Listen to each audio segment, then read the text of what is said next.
infrastructure is crumbling this evening as the NintenByte Podcast continues its unprecedented rise. In cities across the globe, fans are rioting. The Pentagon has issued a statement describing the NintenByte Podcast network as a pixel-based prophecy. Some say the rise was foretold, others say it's just a really good podcast. We're talking twisted nipples, milk, and a sock puppet who doesn't talk. It's dangerous to go alone. Watch this.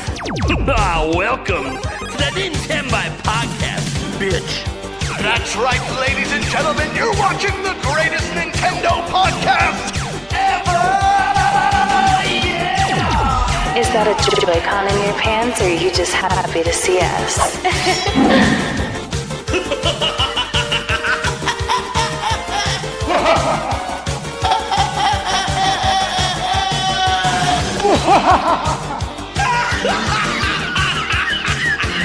Shut up! Now feel the power. Everyone, do you feel that? Oh my god, I feel it! I feel it too, Gamer. What is it? It's the power of our podcast. I feel it! This is rad, NintenByte. So rad. Power.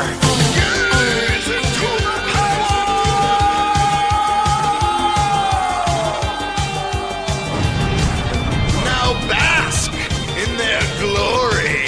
I'm Nintendo Brian. Oh baby.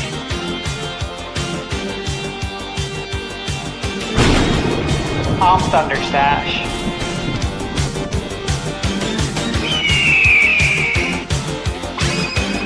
I'm GameBird Classic.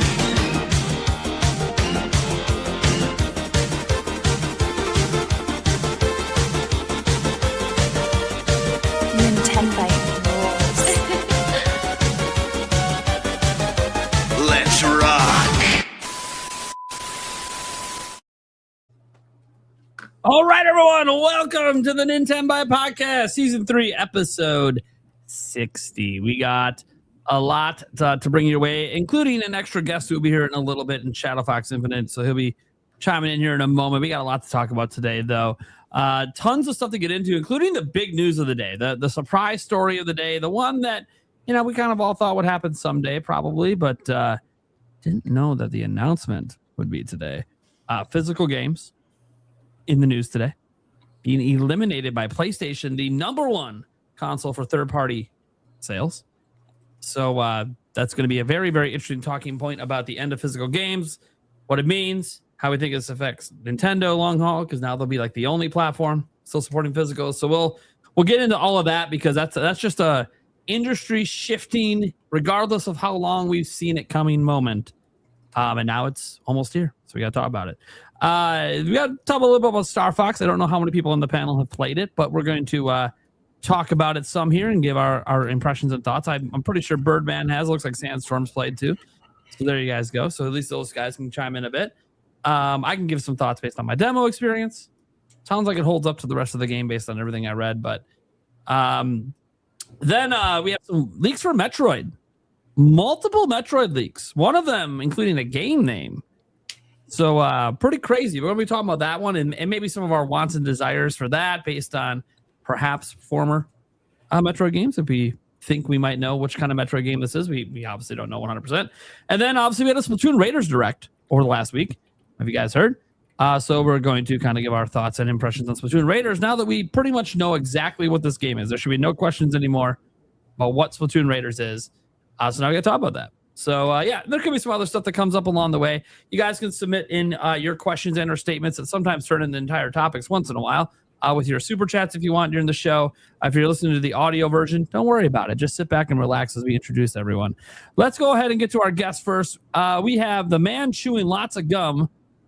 Oh, is that coming through? I'm so sorry. No. Is it coming through? Holy fuck, I was about to be so sad. Is it actually? Tell me, is it actually? Is it actually No, coming it's to not mind? coming Okay. through. We could just hear chronic I'm chewing and deep. breathing. I'm deep in the sauce. Hi everybody, I'm Vavlam, Deep in Deltroon, the Nintendo, somewhat political commentator. Hope you're all having a great day. It is hump day, I guess, if you need the sauce already this week. Then we got Sandstorm. Yo, what's good, everyone? Glad to be here again. Post Star Fox. Yeah. It's good to have him back. All right. Then we got, hold on, hit the right button this time. The Birdman. What's up, baby? Glad to be back. I will not be gone for any foreseeable, barring any emergencies that pop up. I will not be gone going forward. I've gotten a bunch of shit out of the way. I'm feeling good. Happy to be here. We got some crazy topics tonight. So, dude, I'm happy you're back. I don't have to carry the show anymore. So, yeah. Well, listen, I needed the rest. I do feel the instant weight of this show on my shoulders, but listen, that's my burden to bear. So, it is what it is. What it is. Haha, Jinx. Eric. Hello. Hold on. Hit your button. Let's get it right here. Oh. Why is it spicy? Damn it, I fucking regret not cutting that. You gave it to me. It's as is. What's up, Eric? Yeah, another Wednesday. Wednesday. It's fun. Men's soccer team's in the lead for now. Yep. Brewers are tied, or at least they were tied. Yeah, I don't know. All right. Next up, yeah, of course, Thunder Stash.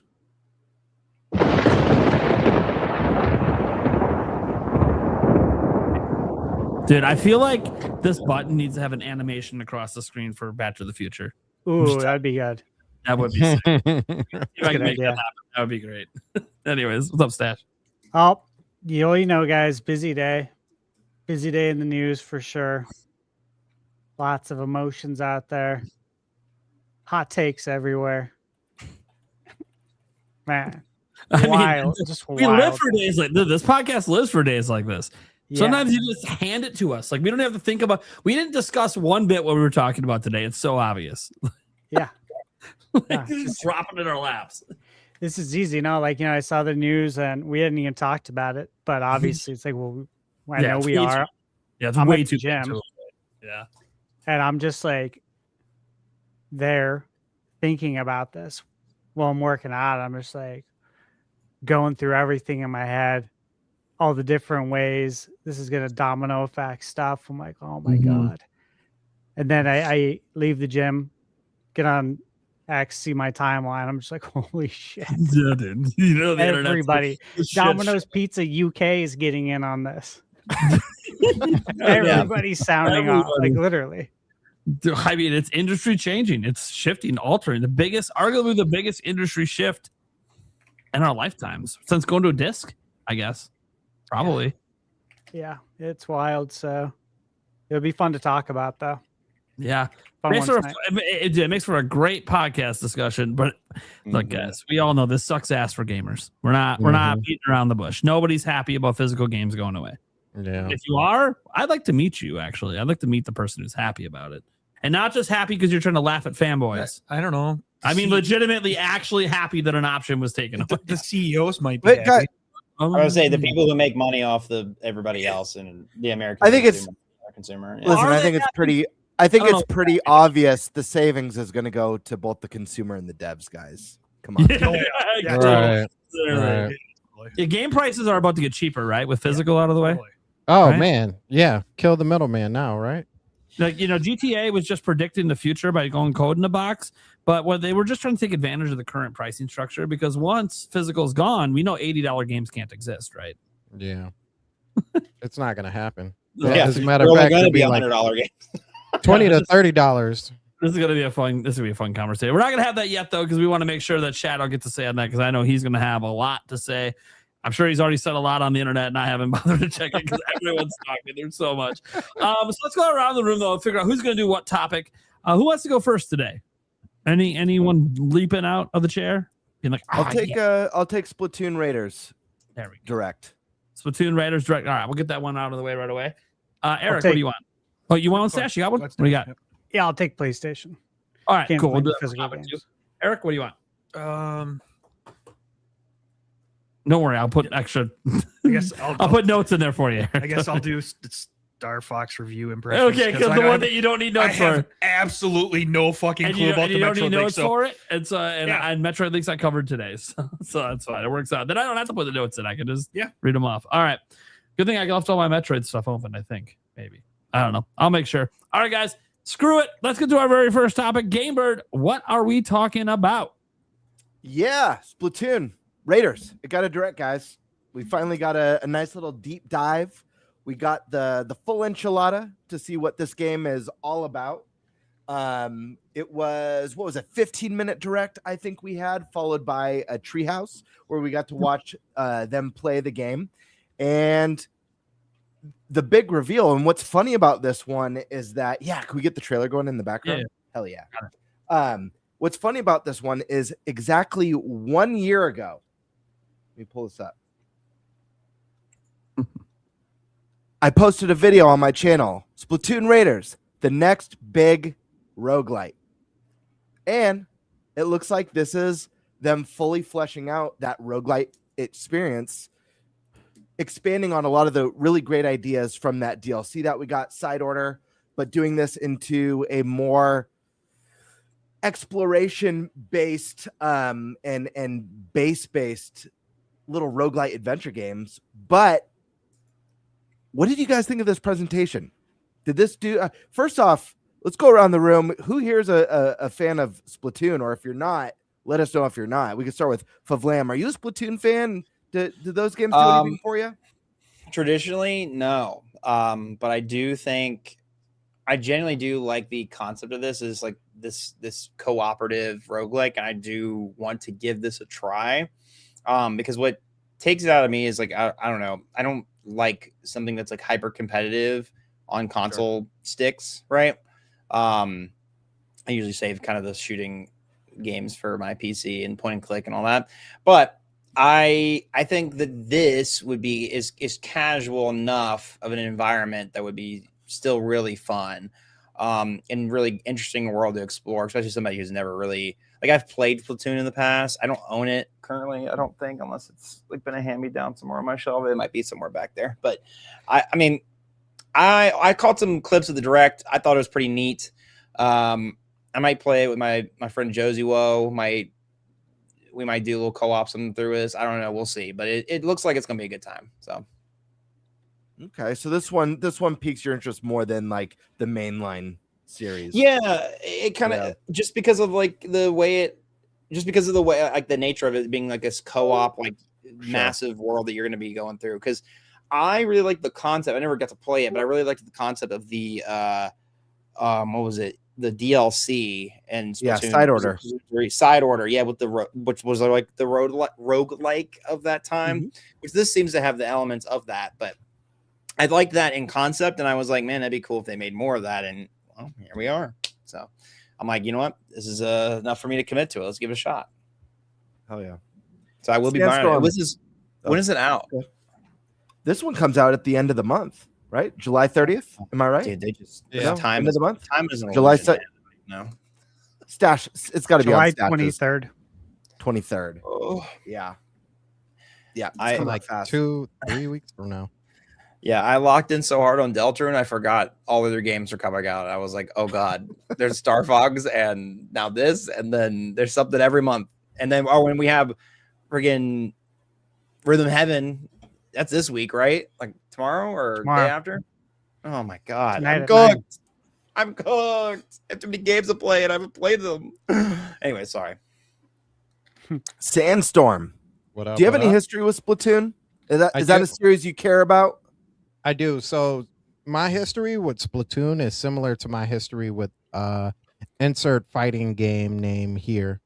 I picked them up and I'm like, I'm gonna do it this time. I'm gonna put in my best foot forward, and I'm gonna be sweet, and I'm gonna win a lot of matches, and then I play and I do okay, and for some reason it seems like I get worse and worse over time, and I always lose.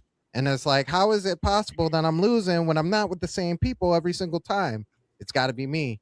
And then I just fall face first off of the game. I I like Splatoon as a concept, as an overall concept. The online and all of that, I think is it's a really good take on a shooter that I felt like Nintendo needed for forever. Um, and so I think it's a great game, but this time around, even though it's a single player and a roguelike on top of that, I'm just gonna say it's not for me this time. It's not for you this time. Yeah, and that doesn't mean I won't ever come back to the game at a later time or continue to play, Splatoon in the future. Just like right now, it's just like it's like I said, it's like fighting games for me.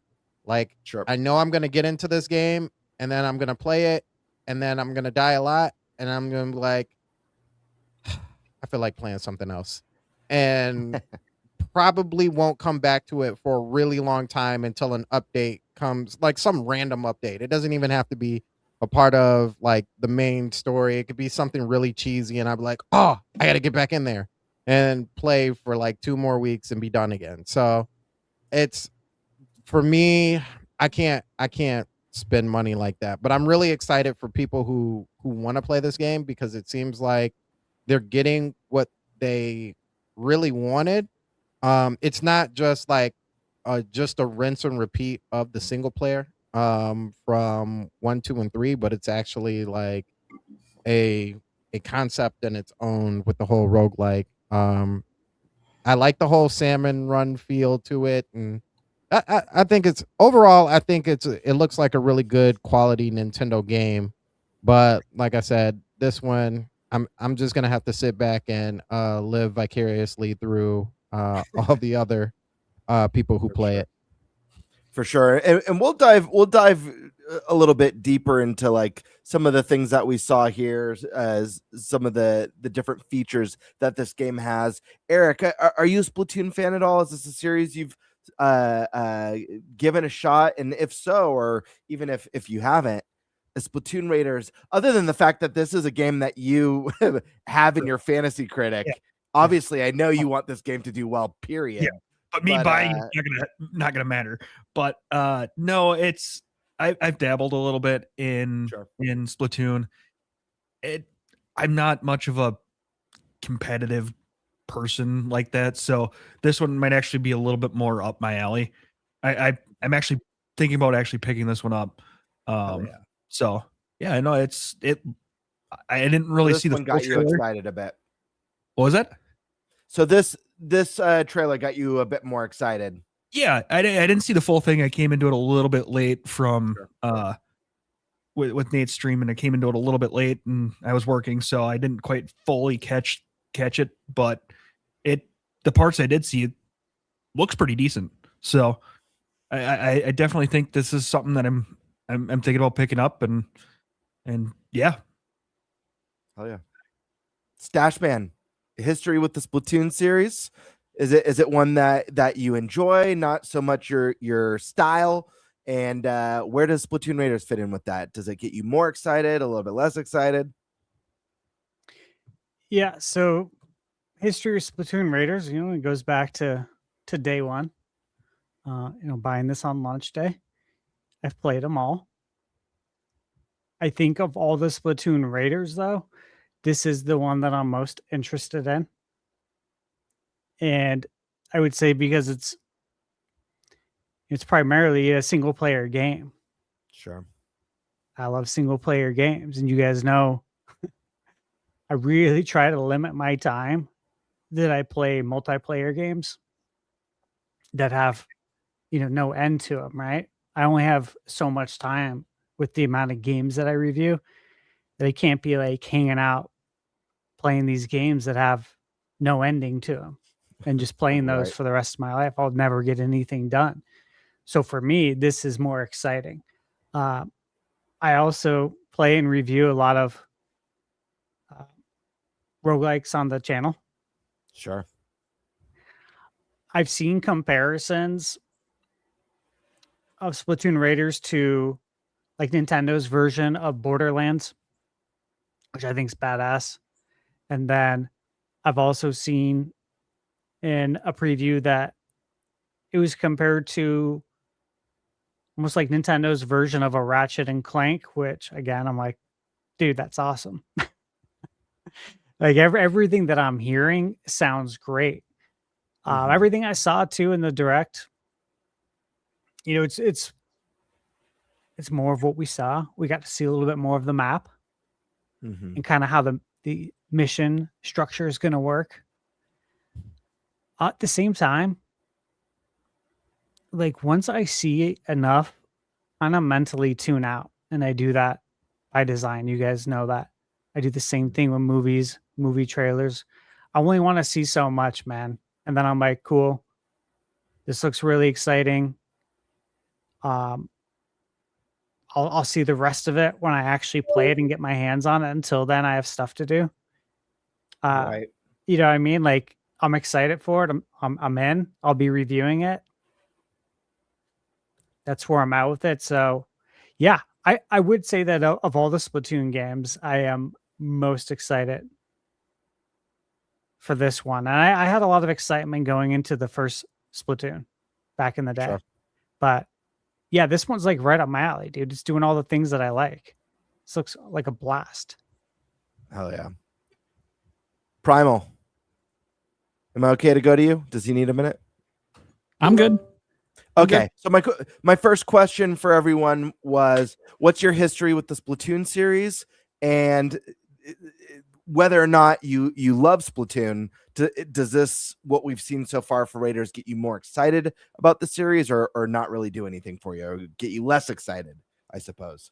So I've always enjoyed Splatoon. I've been playing it since the Wii U days, the original release. For some reason, that's also the game that I like the gyro controls in the most. I don't know if it's the Wii U gamepad, because I also played with the Pro Controller back then. So I don't know. But for some reason, when we got to Splatoon 2 and 3, it just didn't feel like the gyro was as good. Could just be a skill issue, which is totally fine. And I probably should, with Splatoon 4, whenever that comes, force myself to get back to use the gyro again. Because twin stick, you're going to get wrecked. This is what it is. If you've never played multiplayer Splatoon, you just don't know. Gyro's the way. I actually want to see like gyro controls versus mouse controls one day. I just want to see it, because people are insanely good at gyro. Like insanely good. I don't know if that's necessarily better than point and click with a mouse, but it's got to be up there. That being said, I really enjoyed the original Splatoon and Splatoon 2. Splatoon 3 is the one that I ended up not playing quite as much of. I've always enjoyed the single player in all the games. I always thought it was a little underrated. The boss fights were always just incredible in Splatoon, very inventive, and obviously here they're going to just get even more inventive and more crazy. And so my whole thing though with this game is my number one concern is that this is going to feel like a mode in a Splatoon 4 rather than feeling like a fully fleshed out game. Because right now it's definitely a roguelite. It's got this mission-based thing, and you're getting your treasures and upgrading your stuff. But like we've done stuff kind of like this in single-player Splatoon before. Not necessarily like this is more seemingly based on Salmon Run, but even then I'm mentioning things Splatoon has done before. So while they're doing some unique things with this one that had me really excited, it's also kind of like, okay, but why couldn't this just be a mode in Splatoon 4? That's I'm waiting for like the other shoe to drop on like what is a bigger deal about this compared to single player in any of the other Splatoon games. And I get that like the bigger deal here is probably the co-op aspect. You can have like up to 3 people playing with you online or in person, and that's cool. But it just kind of feels like a gimmick to add on to a structure that is literally based on a mode we already have in Splatoon 3.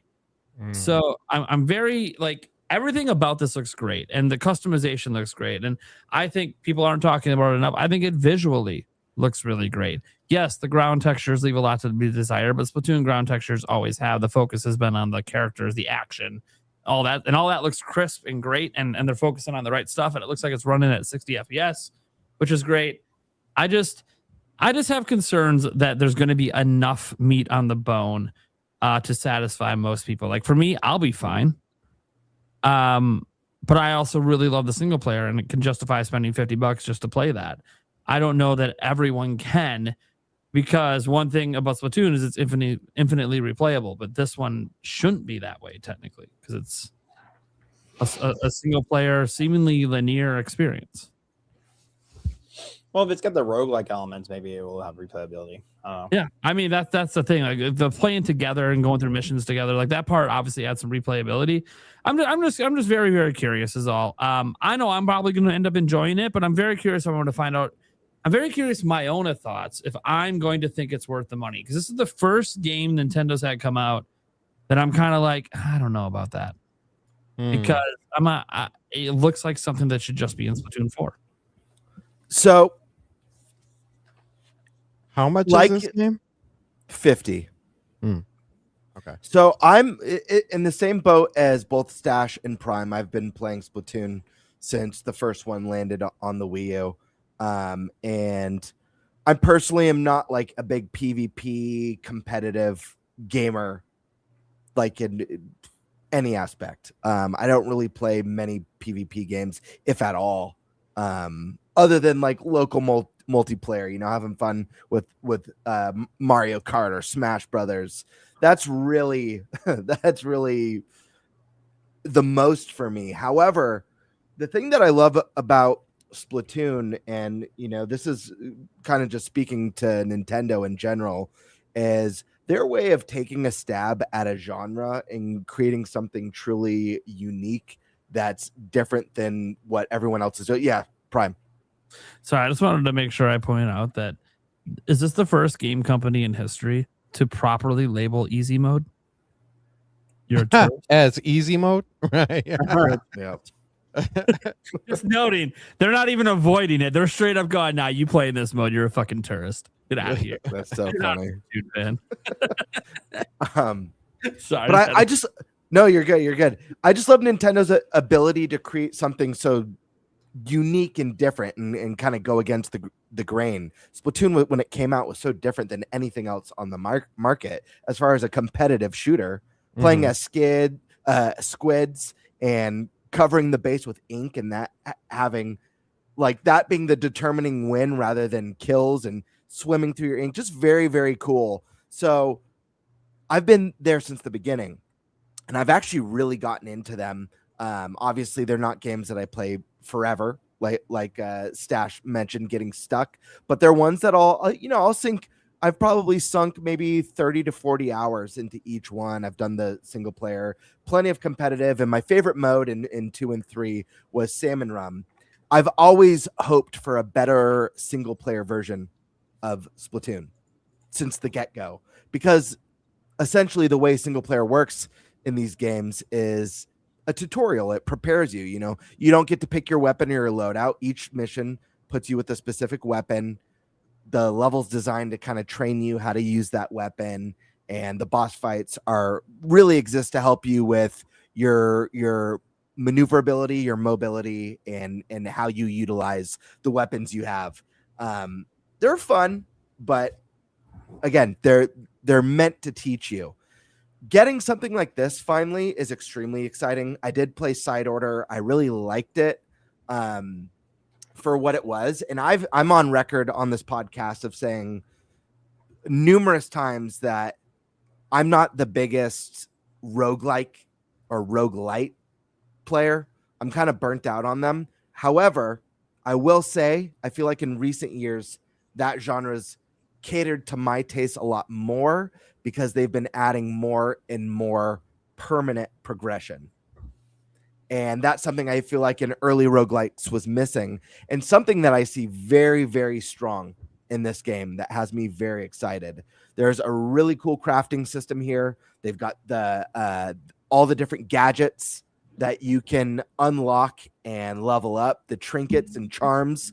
They have they introduced the 3 different ink packs. There's the power one, the tactical one, and the speed one, or whatever it was, the support one. I forget what it was. And depending on which tank you take, it's almost like tank healer DPS type setup, Holy Trinity, dictates what sort of gadgets you can get.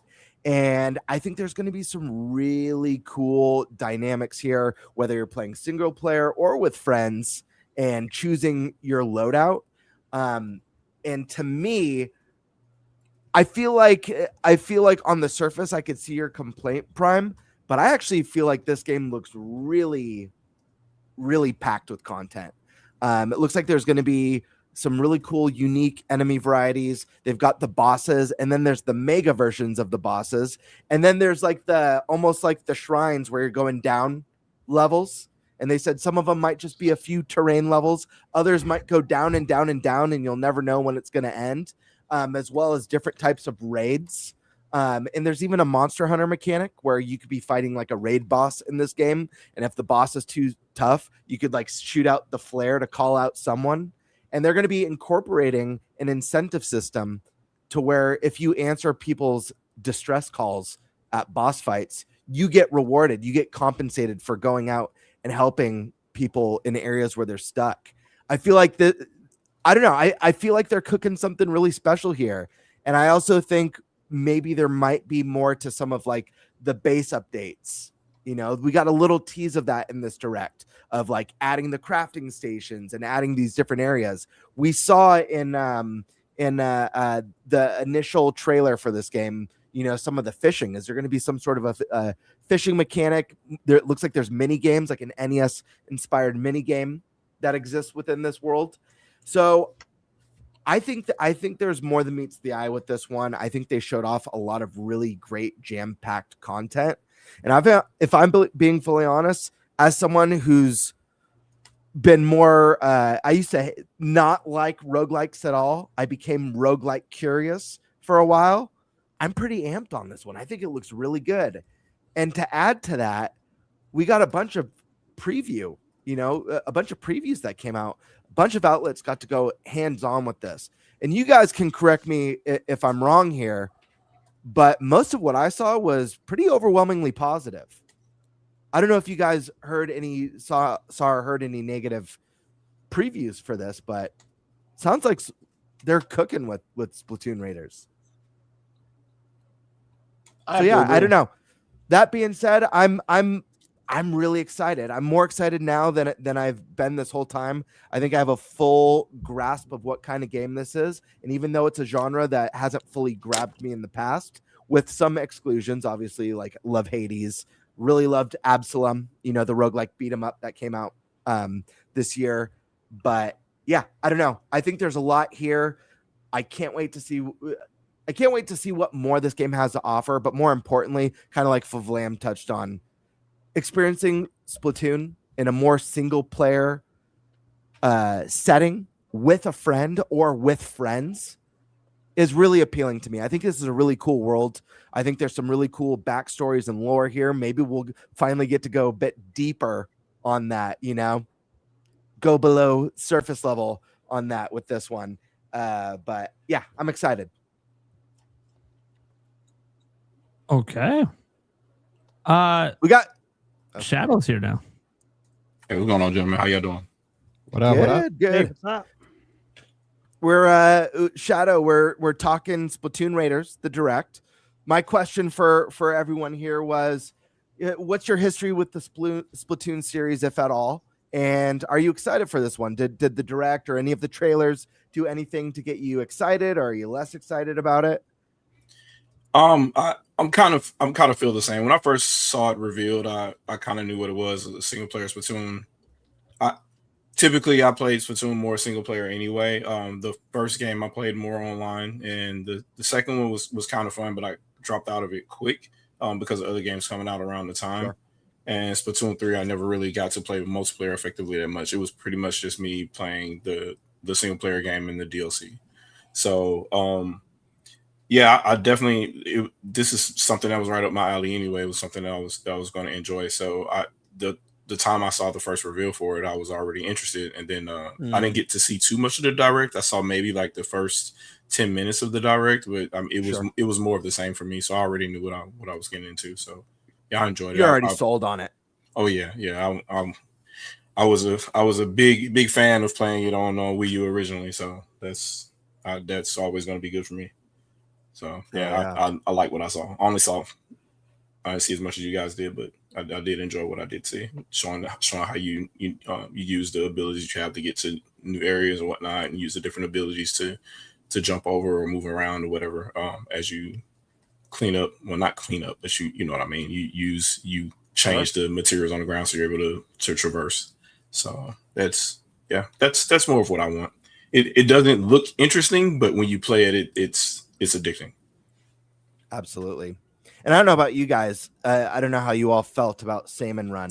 If you've all played Salmon Run before, because obviously there's a lot of influence from that mode. That one's a horde mode. This obviously has there's a lot more to Raiders than Salmon Run, but I found Salmon Run a blast personally. Yep. Like agreed. I loved how intense it got, and then when you finally got to spawn like that giant Godzilla style salmonoid, lots of fun. So I think there's going to be a lot of cool, like just experimentation here with the different gadgets and abilities and weapons that you're crafting and leveling up. So yeah, I mean, guys, anything else you want to add? I mean, we flew through that one really quick, but day one buy for me. Yep. Yeah. I'll be reviewing it. I'm excited. Maybe a Christmas pickup for me. Stash maybe has played it. I wouldn't be surprised if Stash has already played Splatoon Raiders out there. Look at him. Who knows? Yeah, from what I understand, a lot of influencers got codes already. So. Was at that preview event, I feel like he would have dropped a preview already. Look at him. Because I have a lot of embargoed stuff. I have 15 videos uploaded to my YouTube channel that are scheduled right now. Yeah. That's wild, man. 15. Yeah, I know. Like I've been working like a madman. So, but I'm like, I can't show my full hand. I'm literally not allowed to. Just leave it at that. Love it. All right. Well, speaking of Stash, dude, what are we talking about, man? This is the one. This is the big one. Here we go. Yeah, dude. For this one. Man, I don't know about you guys, but I felt like you got hit by a ton of bricks this morning with this news. And the thing is that look, we've talked about on this podcast several times over the past 2 years. Sandstorm, Flavam, Shadow Fox. I'm sure you guys have talked about this several times over past handful of years that we know what direction this is all going in. Mm-hmm. Like the writing's been on the wall. You just never know, like when that day is going to come that you get hit with a ton of bricks. You just don't expect to wake up. And today's this is the day, I guess, July 1st. This is how it's happening. Yeah, this is when we're finding out. It's not just like, oh, PlayStation 6. You're just gonna say, hey, we're just doing digital only. No, you're just gonna announce it now. Not just PS6. Period. We're done with physical. Like, holy shit. That is not how I thought it was gonna go down. Like it's just a huge cutoff. It's probably because they think it gets less backlash. Sorry, go ahead. That's what I was thinking too. To get ahead of it. Yeah, it felt so casual too. It was like, yeah, we're doing it. Oh, by the way, we have PS3 and Vita news. Go check out this article. Oh, by the way, you don't like this news either. Have a good day. Yeah, blog post. Not even like an official press release. It was just a casual blog post by I think some guy named Ian. Wasn't even by a PlayStation team. For the three listeners that don't know what we're talking about, Stash, what the fuck happened? What is the news? Yeah, so PlayStation announced today that they're ceasing production of physical games, and this will take place in January 2028. So obviously today's July 1st, 2026. We're not too far off from this. I feel like they should have just made this like their one more thing in the next state of play. By the way, shoot you with here's your one more thing. It's just a bullet to the head. We had to bring one more thing. Physical games ending. Yeah, so physical games ending. Obviously, I'm sure you guys all have a lot to say about this. I was at the gym when this happened, and I was just checking, Twitter in between sets, and I'm like, what the fuck? And I just kind of like zoned out. The reaction to be today. I mean, it's gonna be a shit show, dude. I'm rarely ever on my phone at the gym because I can't stand it when people are on the phone. But there's just not a lot of people at the gym in the summer in Arizona. Just hot as heck out here, and people just aren't up at the gym. So I'm like, all right, no one's gonna be trying to hit up this machine. Let me look at this real quick. And I saw it, and I just kind of zoned out. I don't even know. Like I was just in another world for a little bit, and then I just thought about it the whole time. So came home from the gym, brought up a Word doc, typed up a bunch of stuff. I'm like, all right, these are my points. So I have all my points, but I don't want to like go through all of these right now. I want to hand it off to you guys, and let me ask you where your thoughts are at. What was your initial reaction? Let's start with that. What was your initial reaction to this? I'll just throw. I got two initial reactions. I'll just be super quick. One of them was fanboys live for days like this. Whether you're a Nintendo fanboy trashing on Sony or you're a Sony fanboy defending Sony, you grew up today ready for war, and you live for this moment. This has been the most entertaining day of your life in a long time. So I'm very happy the fanboys got to have their console award today. Congratulations. Now the men are going to talk. All right. My actual initial impression for me personally is just incredibly sad. Knew it would happen. Knew Nintendo would probably be the last one left. I kind of figured this whole time PlayStation 6 would end up being all digital, especially when they said they're doing a handheld. I'm like, there's no way they're doing physical with a handheld again. So that alone was like, okay, they're probably leaning. And then you look at all the SKUs available for PS5. Most of them are digital only. And yeah, I know the revenue says 80% split, but that also that's a little skewed because that includes all sales. So that means all the DLC sales. That means all the cuts from microtransactions. That also means all the digital only games. So the actual split with their physical games was never 80-20. Now, was it still more digital than physical? Obviously, they wouldn't get rid of physical if it still made up a majority of their sales. But it's probably more like a 60-40 split. There was seemingly still a fairly strong amount of people buying physical on PlayStation. That said, obviously they have all the numbers and they decided now's the time to pull the trigger. So it was just incredibly sad and predictable, but it's never going to stop me from playing games. Been on record before. I play games for the games. The format is secondary. Would prefer physical, but look, if I want to play a game, I'm not going to let whether I can physically hold it in my hand or not determine if I'm going to play it. Because I'm also someone that isn't. I'm one of those people that doesn't have a high value on replay value in most games. Ironically, Star Fox being one of the games that I have a value and replay value on. Have to for games like that. So because of that, like when people talk about, oh, when you buy a game digitally, well, you might not get to play it in 20 years. Yeah, and guess what? You know what I'm not playing right now? Games I bought 20 years ago. So like that point doesn't have to matter to me if I just know I'm never going to go back to replay it anyways in 20 years. So even if they took it away, I probably wouldn't even notice. Like, am I missing games in my Steam library from the last 30 years? I fucking know. I don't know. How many fucking games are in that Steam library? I'm probably missing shit. I wouldn't even know. So like, that's the thing. Like I play games in the moment, I beat them, and then I kind of move on. So there's only select games that really push replay, arcade style games, obviously multiplayer games, stuff like that. So yeah, I just think that it's a whole bunch of it's unfortunate, it's sad. I have a lot more to say, but that was my initial reaction. I'll leave it at that. Okay, very good. Lamb, how did you feel? Yeah, today?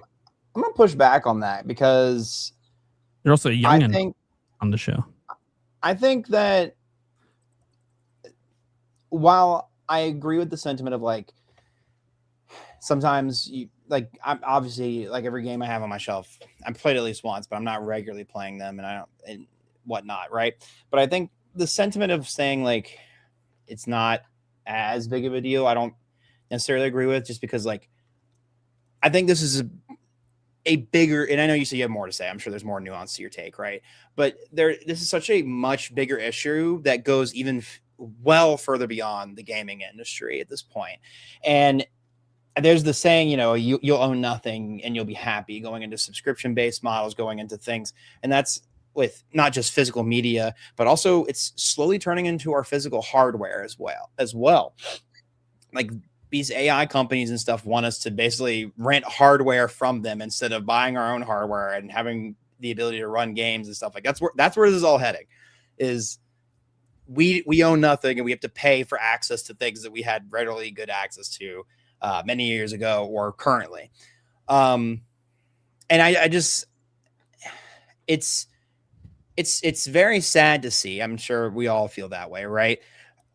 Because like I went to too many games this past weekend, and I'm doing a video about how I bought like every single Mario and Sonic at the Olympic games there. That was a pretty fun little thing, right? But like I couldn't do this. I couldn't do this if physical media doesn't exist, you know? And I think getting rid of physical media also warrants itself to like erasing history, erasing culture, erasing things of the time, erasing things that, you know, it goes deeper than that, because I mean, media, like video games are an art form, even as silly as Sonic and Mario and Sonic and Olympic games, you know, like these things tell stories and they tell compelling narratives. And sometimes they tell stories and narratives that aren't necessarily, not everybody is happy that they're telling that story, and they're giving messages that people aren't happy with, you know, 1985 Orwellian style. And they maybe don't want those games to exist anymore, a book burning of a sort. Right.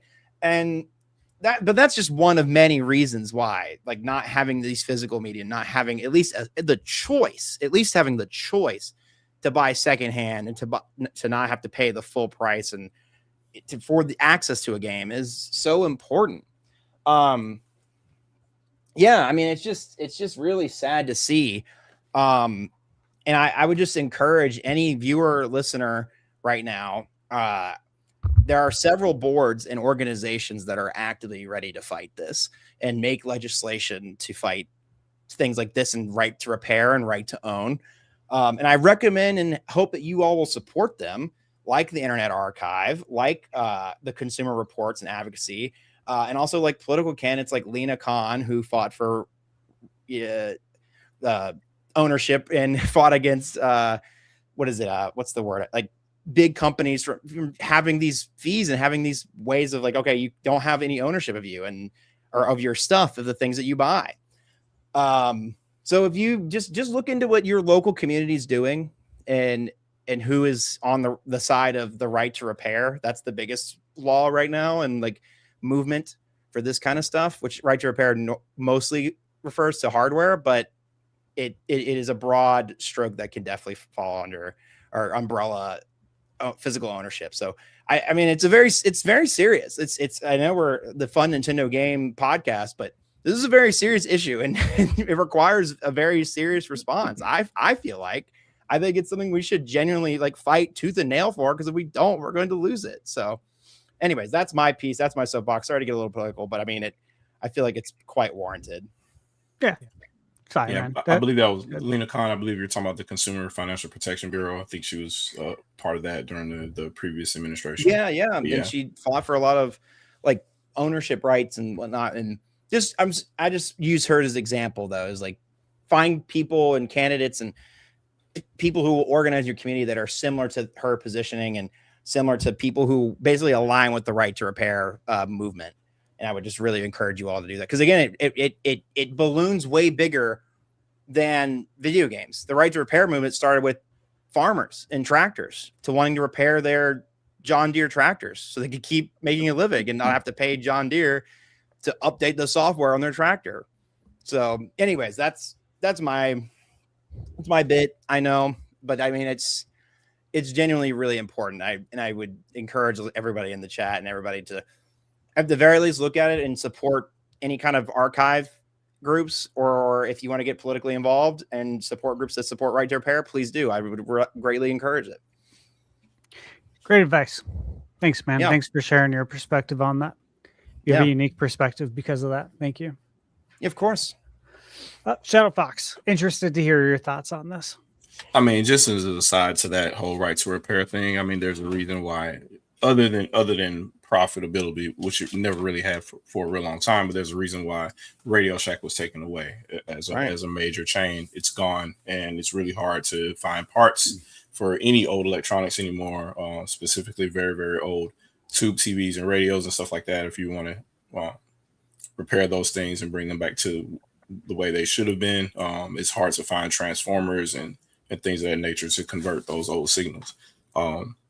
and that's obviously by design. And I honestly don't see that stopping going forward, because even if you have, say, you win the right to repair, right? But as a corporation, they can't make you keep making the parts.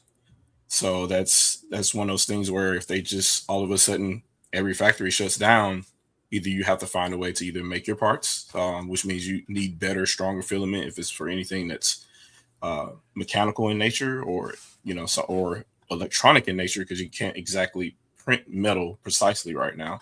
So it'll be kind of hard to do your own large sets of PCBs and stuff like that. You can do a board here or there and combine some stuff together, but long runs and stuff like that, it'll probably be kind of a struggle. And PCB weight is small compared to that. You can't just do, say, I want to do 100 million orders of anything. They won't be able to process that. So I see, all I could do was laugh when we started this topic, because I think for the better part of my entire YouTube channel, I've been doing this well over, I think, probably 15 years now. I've been saying this. I saw this as the moment that Unreal Tournament got an update on the original Xbox in 2003. I'm like, oh, they're doing patches. That means they're going to do all the things that computers are doing. And right after that, like 10 years later, there was no physical media for games on PC anymore. So, it was only natural that those that were chasing profit were going to try to do away with this, because you don't have to make the giant Tomb Raider box anymore. You don't have to print all these DVDs, and the long process of installing a game that doesn't have to happen anymore. So if they can get away with that, they're going to do it. And I figured for the longest time, and obviously I will say none of these companies are your friend, right? Obviously I have a Nintendo focused channel for the most part, because for whatever reason, a lot of the foolishness is around Nintendo a lot of the times, because a lot of people believe things that really aren't true about that company or what they do and their philosophy, but they aren't your friend either. So the only reason that they're sticking around with this, because they know it benefits them greatly to have a large presence in retail spaces to show their games and stuff like that, right? So they want that stuff. Maybe the only presence. Yeah, I mean, they might be the only presence, and then on top of that too, they also sell a system that literally sells itself, because you can just take it around and, hey, what are you playing? And you can, that kind of stuff. So if you're walking around or you're in a store, you say, hey, I played this game, and somebody's next to you, it's free advertisement for them. So why wouldn't they want a physical presence in as many retailers as possible if they can at this point? It just benefits them. So even as a evil corporation or whatever, it works for them too. But obviously they care about the traditional, as far as them presenting their value to the customer. They want games to be fun for people, right? And if you got to jump through hoops, or your internet connection has to be the best in the world to play a game or whatever, to them they see that as a stopgap. So they want you to also be able to just put a cartridge in and play, which is why they don't really require installs for the vast majority of the games. I think maybe one or two of them require an install. Usually it's just a day one update or something to that effect, but usually you put a cartridge in, and whether you're online or not, you can jump right into the game. So I would say going forward, Nintendo's going to have to find a really interesting way to phase out of this, especially if they're going to be the last people left. But I'm pretty sure at some point they're going to want to get out of it too, once it becomes too expensive for them, because at this point now, I'm pretty sure these cartridges they're making aren't that cheap. So they're gonna have to find a way around that as well. But yeah, Sony is playing the same game that the third parties were playing. I'm pretty sure everybody here remembers or has participated in the entire key card back and forth with people when that was announced last year. Oh yeah. And I said at that time that the key cards exist as not as a stopgap, but a compromise, because third parties wanted to go all digital a long time ago. And they're looking at these cartridges like, not only do I not want to shrink my game, I want to do a dirty port. I want it to still be as big and bloated as possible. And I don't want to pay for media. I don't want to pay to print them. I don't want to, because Nintendo's not going to pay you for it. So you have to publish it yourself as a third party publisher. They don't want any of that anymore. They'd rather pay whatever fee it is to put it on an online store and be done with it. Right. So right, they forced their hand on everybody else, and Nintendo's the only company that came up with something to meet in between. And Sony's like, they already see the writing on the wall for PS6, so they're like, yeah, let's let everybody know what's going on, and here we sit. So they put it out there, and honestly, I do think it's kind of smart for them to get ahead of it now, because it would be so much backlash, and it would probably be the biggest story about PS6 once it's finally announced. So they don't want that kind of a drama happening once they announce it. They want to get ahead of that, so it's already out of the way. You already have the expectation. But what we should have noticed, though, it should have been obvious that they were going to go digital only when we realized that both Microsoft and Sony were kind of like half stepping. Like, hey, here's your PS5, here's your PS5 Slim with no disk drive. Here's your Series X, here's your Series S with no disk drive. Also, here's your Series X with no disk drive. Get ready. Like they kind of groomed you into it. So yeah, I don't know what else to say. It frustrates me because I literally just went through a whole bunch of hoops to get a bunch of physical games back from my son to play on my PS5. So it's the news is I don't know how to say other than I kind of feel like finally people are seeing what I feel like I've been screaming into a void for the longest time. This is going to happen, and now it's happening. And it's crazy to see people surprised by this. Because it was going to happen. I didn't know Sony was going to be the first party or Microsoft, the first party or Microsoft, but one of them was going to say it soon because third parties are getting kind of antsy, and they it's too many code and box releases happening, and at some point somebody was going to do it, and it was going to come to a point where usually it's NBA 2K that sets the standard for something dumb like this, either a $70 game or hey, here's this giant install that's required for this game. So I figured it would have been a 2K game that would have done it, but I think this was planned. Like they planned to announce this after GTA did the code and box announcement, because it was like, okay, people are already here's the most anticipated game of all time, and you can only get it digitally. So this isn't that big a deal that we're not going to provide it. The biggest game of all time is not going to do it. So. And Rockstar has no blowback because they're Rockstar. Like notice how everybody magically changed their standards. Right. A game got announced. So dumb, dude. There was some blowback for it, but it was so minuscule. Yep. I'm just like, holy shit. Dude, I almost saw more for Fire Emblem. What the fuck is happening? Yep. Fire Emblem I can at least still get for 70. What the fuck is going on? How is this game because of you make all the excuses you want. Yep. It's going to be profitable day one. It doesn't need to be $80. Right. Yeah. And it's still just a single player game. We heard all these excuses. It's going to be a huge online game. I'm like, that's not even for that yet. So what are we even doing? We don't even know if GTA Online is going to ship this year. Right. I would be surprised. I doubt it. Next year. Not expecting it. Yeah. The irony in that too is that you can make up whatever excuses you want. Rockstar has already done multiple discs for a download for a game, so it's not like it's not possible for them to. It's got to be 500. There's no way the game is going to be a terabyte as a single player game in itself. You can make it multiple discs, but they're not going to. And even if it was, like you can still do the multiple discs, they cost pennies. It's just they just know what the future is. The future is what it is. It's not like we don't know this. And Rockstar, probably should have got more backlash, but in the end, this happens with Nintendo too, and sometimes the people that defend them and from the backlash, it is what it is. If enough people like your product, it doesn't really matter in the end. Yep. So, numbers don't lie. Right. And I saw somebody in chat say, like, vote with your wallet, right? I mean, yes, to an extent, because like obviously we're all going to play games at the end of the day, and they're not necessarily a necessary medium like groceries and whatnot, but it's like I say like groceries, like things that you need. It's a want at the end of the day. But at the same time, everybody has their vice and everybody has the thing as they want to play and the fandom that they love. Like we said, a lot of us here are Nintendo, I'm sure.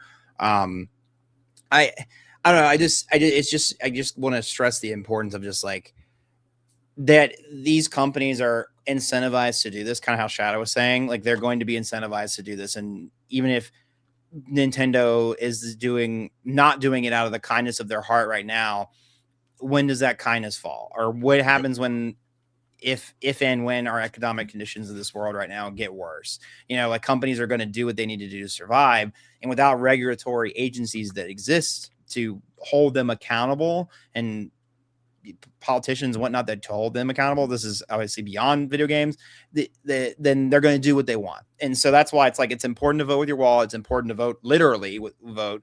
And I think these are just things that these things rein in companies, even if it's just providing just a mandatory option of physical media. Even if it isn't, they're printing it at mass, and that's what's the majority of what's selling. It's just giving that option is just so important, because again, it keeps costs down. It keeps, at least us, for the consumer, it keeps costs for us, the consumer, down. It gives an option for a secondhand market. And yeah, and I mean, there just needs to be more legislation also around like owning digital, even if it isn't all digital thing. Like the fact that when you pay for these things, you're not buying a license. You have to be buying. We should be buying like a ownership copy of that game and that media. So, anyways, Sandstorm, what are your thoughts?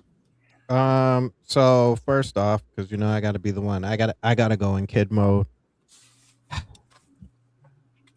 All the hate on those cards. Ooh,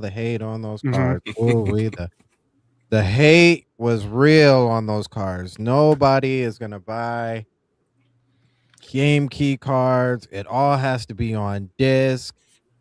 It's blasphemous. Nintendo is stealing your money. Why are you buying that slop? Blah blah blah blah blah. And now we get this, and it's bittersweet from a console war perspective, but overall it really does suck. As you can see, like all of us pretty much have games in the background, from the oldest to the latest games. So like we're collectors,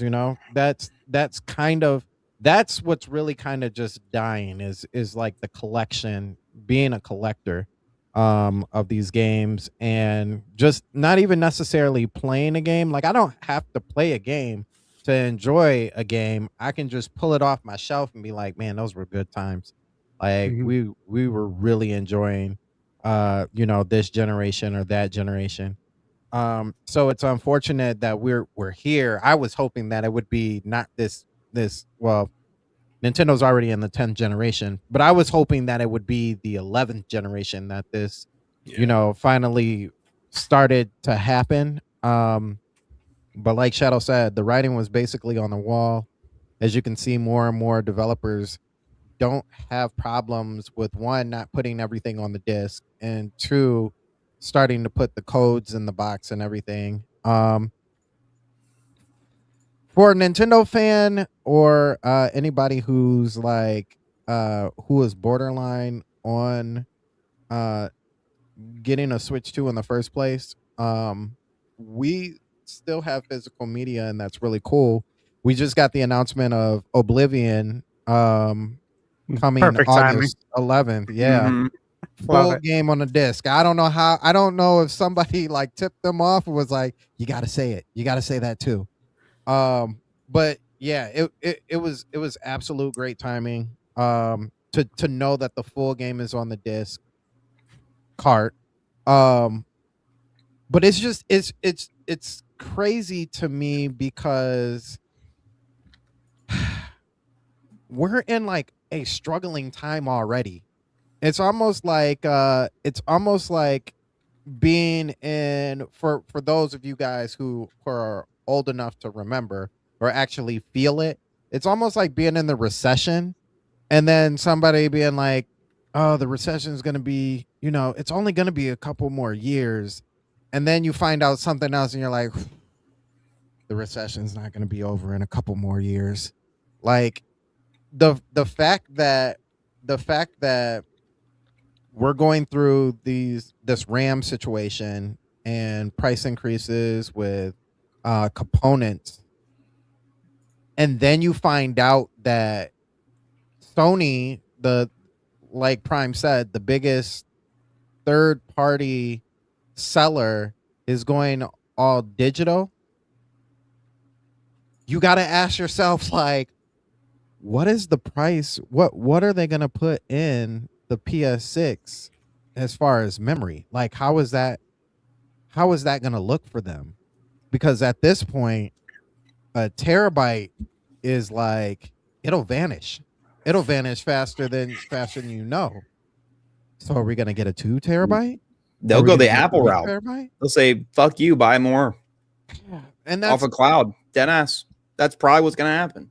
And that's like, I don't mean to be like doomer about it, but like that's we already have the example, you know. No, and I definitely agree with that, and that's the struggle, because you're already on the bus of, hey, we're giving you cloud saves, but we're charging you for it.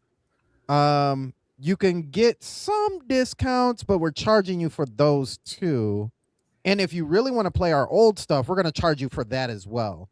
So now it turns into, oh, you also want more space. Well, you can't have physical space, but we'll give you digital space, and that's going to cost you as well. So now, and we've already been hearing rumors about what PlayStation 6, them having troubles with the parts, getting components. So now it looks like it really is going to be a $900, $800, $900, $1,000 in that spectrum. And so now we don't even have physical memory at that point. It's just it's bad, man. It's bad. It's really bad. Yeah, and then on the hardware argument, again, I'm sorry to get political again, but it's just so relevant and important. Like, if there's like a local data center, like some sort of way that you can protest it or go to like a local council to stop one from being built, that is the literal direct cause of all of the price increases of hardware and the unavailability of memory and RAM and parts. It is a 1-to-1. That is the direct cause. It's not even like a dissociated thing, you know? Mm-hmm. So if you can attend that and find something near you and help stop these places from being built, even if just for a little while, or, you know, go do it. Go get involved. This is the time. Yeah. I mean, the time was yesterday, but no better time than today, you know? Yeah. So the second best time's today. That's the best way to put it. So, yeah. Anyway, sorry. No, you're good. No, it's so relevant. I can't help but not make that connection, you know? It's just, like I said, it's just really unfortunate. To be honest with you, I thought out of the 3, it was definitely going to be Microsoft that was going to say it first. Yeah.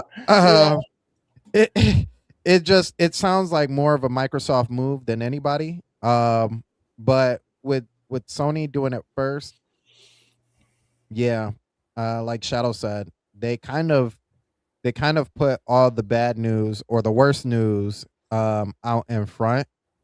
And in 2 years, whether the PS6 actually shows up in 27, I'm still thinking 28. But in 2 years, by that time, how many people are really gonna honestly care? You know what I mean? And I say that in a bad way.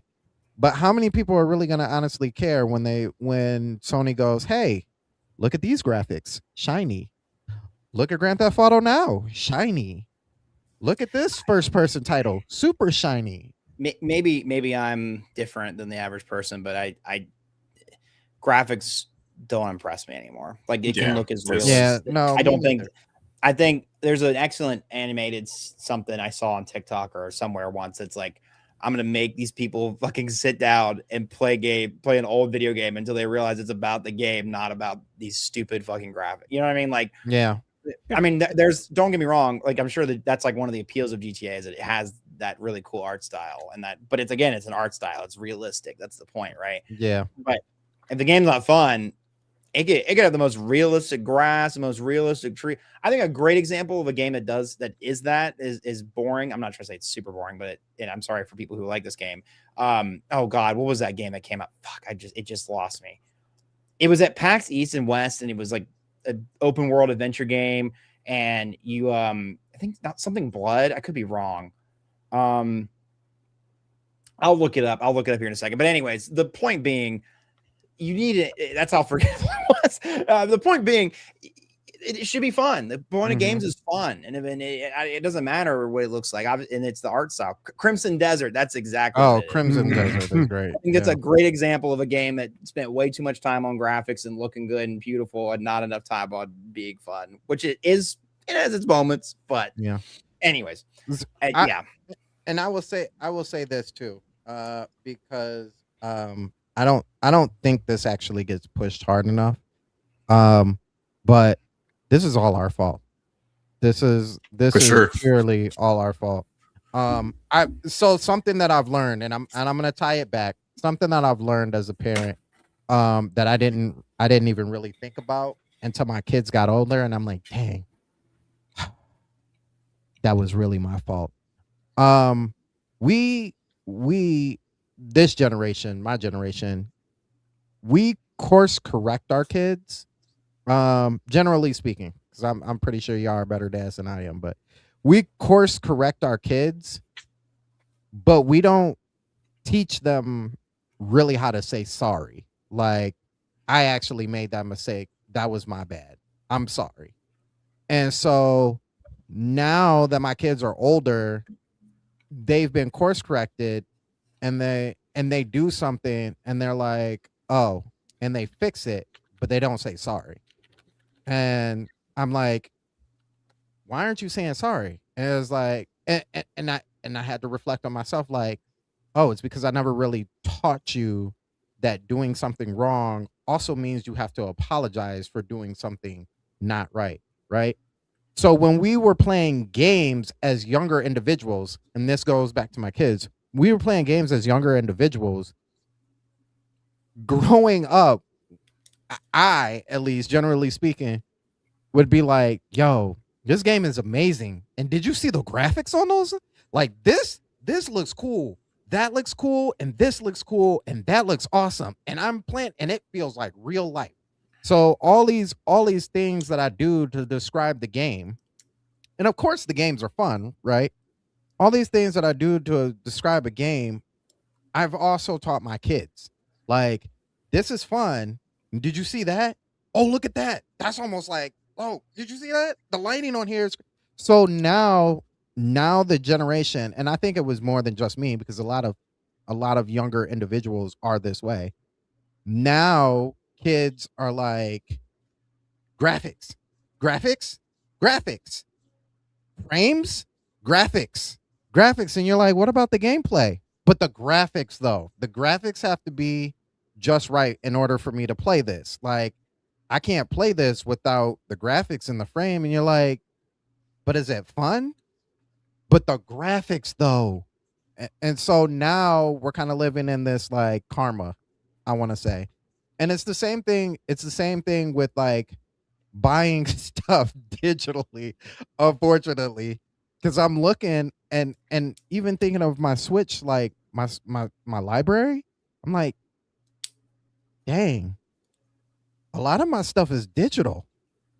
It's actually more stuff digital than I have physical. And I have 2 cases full of things that are this isn't even half the stuff like that I have. But that's not even half. And the stuff that's digital is 4 times that. So it's like, but it's all out of convenience. So I'm conveniently buying stuff digitally. And at the same time, I'm like, why are we buying stuff digitally? It should be physical. It's like that one mom in the house who's like eating in her room. And she's like, why are you eating in your room? You shouldn't be in your room. Nobody should be eating your mom. You're eating in your room. I pay the bills around here. It don't matter. Yeah. So it was our fault. We set this up ourselves, and unfortunately, at this point in time, like, we got to eat crow. This is where we're living now. But that's my take. I'll say one other thing too. I guess the other difference between our time growing up, or not to date myself here, but it has gone from the schoolyard arguments or recess arguments to it's on your phone everywhere you go now. And that's the thing where you already have presumptions about a game. You've already had knockout, drag out arguments about a game before you ever picked it up. Which is crazy, because back then, to even talk about a game, you had to play it first. And if you didn't play it, you're listening to somebody who did play it tell you about what's going on in it, or the only other thing you have is information from a commercial, or you're looking at it in a GamePro magazine together with your friends. And that was the only real, tangible way for you to get information about a game then now. But you have people literally spreading misinformation about games for money now. So you have a wealth of information time you unlock your phone, and it could be good or bad. And that's completely changed the culture on how all of this stuff works now. So it'd be real easy for an evil corporation to say, all we have to do is at the end of every one of our ads that are not ads that people could recognize, it could just be a group of influencers on a podcast. And at the end, they just magically say, this game will be way cheaper if you buy it digitally. And here we go. So those kind of things can happen over time, and they'll massage the entire population to believe or take whatever is being offered to them. So we have that as well, in addition to us, arguing about things that aren't important. When the important things happen, it hits us like a brick when it was in our face the entire time.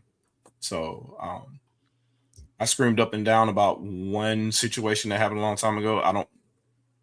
I know this conversation kind of like there's it polarizing a little bit, but the big thing that bothered me the most about the whole Jeff Gerstmann situation it wasn't just him, and it wasn't just about the whole the Depression Quest game. It was about the fact, knowing that you have gaming press being directly influenced by publishers, and you have gaming press also colluding in game journal pros.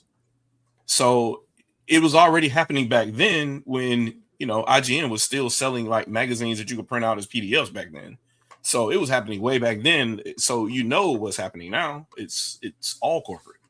So I don't know what I hate to sound like a doomer here, but I don't know what the right answer is to resolve this. But it's happened in front of our faces, and we couldn't really fight the monster that was with us the entire time. And it seems like they had every weapon at their disposal. So if we use one thing to combat them, they just come around a different way and just say, hey, well, you know what? And now everything's more expensive. So what are you going to do now? So it's just the nature of the beast, I guess. And if you enjoy your games, enjoy them while you can afford them, I guess, or while you have the time to. Because it seems like you won't have either the way things are going. The games are going to want to drain your time or your money, one of the two. Yeah. Yeah, and I also think that like just taking steps, it's like, yeah, it's definitely not a great look in the near term future, but like pulling at the threads that we do have of opportunity to improve this climate and what's in front of us, and stand up through local legislation, through statewide, et cetera. I think that's where it starts. That's how you build a movement. That's how you build community and a coalition around this.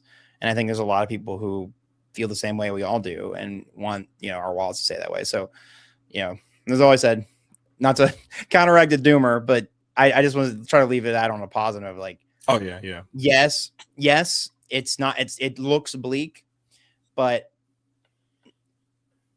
in the face of the overwhelming negative, it's not all over, and there are options, and there are ways we can fight this, and there's ways that we can improve how we consume media in the future. And it starts with just us and like how we consume media and how we interact with it. And like you said, like the constant back and forth on Twitter with people who are, I think it said something came out the other day that was like, they think half of all internet traffic is AI bots. Like, how is people aren't even real?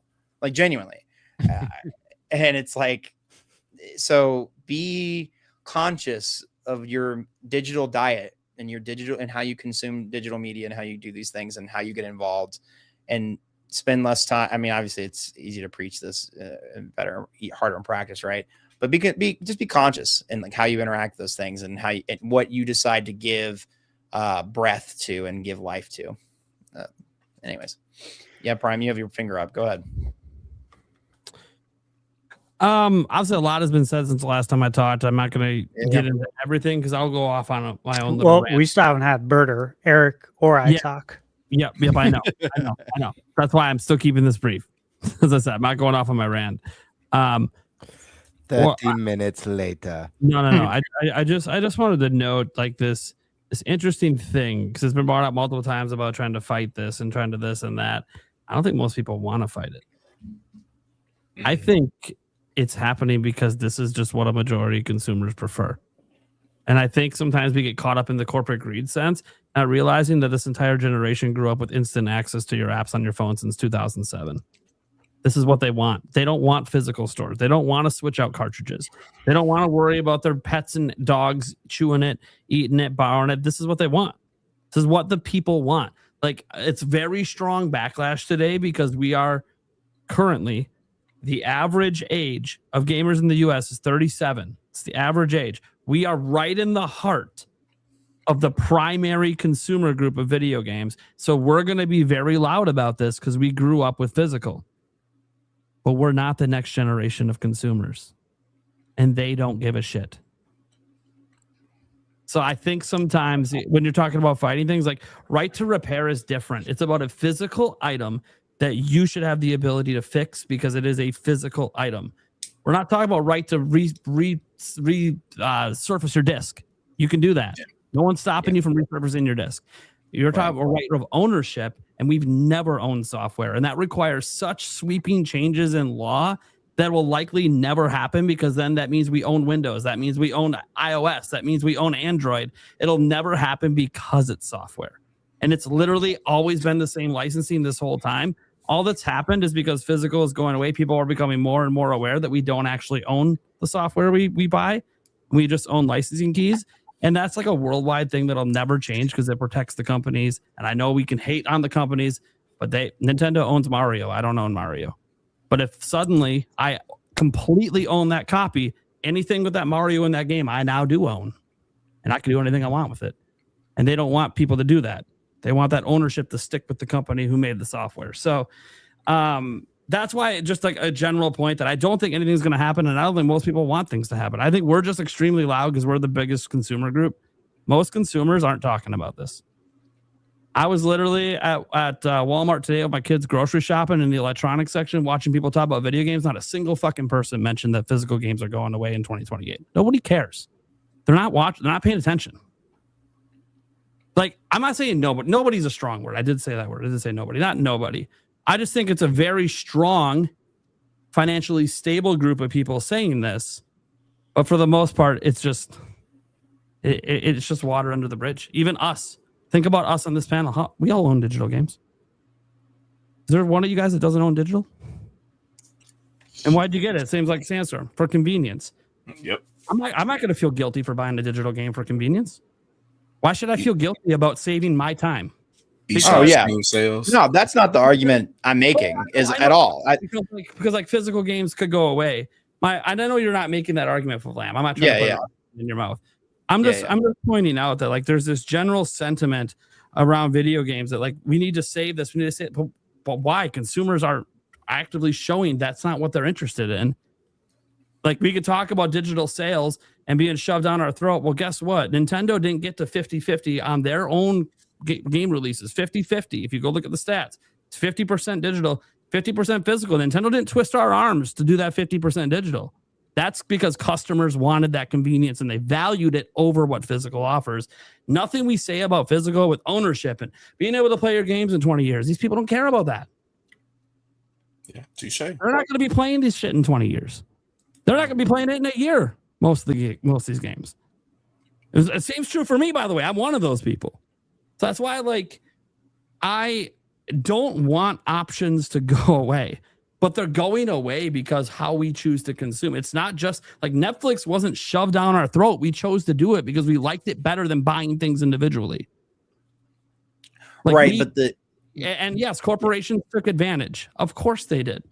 Right. Of course they did. But we're not going to go backwards. The whole reason we switched to this, that reason still exists. It's too inconvenient. And it feels stupid to say go into a fucking store to buy something's too fucking inconvenient. But it's not just that. It's the unwrapping it, the having to put it in. Oh, to find out that your Blu-ray player isn't compatible with this fucking Blu-ray because it's a new format that your Blu-ray player doesn't support. And you need to buy the $700 Blu-ray player to play it. Or, oh my God, my daughter opened it and now the disc is scratched and I can't watch the special features. Don't have to worry about any of that. Or fumbling through your discs to try to put the right one in for the movie you want to watch that night when you could just go on a menu and type in, I don't know, whatever the hot shit movie is. Maybe you're watching the latest Game of Thrones stuff. So you type in the House of the Dragon and you won't go watch that. It's just right there, instantly available. That convenience, along with none of the drawbacks outside of the fact that you could lose access someday. And you know the way the world works now in the streaming world, when you lose access, that just means your show went to a different streaming service. So you could just switch and go to that streaming service instead. So Or CLSDs. I think this all sucks, and I think we're spending way more money on subscriptions today than we used to spend on basic cable back in the day and all that. Yes. And I know I'm still paying for basic cable because I want my sports. That was the plan all along anyway. Yeah, that was always the plan. They were never going to get rid of basic cable. It was going to suddenly become much. I'll say this: if you get basic cable, it's actually not that bad of a deal now compared to everything out there. It's really not. You got to deal with commercials. But it's really not that bad. But in these days, I mean, when do you not have to deal with commercials? You know what I mean? Like that's a premium now. Yeah, when you're rich, you get the premium tiers and everything. I'm the worst of it now because I tried to cut the cord, and what ended up happening was I ended up still having cable. I couldn't still having subscription services, and now I still manage all my media locally at home on my own NAS. Yeah, so it's like I'm doing all three of them at the same time, and I never got rid of anything that I wanted to get rid of. Yeah, sports maybe not able to get rid of cable or anything like that. I have to have access, and it's like, goddamn, there's just no way to get it with just streaming service. Like, oh, go to this one. Like, dude, you're all missing shit. Like, fuck, yeah, it's cheaper to get through cable. On that aside, though, the DMCA has only been amended once, and since 1998, and that was 2 years ago, and it was just to say, hey, the exemption rule. It is the exemption rule. Only the Librarian of Congress can approve it, and that was the only. That was the only. They didn't really change anything. Yeah. So yeah, change I don't know what we're gonna do as far as digital ownership, but it's gonna be a big fight.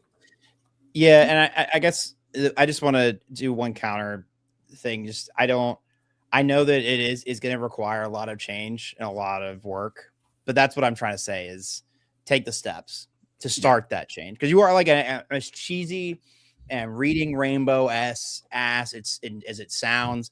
It generally is like movements start with you, and it starts. You can build towards a better future and a future that you want. And if that is something you want, or even if you are just a vocal minority that is seeing what is happening to video games as a media, and you want to prevent what's happening to them, the way that what happened to music and streaming services, at least in a way, or at least if we want to keep that convenience, keep the companies within legal bounds so that they can't abuse us as the consumers as much as they are currently, then take the steps and get involved. That's all I say about that, because you can make a difference and you can fight this. And that's all I'll leave it at. And I'll stop. As Captain America said, the choice is yours. Other people maybe that's my hopeful, naive, hopeful optimism, but that's just me. Your youth has not taken it away from you yet. Yeah, and but I mean, like, aside from video games, I don't know. It's like, I don't know. Not everybody can keep the hopeful optimism, so it's like I might as well keep it for somebody. I'll keep it going as much as I can. Anyways, this is a good point for me to jump off. Actually, I gotta go. So I was gonna do my exit there. Yeah. Sorry for a short time tonight, and sorry for getting a little divisive, but I felt like it had to be said, and I appreciate you guys for giving me a platform and listen and hear, at the very least, hear me out. You're all good, man. Yeah, man. I hope you all have a fantastic night. Chat, you as well. If you guys like Deltarune right now, especially, I'm your guy. I love me some Deltarune, posting a lot of Deltarune stuff. But I also like Nintendo games, and I talk about Nintendo stuff. I'm going to do a video about the Mario and Sonic games, just like I was telling you about. And otherwise, it was wonderful to meet some of you gentlemen. Wonderful to see a lot of you guys again, and I hope you all have a fantastic rest of your night. All right. Later, man. Thanks, man. Thanks, guys. Hope you have a good one. See ya. All right. Game Bird, Your thoughts, man? I know You're you're, all a fucked. big You're physical all gamer fucked. as well. Your corporate masters own you. You're fucked. I like How's the, that for optimism? I No, like listen, the, Dash, when you started this topic, you asked a question. How did you feel this morning when you saw the news? And you also mentioned like this is something we've all talked about a bunch. We've talked about this so many times. I think we've all been mentally, physically, and emotionally preparing for this for a long time. I know Shadow Fox, you talked about Unreal getting its patches and saying like you've been preparing for a long ass time. Long time. That being said, and I went on a whole last time we talked about this very topic. I went on a whole spiel about not embracing the digital future means getting left behind in a new generation. What's gonna with Sony, and it's come true. People were telling me I was crazy, that I'm just like giving in. I'm like, no, it's not what I'm saying. Support your physical, but the inevitable is coming. Yeah. And when it does, if you didn't adopt digital games, you're going to be left behind. I'm like 95% physical on my PS5. If PS6 comes out and I pick up that console, most of my library I will not be able to play on this new platform if it's backwards compatible. Only my digital games, which is a very small percentage of my library. That's what I mean about getting left behind. You're going to have a bunch of stuff that you can't use unless you're keeping or buying old hardware, fixing up old hardware. That being said, even though I've been prepared for this, and you guys know I'm a big collector. I love collecting video games. I've never gotten rid of a single console, a handheld. I have a collection of games starting back from the NES when I first got into video games. I woke up I was very sad about this. It felt very weird to just see this story front and center, even though I've been ready for it. I think I've even made comments like, if PS6 isn't digital only, it'll be the last time Sony gives us that option. And I thought that if it was an option with PS6, it would be an add-on, just like how PS5 Pro, you can buy that little disk drive add-on for it for like $80 or whatever. So I was sad. It's weird, man. It's, and this is part of getting old. I mean, someone mentioned, I think Nate mentioned Netflix. It's like, man, I've got so many fond memories of Blockbuster and renting movies and renting games or renting consoles even. Yeah, times are changing. It feels like they're changing fast, and it's going to be insane to see the domino effect, not just on the video game industry, but physical media in general. Over the last year, I've started, I've been using streaming platforms for so long now, but I've started to rebuild a movie collection over the last year of just movies that I love. How many times have you guys gone on to a streaming service or search for a movie that you love that you really want to watch and it's not available anywhere? Yep. So I've started picking up movies that I love, and I've built a nice little collection going. I'm having so much fun doing it, but it's scary to think of like the domino effect this is going to have outside of gaming. And I do wonder, Nintendo's going to be, assuming they're going to be the company that carries the torch the longest. It would be a real shocker if they dipped out before Microsoft. I can't see a world where that happens. I'm really curious to see what happens. We talked about like retail space, walking into stores a couple of years from now, going into the electronics department, and the only video games that the eye can see are Nintendo games. There's no other platform with games on the shelves. What do holidays look like, when we talk about game sales? Because think about when, like, as a parent, Nate, I know, you and I have done our Christmas shopping for the kids. As a parent, Sandstorm, you're a parent. I'm not sure if you are, Shadow, but like grandparent. There you go. So like as a parent, like if you've ever bought video games for your kids, I've never bought my kids digital cards, or I've never like ordered a code on Amazon before. I like to buy a gift that I could wrap and put under the tree and watch my kid open on Christmas morning. So it's going to be really interesting to see what happens with those like holiday software sales. I wonder if that gives Nintendo just like that added edge of people being in stores. And I know that a lot of people do their Black Friday shopping now online, but still, we still have that on foot traffic. But I don't know, man. It's really sad. It feels like a death in the family. You know, video games being part of the family, having grown up with them, it like there's going to be like this void that follows. But Nate's right though. We've talked about this again. Like as much as the old heads, we're dinosaurs, guys. We're going extinct. We're a dying breed of people who care about physical media. Unfortunately, kids do want convenience. Kids don't want to have to worry about like I misplaced my Switch cartridge or their disc, switching discs. They hate it. Yeah. They hate it. Yeah. They want everything at the press of a button. Just that convenience. Everything everywhere all at once is what they want. I told my kids about this morning. They're on summer break right now. And they looked, I don't know what it says about me and my age, but they looked so unfazed.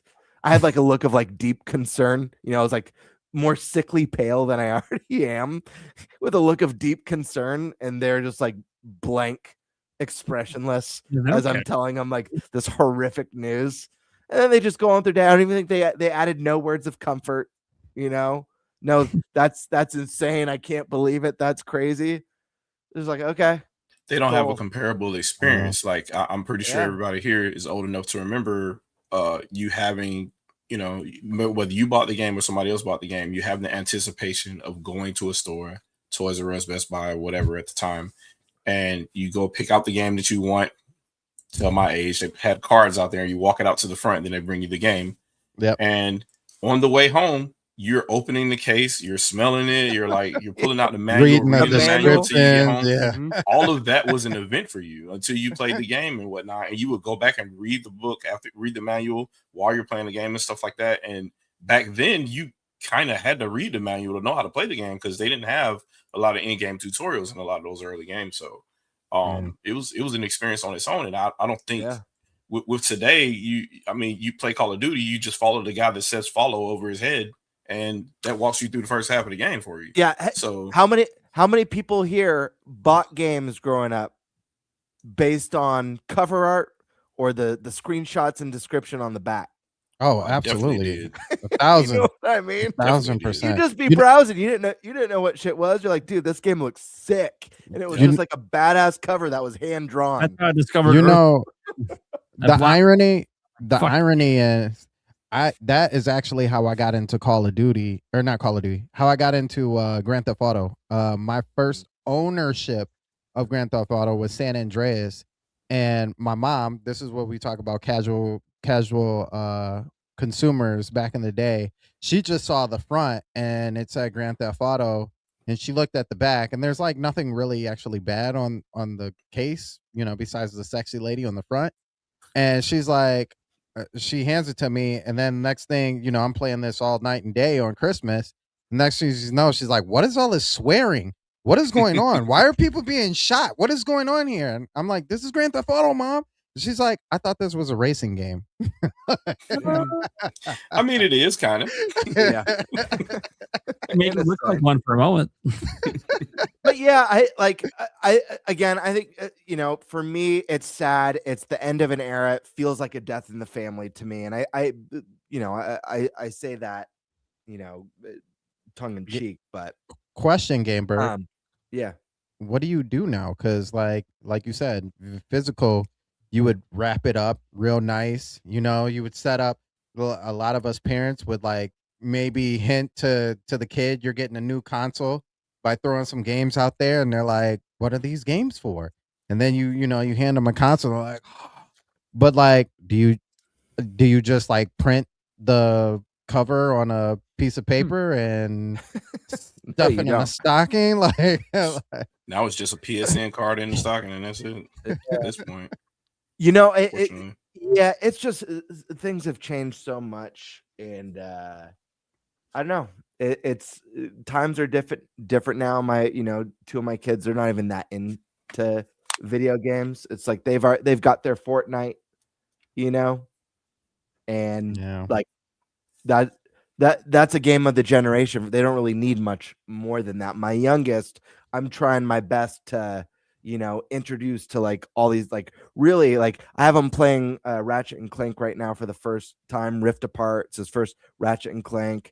But I've gotten him on Pokemon and Mario, and I'm hoping when Ocarina of Time remake comes out, we could play that together. Hopefully he gets into it more so than the others do. But I mean, like, times are just different. Even like the way kids interact, like, when we were growing up, I can't speak for you guys, but like, just as a generalization, I feel like when we were growing up, I spent so much time with my friends, like hanging out, going places, whether we're hanging out at each other's houses, hanging out at the mall, whatever it was. I feel like a lot of kids now spend more time experiencing their friendship on the phone than they do in person. Maybe I don't know. Maybe I'm not I would say 100% this on that, too, but as an observation as well, because this is something that's really big that's changed too, is that when we used to go over friends' houses, like all my, well, not all of them, but the majority of my friends are gamers. They may not be to the same knowledge as I am with in the gaming industry, but they're gamers. And so when we used to have two different consoles, two different devices, but end up having the same games, we would talk about just like the games and what we experienced in the game. It wasn't like, oh, your game is running trash. It's not, comparable to my system that runs this game at this level. And likewise, when we had a game that the other person didn't have, you spent your time in awe over the game that they were showing you. You know what I mean? Like, oh my gosh, like this is an awesome game. Like, how can I play this? Oh, well, you can only play it on this system. You're like, okay, I need to convince my parents to get me this system because I need this game. I want to play this game too. It wasn't like, oh, that's an exclusive and you don't have this exclusive, so you're trash. And the third parties are only coming here. This is the only place you can play it. Greatness. So yeah, it's like, I don't know. The world is like the much darker version of what we knew. yeah, it's Yeah, crazy. it is. I agree And with you. last point I'll end on is that I would really Bird, like to see. Do you have some more thoughts? Yeah. Last thought I wanted to throw out there is I would really love to see after this announcement what like sales are going to look like going forward now for physical. Because why would people buy physical now, other than like people who want to collect, like people like us? But like that, your average person, why would you buy physical now for PlayStation, knowing that it's being phased out? And if you care about backwards compatibility at all, you're not going to be able to play your physical PS5 games on PS6, right? I mean, that would be the assumption. So they already are predominantly digital. Nintendo's the weird exception, because all the oldies like us who grew up playing Nintendo. I'd be really curious to see what happens to physical sales with Sony now that there's really no incentive to buy a disc from them ever again. Yeah. Long story short, Stash, I'm sad. We've been bracing for this. I always tell myself I'm going to be ready when it happens, but like many things in life, I don't think we're ever truly ready. And yeah, I got a lot of memories on these shelves in front of me, and so I'm thankful. I'm grateful for the collection that I have, for all the memories and experiences. And I have no plans to get rid of them. When I want to enjoy them, if I want to enjoy them, I'll be playing them and showing my kids or showing my grandkids. So, yeah. Good.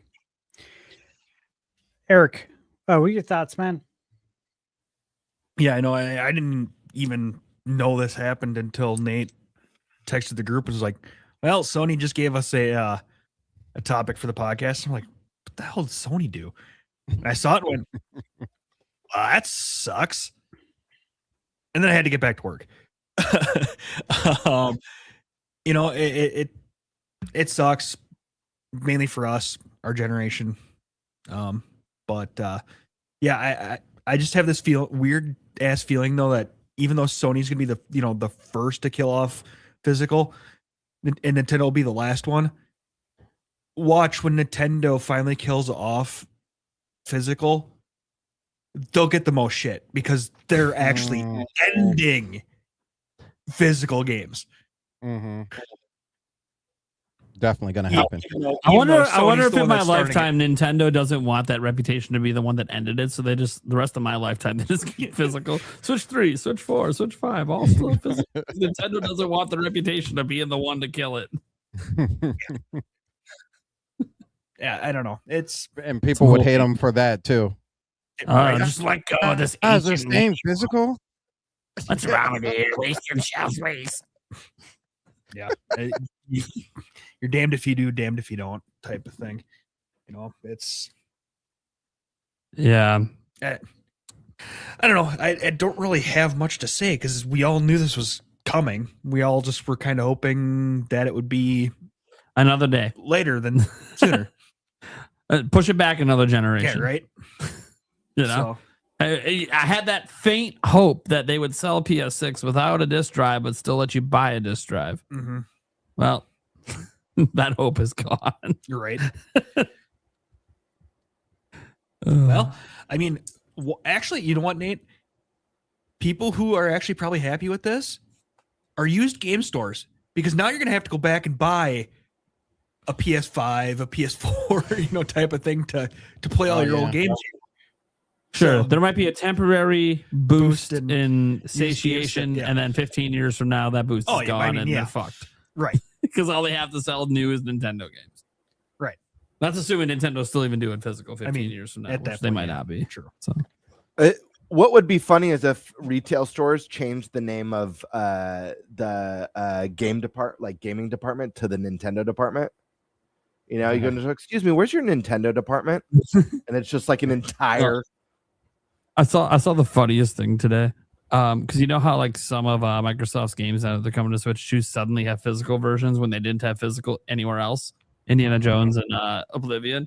Someone was like, Microsoft has like the funniest thing. You wait till all the layoffs happen, this record layoff that's about to happen, right? You get all that bad news out of the way, and and all this blowback to Sony, and then you announce Helix with physical support.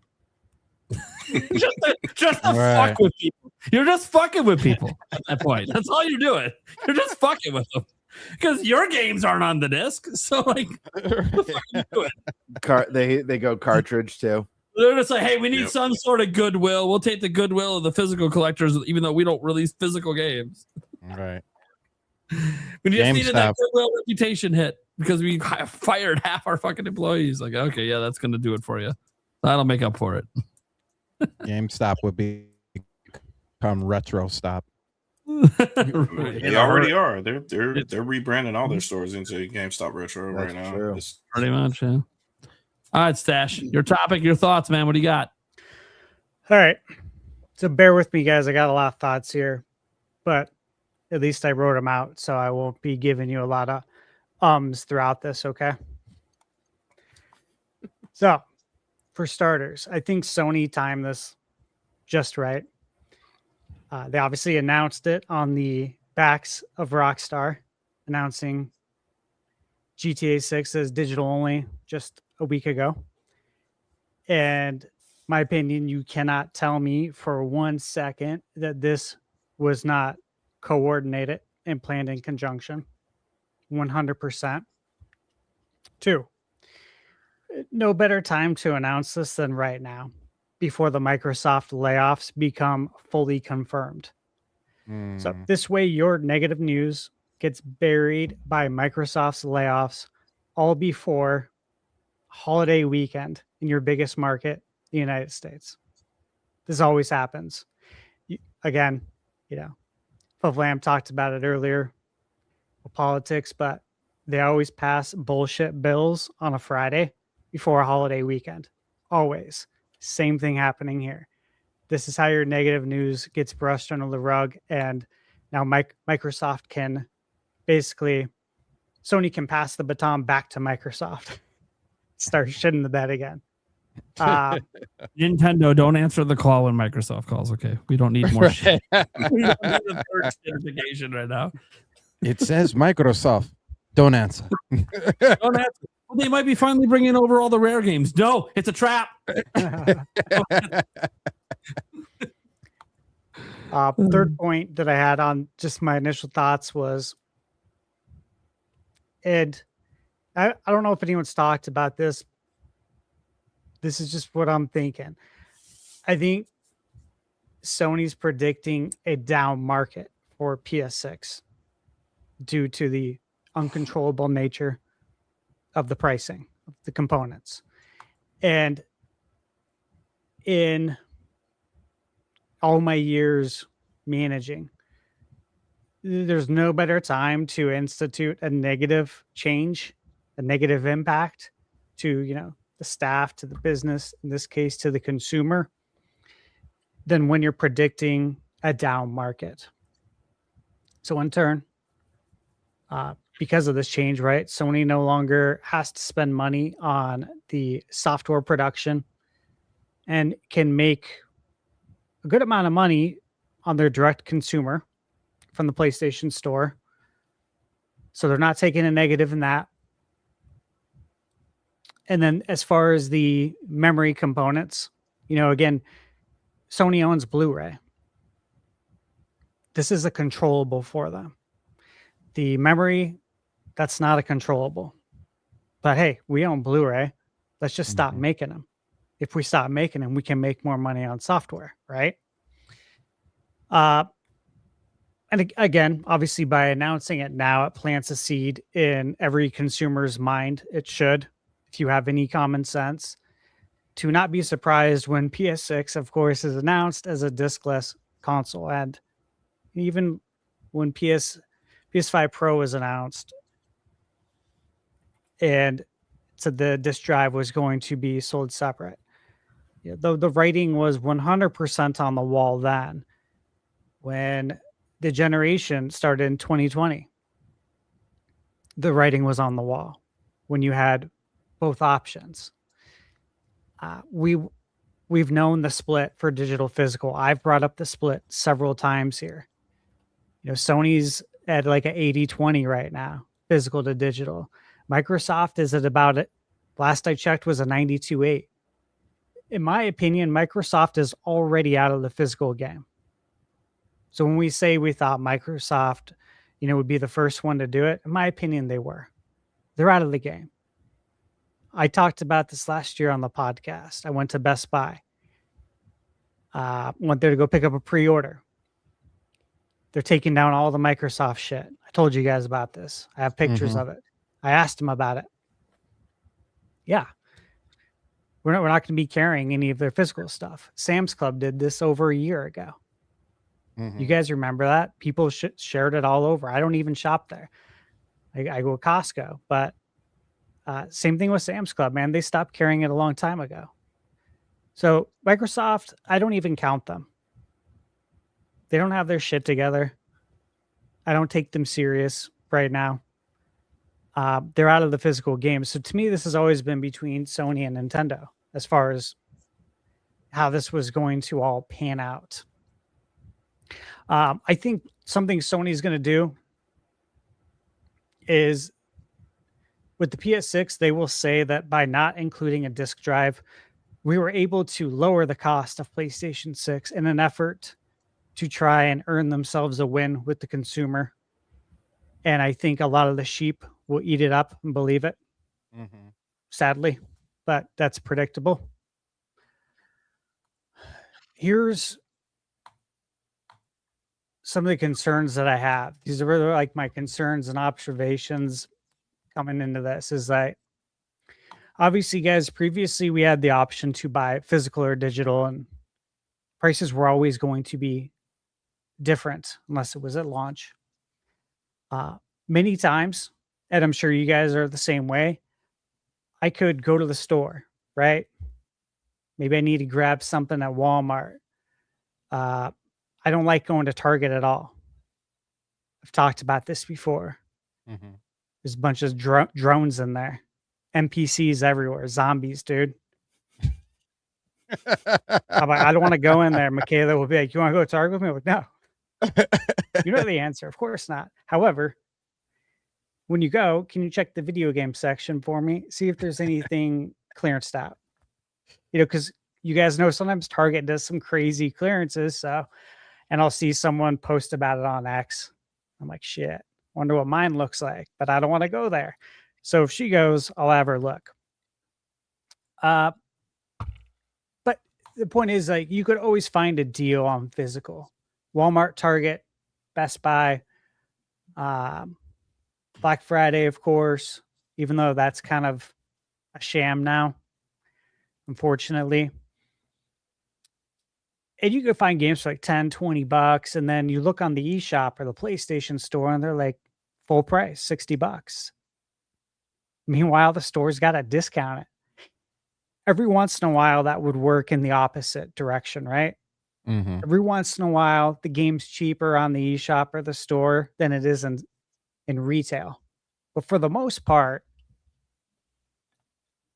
you could find it cheaper in stores. That will be gone now. That option is no longer going to be on the table, right? That sucks. Obviously, you can't sell digital games. Nintendo has done what they've done with the key cards, which allows you to sell them.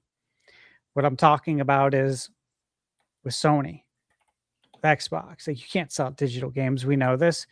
You can't even put your digital collection in your will. I can't pass it down to my godson. I can't legally do it. Sure, I can give him my logins. We can act like I'm still alive. I don't know how long you can do that for. I don't know if I'll ever get strict on checking that stuff. But the point is, you can't even pass your digital collection on after you've left this life we live. Another one. Okay. Digital games. Obviously, you can't trade them in after you beat them. Now, look, I don't personally do this, but there's millions of gamers that do, right? GameStop has built a business off of this. Younger gamers, especially, who don't have, they might not have jobs yet. They might not be able to legally work yet. They might not have the work experience even, to go out and get a job and make some decent money. And this is how they're able to game. And I respect the grind because, there was a period in my life where I traded in games.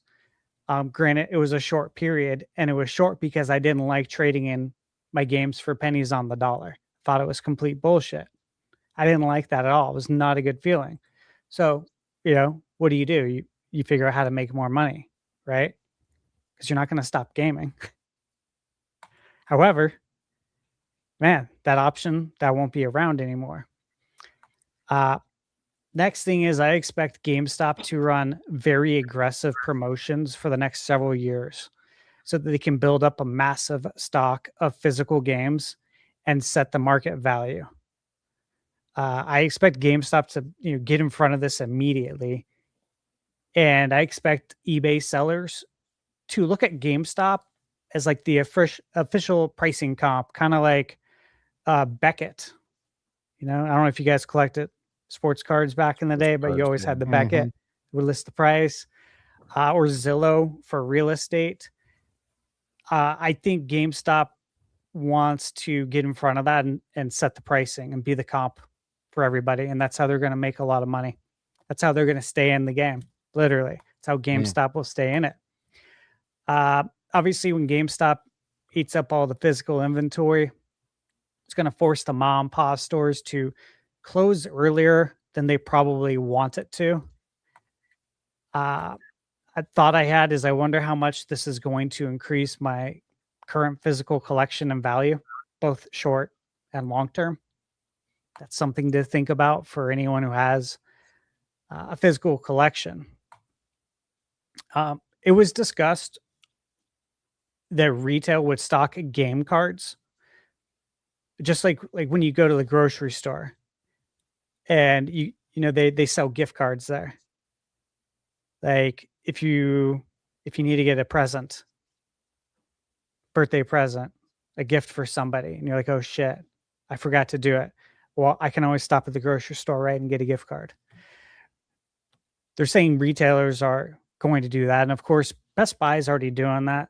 I think the last time I was there, God, they had so many Switch cards. Like that look like gift cards, that are games. Xbox has been doing it for a long time. I think it's pretty lame. I think game gift cards are good for gift giving. Like if you can't buy the game, but outside of that, like I'm going to go to Best Buy and buy an actual game, right? Dude, that's like, to me, it's so weird to like go to a game section and browse game like gift cards, just like shuffling through the different cards. It's so lame weird. to me. Yeah, it's weird. Lame. Yeah. And look, to me, there's no benefit to me, like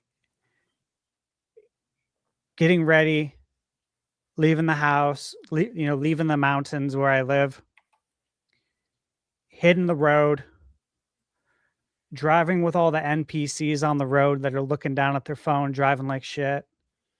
You know what I mean? Like spending gas. I drive a Jeep Wrangler. It ain't cheap. Spending gas, spending the time out on the road, going out in 110, 15 degree weather for the next 6 months here in Arizona. Drive to my local Best Buy to buy basically a video game gift card. Who's going to do that? Even if someone gives me the gift of a Best Buy gift card, I can use that card on bestbuy.com to buy the game digitally from Best Buy, and they'll send me the digital code immediately. So there's literally 0 point whatsoever in me driving to a store to buy a game now for Sony or Microsoft. So all these retailers just lost all of that foot traffic, because I know I'm not the only one who thinks that would be a really dumb idea to go through all of that just to go buy a little card when I can buy it on the shop. I don't have to leave my couch. Why would I do that? And again, if I have a gift card, I can just use it on the website. So they're screwed there. I mentioned this several times on the podcast that over the last 2 years that I expect Nintendo to own the retail space. And again, this is great for Nintendo. Xbox, they're already gone basically everywhere. I don't see them anywhere. We knew PlayStation would go next, but now Nintendo's going to own that shit. And it's going to be interesting to see how they treat that, because you can look at it as this is an opportunity that just fell in our lap, right? Like we're the only ones who have physical. Our competition left. They left the gym. There's nobody here now, man. It's just us. What do we do now? Again, you guys mentioned it before about the game key cards. I never saw anything negative about these things.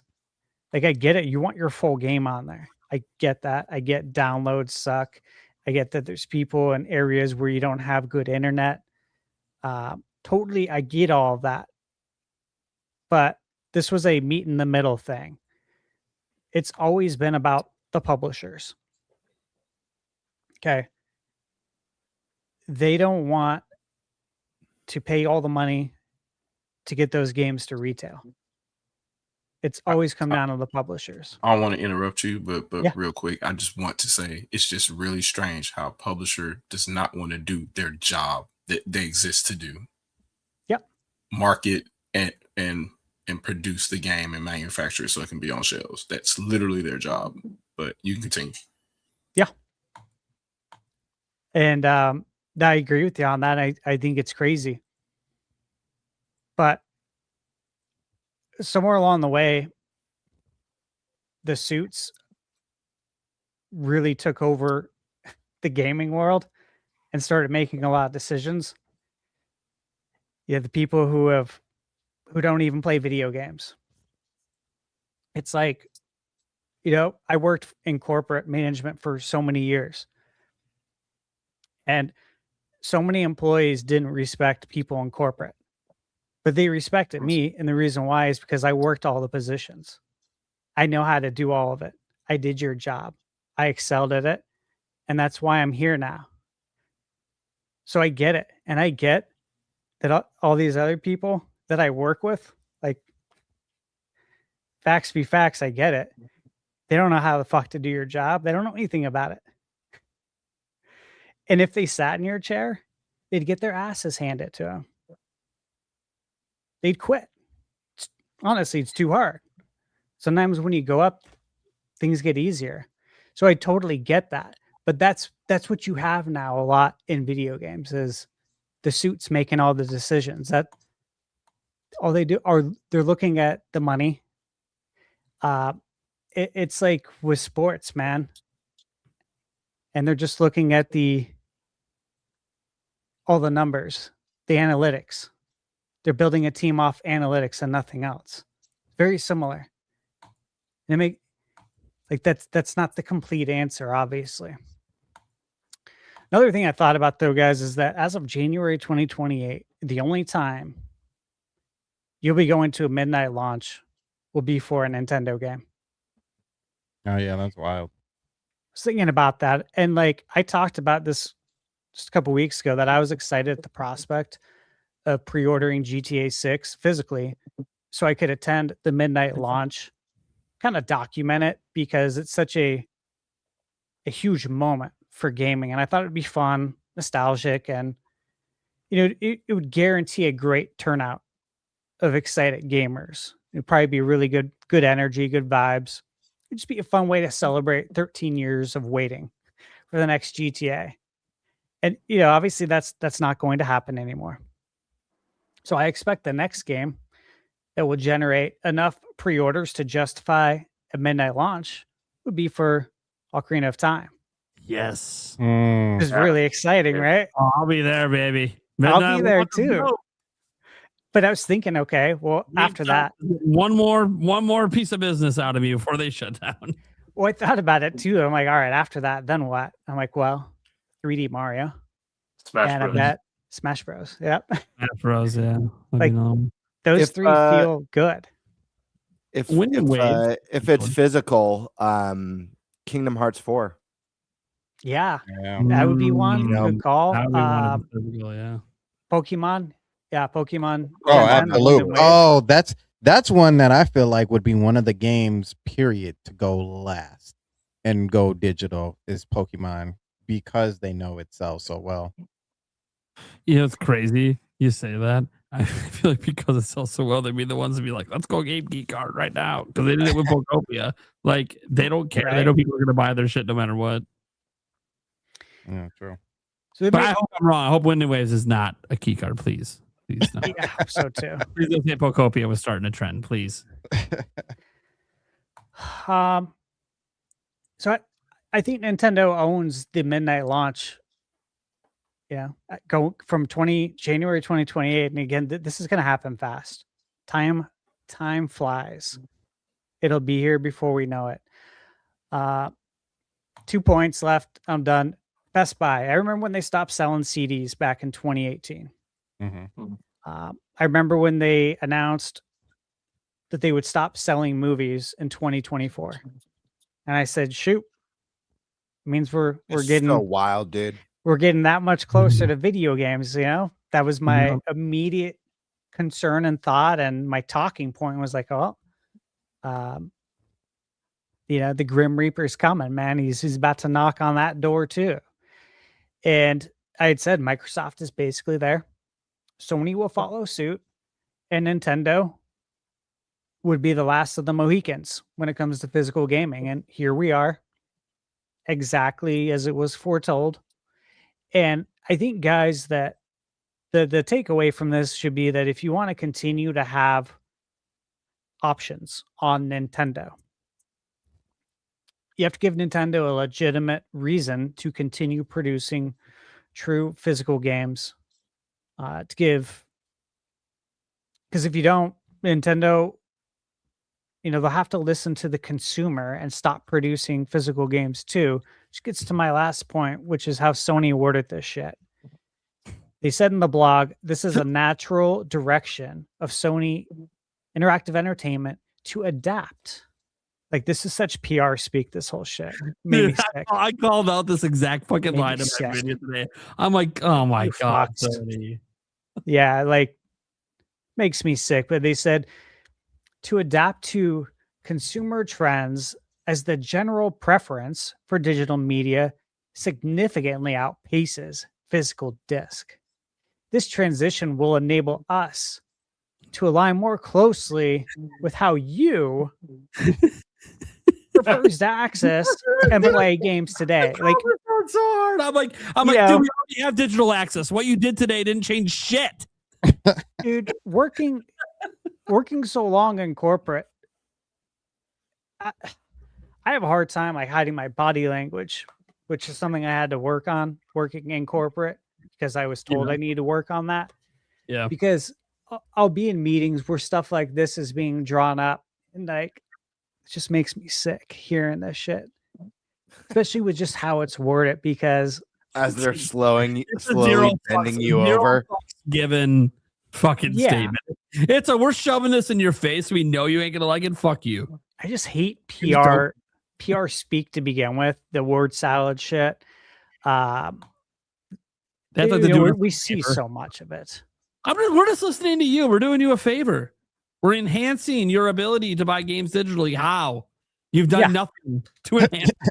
Exactly what they said. And so, look, to end it, this is Sony's way of placing all the blame on you, the consumer, because you drove this statistic. You guys all know that I buy physical more than digital. I buy digital if there is no physical. Okay, nothing's going to stop me from playing video games, but indie games, if you will, because they don't have the funds to produce a physical game out of the gate. The only way they'll produce physical is if people buy the digital, they like it, they talk about it, it gets good review scores, and it gets recommended. Or people like me review it on YouTube and spread the word. And then and only then can they say, okay, I think we've generated enough sales and support and goodwill within the gaming community to comfortably produce a physical version and turn a profit and not risk going out of business by doing this. Outside of that scenario, you guys know I'm buying physical all day. I still do, even for PlayStation. Obviously not Xbox. They don't sell physical, but anything that has a physical, I'm going to buy that first and foremost. So the takeaway is if you want to continue to have these options, you gotta support it. And if you don't care, that's okay. That's okay, because again, we're the old heads, man. We're the ones who care, and the young kids don't care as much. We've talked about this. They don't buy movies, they don't buy any of that stuff. They don't buy anything physical. It is what it is. But again, look at the 500 movies that just got removed from PlayStation. They literally got terminated. How many people bought Terminator 2? It's a great movie. I wouldn't be surprised if a decent amount of people did. And now you're just SOL. If you spent $20 on it, well, too bad. Contract's up. Nothing for you. So there's more to it than just a game sitting on a shelf. You know, you guys mentioned it too before about the sentimental value, just picking up a game and looking at it and looking at that cover art. There's a lot of memories within that game. We all buy physical for different reasons, but if we don't have that option anymore, again, the IP holder gets to control that.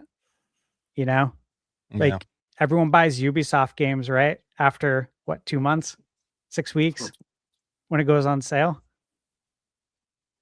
And the reason why is because they're not flying off the shelves. And then the retailer has to discount them. That's not a problem anymore. If Ubisoft thinks Assassin's Creed is worth $60 or $70 for the first 3 years that the game's out, they control it. Nobody else does anymore. You can't go on eBay. You can't go on OfferUp. You can't go on Facebook Marketplace. See if someone's trying to get rid of it. It's over. Just one place that controls all the pricing. It's not good. Is being sued right now. For those that don't know, the class action lawsuit against the PlayStation Store at the moment over monopolistic practices. Kind of ironically timed with this announcement, since this just made it more monopolistic. That said, all these closed platforms have that same digital store problem. So we'll see if anything ever comes of that in a lawsuit form. I'm not sure if anything can come of it. We'll find out. One thing I want to make sure we shout out here is Paul Gale Network joining us super late in the show. How's it going, Paul? Mostly my fault, not his fault. That being said, hey, Paul. Obviously you got the deep of it. We're talking about the big news of the day, the bad news of the day. What are your thoughts on this whole shindig with the PlayStation ending physical games? Like Steve said in a lot of those points, it seemed like an inevitable thing that would happen. You know, we saw it with other mediums. There's less of an attachment that a younger generation has with physical. They didn't necessarily buy CDs, buy DVDs, have a desire or a need to collect and build up a shelf's worth, you know, from youth. Think about it, like iPad, iPhone, other smart devices, just having access to all of these apps without a cartridge for each thing. More convenient, yes, but less of a piece of an attachment that you need to have with it. Space. Probably more people are living in smaller spaces as the world gets more populated, so the likelihood of having more space to collect stuff for a younger audience, for growing families, is also lower. So, yeah, happening with CDs, happening with movies, Netflix streaming, all of the different streaming devices. It's why buy a movie? I knew people back in the day who couldn't wait for Smallville to release all 10 seasons of that on a DVD and buy it. I don't know anybody today is like, dude, I can't wait till Stranger Things releases all 5 seasons on Blu-ray. No, why? I just watch it on Netflix. What if they don't release it later? What if they take it off? Whatever. I had my blip of attachment. I don't need that ownership. Look at Spotify. Why buy any music? Just go on the internet. So the sad thing is, like with our favorite medium, I think amongst everybody here, is video games, and seeing that tangible nature slowly go away. But, you know, kind of to be expected as with everything else. Unfortunate in some ways for gaming overall, but since this is a primarily Nintendo-oriented podcast, is good for Nintendo, because there are still going to be millions of people every year that are out there shopping, doing their holiday shoppings. Every day is someone's birthday. Every day someone goes to the mall, someone peruses Target, someone goes to Best Buy, etc. Now, maybe people will stop going to said locations that don't have any other gaming, but gaming will still exist in some capacity because there's still non-gaming but gaming affiliated items like t-shirts, socks, costumes, amiibo, toys, crossovers with Lego, etc. So I see this really benefiting Nintendo because now there's always been an association with Nintendo and youth. Nintendo for everybody, but Nintendo definitely hits harder with the youth because you just look at, if any of you have kids, go to your kids' school and see what are the costumes in Halloween time. It's Nintendo and it's SpongeBob and Ninja Turtles and Transformers and Star Wars and Marvel and DC, but nobody's dressing up as any Xbox or PlayStation characters for the most part. You might rarely get a Ratchet and Clank or a kid in Halo, Master Chief, but you know what I mean? So like Nintendo's going to have this visible identity of gaming in the store, but also it's kind of like a Trojan horse that will work both ways with they'll have Amiibo on the shelves, they'll have the t-shirts on the shelves, and now if you are attracted to some of this Mario stuff, some of the Sonic stuff, and you want to continue your shopping with buying a game of that, you're only going to see a Nintendo game. You're only going to see Sonic Adventure 3 after your son or daughter or grandkid wanted that Sonic t-shirt because they like Sonic the Hedgehog and the movies. You're going to go to the store. You're going to be shopping around Target. There's a Sonic shirt. You know what? Let's see if they have any Sonic games. Oh, only for Nintendo?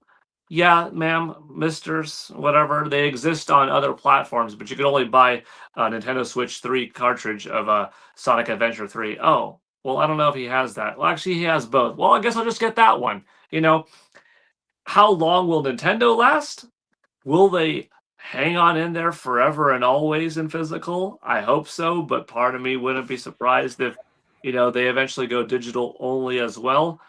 But, maybe not. Maybe they will see the value in doing things their own way.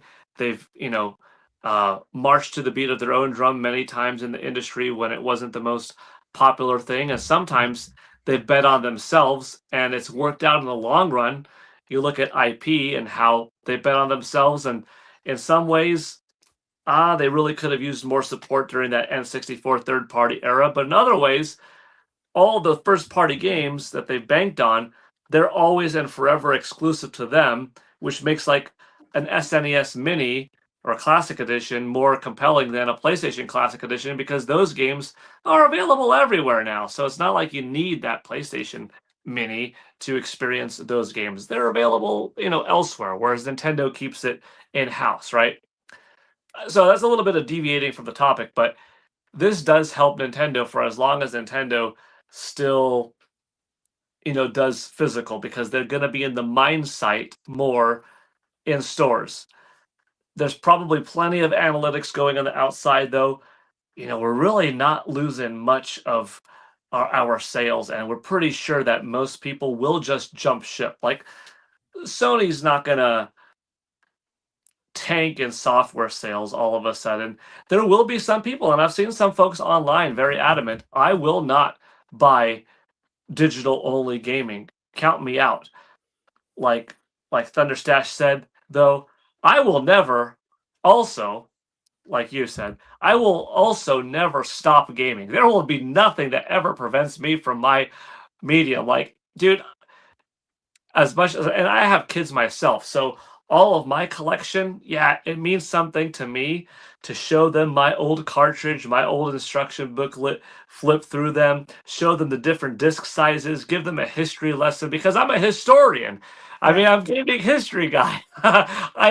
You think I have more fun saying today in gaming history, and I gotta pop up a box of a cartridge from the fat N64 box of Star Fox 64 and have a rumble pack there. Like, you think I have more fun with that or just having a digital release? It's the former. I like the physical, and I like it for many different reasons. The tangible ownership, the paper, the effort that went into it, the story. Like you said, I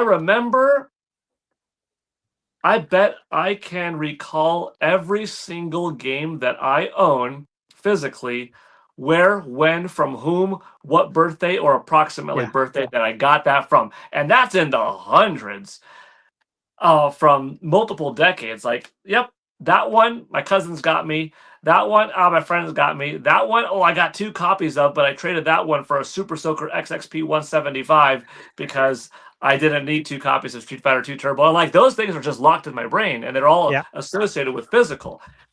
With digital, it's still, I remember buying this from the digital shop on PSN, Xbox, and eShop, you know. So I still have a familiarity with, oh yeah, World of Goo. I was there, I downloaded that on the WiiWare channel, and it was a blast, but it's a little bit different having that other connection, you know.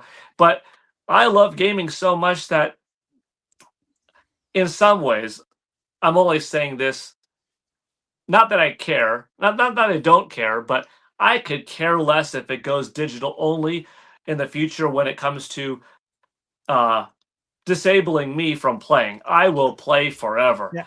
If Street Fighter 7 comes out and it's digital only, or Street Fighter 8, dude, I've been playing Street Fighter for 40 years. You think I'm going to stop?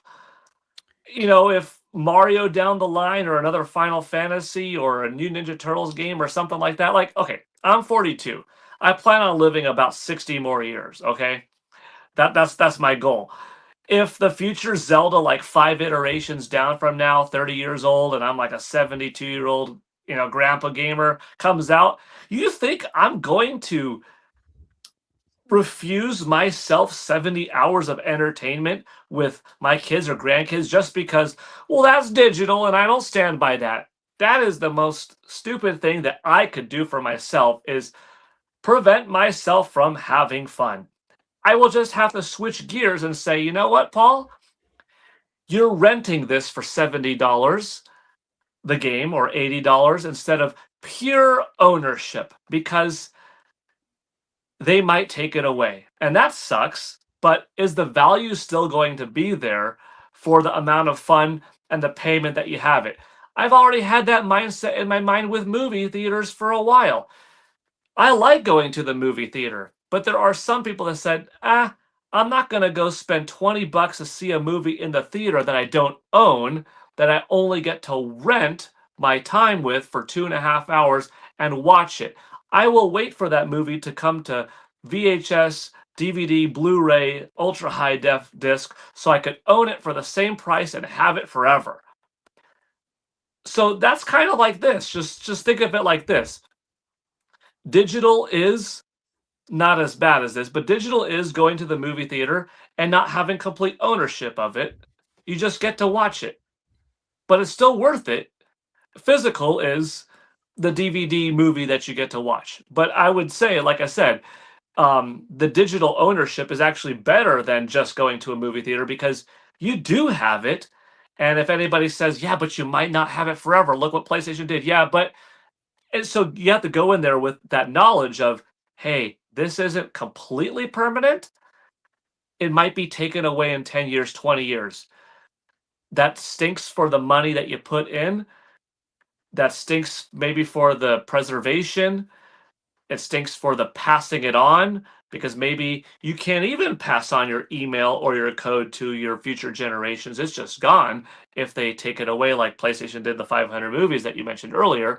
But even when you take those into consideration, the amount of time and the hours that you had fun will probably be justified. You're going to have to shift gears, though, from I'm buying games as a collectible, as a trade for collection purposes anymore, and you're just going to have to buy games, if it goes all digital, as I'm just buying time for fun. You know, you could already associate that with food. You know, people drink food and you take a leak or take a dump after the food, not to be crude, but yeah, food's not permanent. You know, even protein, when you go work out, if you don't work out, the protein turns into waste. So everything is like that. You just have to justify it. Hey, to each their own. If you don't like it enough that you're so adamant, I refuse to get the digital, then you're just going to be losing out on time. You're going to be missing out on the fun. You'll never not have me enjoy a Zelda story 20 years from now, or, you know, a brand new Ratchet and Clank comes out, Spider-Man 4, a brand new X-Men game from Insomniac Games comes out exclusively on PlayStation 6 and is digital only, and it is like as good as the Spider-Man games were, Miles Morales, Spider-Man 2, but it's X-Men, and it's big, and it's bold, and it's digital only. As a longtime X-Men fan, you think I'm going to care I'm going to play it. It's going to get my $80. And if that thing goes bye-bye in 15 years, it'll suck, but I will know ahead of time. I'm buying this for 80 hours of fun for $80 now, and I love X-Men. I'm going to enjoy the heck out of these graphics. But Paul, go into it with the mentality of it might be gone one day. That's a tougher thing for the older crowd, I think, because gaming is not just fun, it's a collectible. Look at how many statues we all have and t-shirts. We build identities and channels around it. But for so many people, it's just a piece of entertainment. It's not Smallville in needing to own 10 discs. It's Stranger Things not needing to own 5 discs. You know what I'm saying? This stuff right here, though, that stuff's always going to be cool. And that's one of the reasons, as you showed up the Star Fox Arrowing from Ubisoft with Starlink, that's one of the reasons why. And don't get me wrong, I hope physical stays. I will always prefer physical over digital, or at least the majority of the time. There's sometimes it just makes sense. Like, dude, I don't want to swap cartridges with Animal Crossing. I bought that thing digital because all of my family and I, 4 of us in the house, had an account. Yet we were sometimes playing another game. It just, for me, Animal Crossing made sense digital. You know what I mean? Like, whatever. But most of the time physical. I want it to stay. And I want it to stay also for those reasons, because I like the shiny tinfoil collector's editions. I like when they throw in a cloth. I hope they have this badass collector's edition of The Legend of Zelda Ocarina of Time that comes in a gold steel book. And I would love it if it comes with like a canvas, like chamois kind of map that you get to unfold, and it's the Hyrule map from Ocarina of Time, or a piece of tapestry that you get to unfold, and they'll give me a keychain in there and make that thing $120, $150. Like, dude, I am sold. Could publishers still do that kind of promotional work? And then maybe here's where it makes people feel a little bit better, because they might not abandon full-on any presence on shelves, because they might say, you know what, there's still some value in releasing gaming associated things, so we still have a placement in the shops around the world, that you're no longer buying a box with a game inside, you're buying a box with a digital code, or maybe there's no more box anymore, but for special releases, we're going to bump up the other stuff. Like, here's a box and there's no game in it, but you're going to get the digital code. But we're also giving you this toy, this figurine, this a t-shirt, a hat, or whatever of Final Fantasy 19. And that would be kind of an interesting way how you could still have that retail space, have that identity and that familiarity with people that are walking around. It's just not a physical game anymore. And then, does that make some people feel better? Yeah, maybe. You know, like, okay, I got my digital copy here for $70, or I could do my digital copy in the store. But when I do it in the store, it's $100. But that's because it comes with a poster and a shirt too.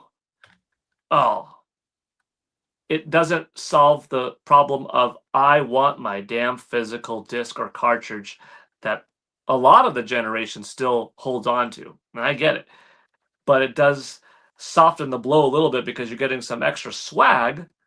I don't care about the swag. I just want my physical game. Well, dude, you're either going to adapt or you're going to be left behind. And that's just a unique thing per person, I suppose. Yeah. Paul. You know what I think? I got one last thing to add on this. And I think it doesn't matter what you think. Just kidding. I don't know where that came from. It just came out of nowhere. You're good. No, you're good. Listen, I think this would be an amazing time tomorrow for Nintendo to make an official statement. Yeah. You know, do their PR spin, and do, as consumer preferences in the broader entertainment industry continue to ask for physical media. Just shut the Petty. Nintendo will continue to push physical media for the ongoing future, this is obviously a natural direction for Nintendo to adapt to consumer trends and the general preference for physical media, as it significantly they should do a total attach a video of this is how you share games on Nintendo. Oh man, the irony is they're petty enough to actually do it, and they would make it a whole commercial. And at this if we time, still had Reggie, it would be absolutely perfect. Oh, boy. To do a commercial It's so with good. Reggie for that, and just do like the same, like, you know, like this PR.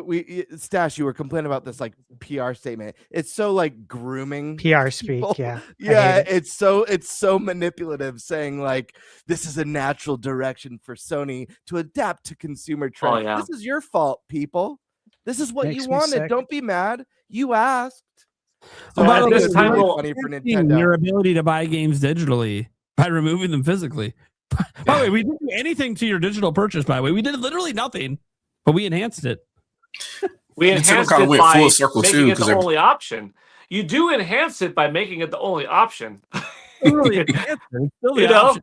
Just, you know, At this time, we're also pleased to announce that we'll be reprinting all classic cartridges for a limited run, and discs of all Nintendo systems releasing so that you could buy them officially new once again. And like, here's these old N64 carts and GBA carts, and we're just bringing them all back. They're going total 180 from the rest.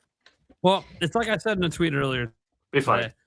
If I could time travel and go back to the 90s and told myself that cartridges would outlast discs, I'd be like, you're full of shit. Yeah. What was the superior medium now, huh?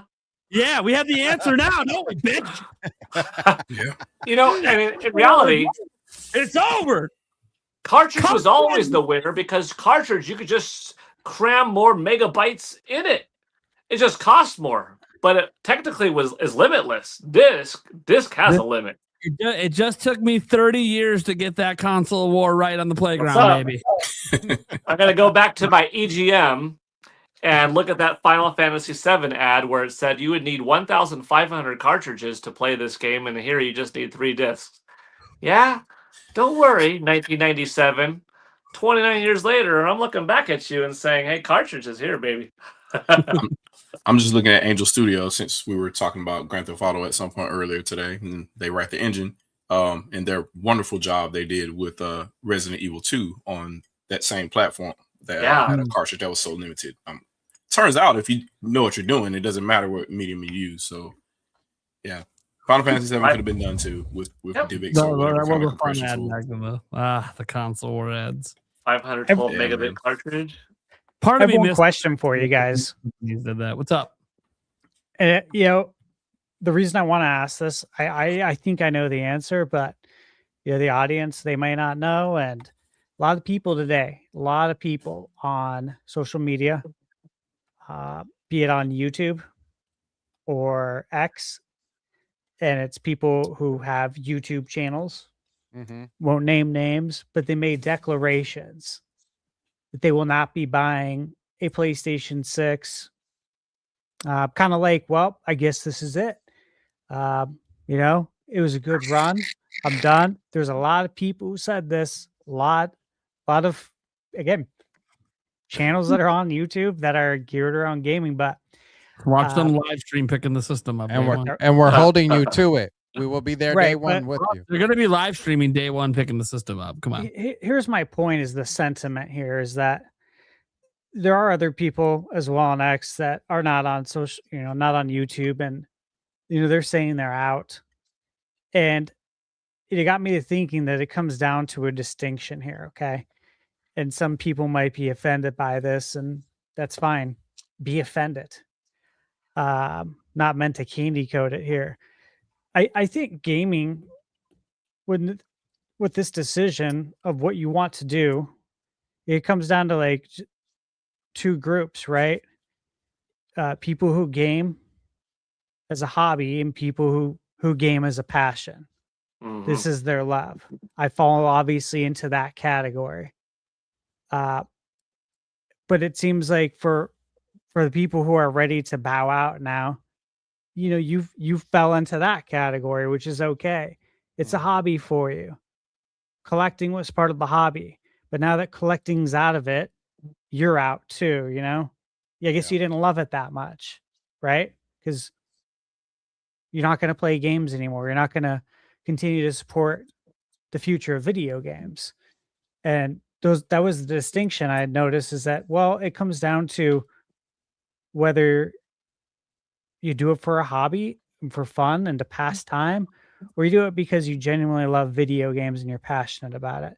So I got to ask you guys again. I presume I know where you fall, but what do you think about that? Where do you fall? Maybe I'm wrong. Me personally, I've publicly said for quite a while now, I think this is probably my last time buying all the consoles at once during launch, and it's going to take quite a bit of game releases and stuff like that I can't get anywhere else from Sony and Microsoft to get me to buy their system going forward now. I do think I'll eventually fold and end up buying whatever they end up having now, but if you just look at a track record of PS5 and Series X, Series S, it's not anything to write home about. I'm glad I got them early, so I didn't have to spend $900 for one of them now. But you know, I can count on my hand how many experiences are locked to just that system that I've had on those. Because otherwise, they're PS4 games, they're PC games, or what have you. And now a lot of those games are coming to Switch too. So there's kind of like almost no point for a lot of this stuff. And I don't care how shiny the floor is. I know what reflections are, and I know how ray tracing works. And I also know that the ray tracing these systems provide isn't real ray tracing, it's piecemeal. So it's just one of those things. I don't think they're going to convince me to jump. But on top of that, though, you kind of had me thinking that, yeah, I'm going to have to eventually jump on the all digital train, especially when Nintendo jumps over, right? Because it's just the media that we consumed over time. And I started thinking all the way back, like my first game was on a cassette. Data sets is what they call them back then. Yeah. And then we just start playing on all kind of different formats. So laser disc, the ROM carts or whatever, you know, then eventually CDs and bigger cartridges and the Switch cartridges now. And that we switch storage formats from mechanical drives to solid state drives now to overcome these issues because these games are getting too big. Yeah, we've moved along with all the changes going forward. So yeah, if you want to continue gaming going forward, you're going to have to adapt at some point. I just don't think if I'm going to do it, it's not going to be with Sony and Microsoft going forward unless Gears and some of those other games start coming back with something like really fresh for me to jump back into. Well, I mean, I'll sell my soul for Killer Instinct. So if Killer Instinct shows up, I'm wherever that game goes, I'm there. So, I'll be there too. Yeah. So that's about it though. But other than that, yeah, I'm gonna hold tight for now. All right. Sandstorm, how you feel about that? Yeah, so we literally just had this conversation last Saturday. And it was a reflection moment for me too. Because likewise on a PS5, and it's funny because I only have a handful of games. I can tell you off bat, my kids could probably tell you we have more than that, but I know we have NCAA. I know we have college football. I know we have 2K. I know we have Madden. We have Crimson Desert. We have Ghost of Yotei. We have Avatar. And I think that might be it. We may have one other game. That's a PS5 game. Now, out of all of those 6 games, I've played NCAA. Don't play it anymore because it's boring. Never got into 2K now because I feel like the game isn't what it used to be. And I have literally no interest in it. I'm a whore for samurai games, and I have yet to pick up and play Ghost of Yotei, which is crazy to me because Ghost of Tsushima was my game of the year that year it came out. The only game that I literally play is Crimson Desert, and I've shelled a lot of hours into that game, but that's the only game that I'm like, this is worth playing. Other than that, like outside of that, I don't play the PlayStation. And and it made me realize as I was talking to the other crew is that the Switch for me is like the most. I hate to say it because I know a lot of people. I don't hate to say it, but a lot of people kind of tie in Nintendo with being like really kiddie. But it's the most mature system for me. Like as a parent, it's the most mature system for me because I don't have that much time, between going to work, between dealing with kids, between being at church, between running stuff at church, between making music, living the wife life. And I should have said that first. So sorry, J Mac. But doing the wife thing, it's like there's not really that much time for gaming. So to have a Switch 2, it's like I can jump in the game, and they're designed around the system so I can jump in the game, play it for 30 minutes, hit the save button, get out. I don't even have to hit the save button anymore. I can just jump out and throw it on the charger. We'll jump back in the next day. And the kitty system, that kitty system stigma, I don't think that applies to I don't think it applies to any of the generations, but I think of like a mainstream gaming appeal, I don't think that applies to Switch or Switch 2 at all. Obviously, there's going to be outliers who still make comments like that. Yeah. But if you ask me, that's just, I call that mental illness.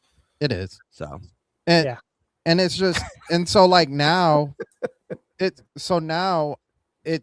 went from like, oh man, I have to have this system in order to play this game. But now I'm at like the maturity state where it's like, bring this game over to this system, and if you're not bringing this game over to this system, then I guess I'm not playing it. Like I'll watch it on, and that's why I like YouTube and like you guys doing reviews and all that other stuff. And I'm like, dang, that looks like a good game. Guess I'm just gonna watch the walkthrough at some other time and watch it that way. Would really love to play it, but I'm not about to spend $700, $800, $900 in order to play this game. It's not happening. So similar to Shadow, when it comes to the next systems, you really, really, really gotta like you gotta do something. You gotta do something like heavy.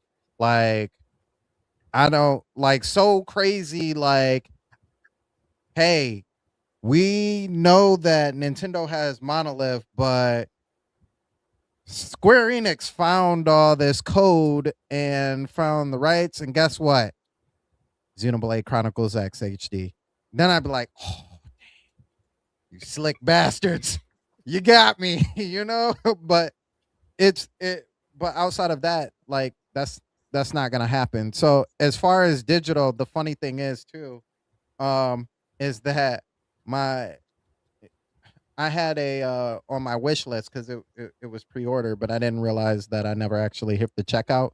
But I just literally downloaded something digitally on the computer. So I'm like, we're even having this discussion. I'm out here downloading digital things. So. You were updating Steam in the background as it was anyway. So it is what it is. So is it that big of a deal for me? Honestly, no. It does take away from the nostalgia of popping in a new cartridge or popping in a new game. The one thing I don't like is waiting an additional hour. We go to these early midnight releases and all that other stuff. We're all in line getting excited. Oh, play the game. And then you throw the CD in and it's like, you got to wait an hour. Make sure you get your pizza rolls ready. Talk to your friends about how good of a time you had. Like all this other stuff before you play the game. And I hate that. I can't stand it. I miss the games. The days are just like plop. And that's why I like Nintendo First Party, because you can just do that without having to do any of the extra. But it's, I guess the convenient factor outweighs the physical for me at this point in time. So like my mindset right now, physical versus digital. So I have back here Final Fantasy VII, the remake, that came with the Magic the Gathering cards. Found out that that was like a rarity because they weren't making any more at that point, and I'm like, oh, I gotta go get this physical before I miss out. This is my first time actually getting something on time, and it gets sold out. But I bought the game digitally to actually play it because I didn't want to open that. It has to be something super special for me to get it physical. So like Zelda, any Zelda game, I'm sticking to physical. Smash Bros is now a digital game. Mario Kart, I would have bought physical, but I'm not about to pay $80, and it came with the system, so it was like a smart choice. But it has to be a special game to me, or a special franchise to me. I'm not sure. Hold on. Yeah. Is that the second one or the first one? It's the second one. Oh, okay. I don't have the second one yet. Yeah. So, yeah, it's.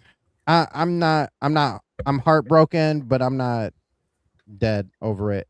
I do think. Shout outs to Steve. I don't know what you're talking about, but shout outs to him. I really do hope Ocarina of Time shows up and it's the only golden cartridge. Yeah. Out of all Bring of them. back gold carts. Yeah. I really want that.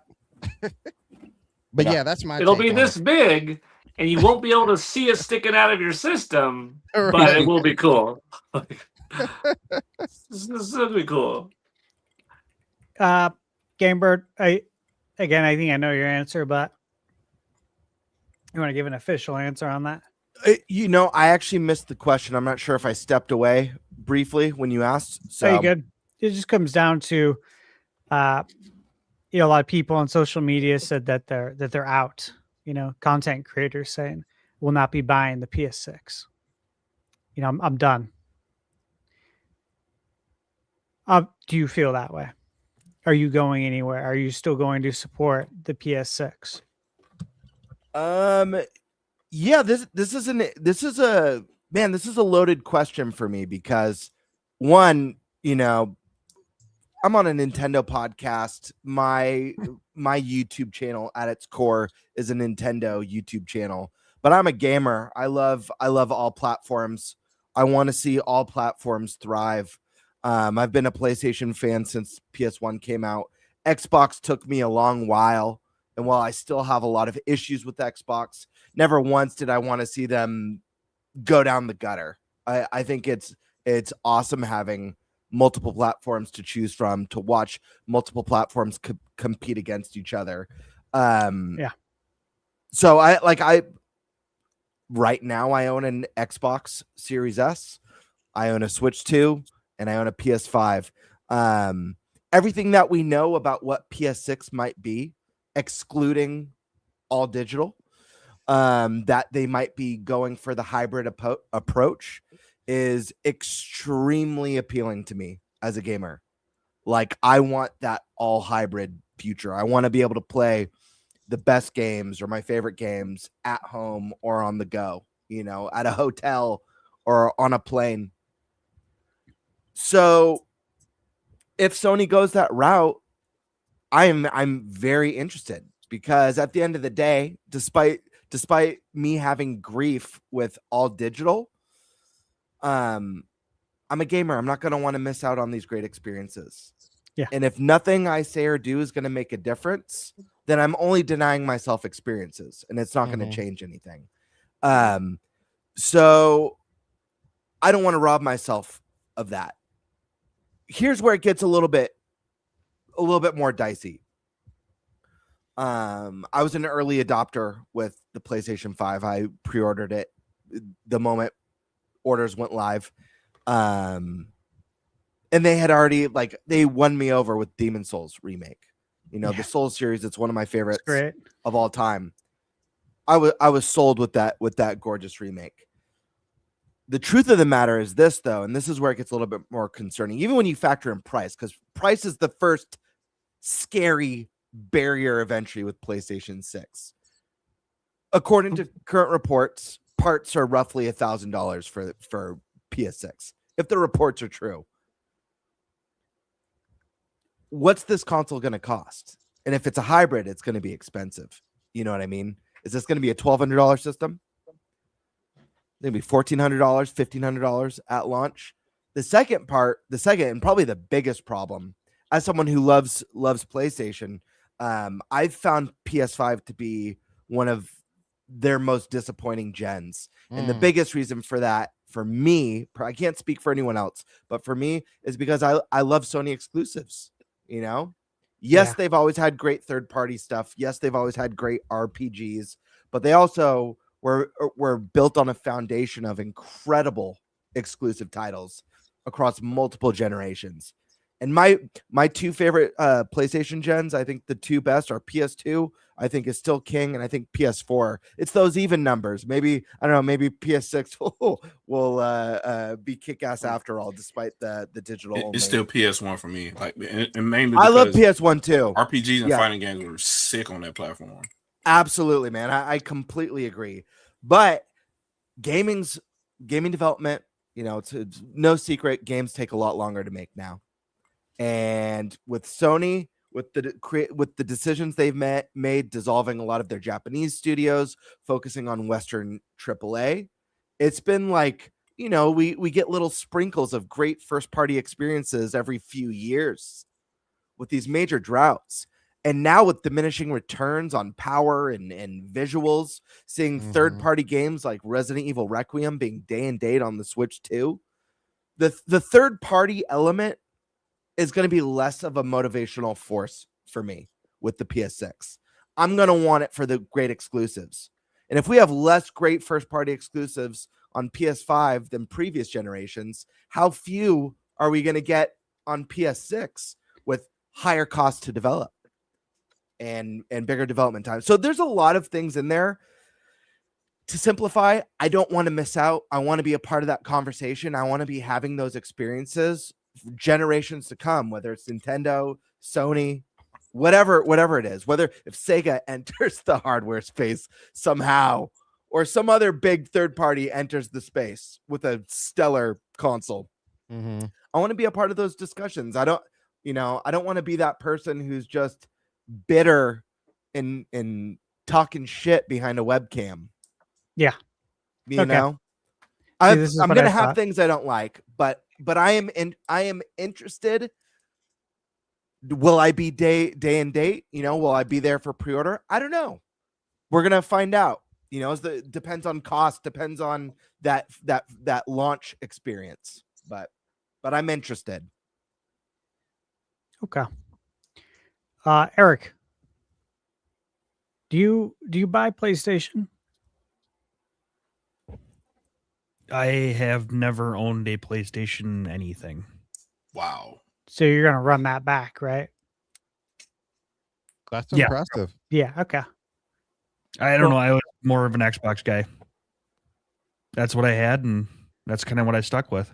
Nothing wrong with it. I think that's. I think so. you're the first So did you have an person I know. N64 before the Xbox? Yeah. Okay, that makes sense then. That checks out. Yep. Because otherwise there was a big gap. Yeah. No, I had an N64 before the Xbox, and then when pretty much Xbox 360, then took a break, then went to Series X, and yeah. But no, who knows now?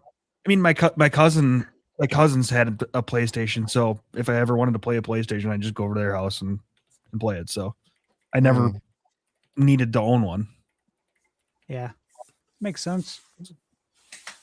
All right, Nate, last one to answer this one. Yeah, what's up, man? You're the last one to answer. I know it's been a while. I already forgot what the question is. Did you really? Just ask the question. Oh, yeah, I just asked it, but I'll ask it again. Would this change anything for you? You know, a lot of content creators said that they're not going to support PS6. They're done. They're buying PlayStation. It's over. They're full of shit. Yeah, I don't really. Yeah, look, people say shit, but how do you feel about it? Does this change anything for you? No. Again, I figure I know the answer for all of you, but the audience may not. No, doesn't change anything for me. Look, I've never been one to own all the platforms at the same time. Just never been able to afford it. Let's just be honest. It's expensive. It was expensive before the consoles cost what they do now. It's always been expensive. It's always been a luxury, one way or another. So I've never actually owned all the current gen available systems until this current generation. And I think it's just because I'm an adult now with grown man money. If I want to buy something, I'll save the money and buy it. And I don't want to miss out on any gaming experience. Like I believed in the idea of Game Pass. I knew they would probably bomb out and flame out with it, but I like the idea. Sounds good. And I got to benefit by renting games for a very, very long time and getting a shitload of them day and date. It was awesome. It actually saved me money because I was someone that was legitimately buying like 3-4 games a month. Like it was nice to save a little money there since I'm not big on replay. So a service like Game Pass is right up my alley. But, it would require Microsoft to be okay losing money for decades to build it up like Netflix did, and that they were never going to be okay with that. So, and then obviously with PlayStation, PlayStation 5 has probably been my most disappointing PlayStation generation, much for the same reasons as GameBird. They went away from the things that I fell in love with them for. They're single player games. The fact that we're going to probably, it looks like, go an entire generation, at least until the new generations here, without a game from Naughty Dog is wild to me. That is wild to me. An entire generation? Yeah. And then the next game they have coming isn't even one that I'm that excited for anyways. So we'll see. Obviously, I have a lot of faith in Naughty Dog, and if they can make the space epic work, that's awesome. Like, I have no reason to really doubt, their cachet to do it outside of the fact that they're taking an awfully long time. Because I don't know if they know they've nailed it yet. Mm-hmm. That scares me a little. If they don't know if they've nailed what this game is, supposed to be. But again, that's obviously a lot of assumptions on something we haven't seen, and it doesn't look like we're going to see it all this year. But yeah, no, this generation, I was the most fortunate one in my life where I got to own all of them, the Xbox Series X and S. I had the S at launch instead of the X. And then I've actually owned 2 X's because at one point I liquid metal cooled one. And then PlayStation 5 I've had. I think the only thing this really impacts is more so that I don't know if I'll own all 3 platforms next time. Most of that's because Microsoft hasn't really given me a reason to need to own Helix.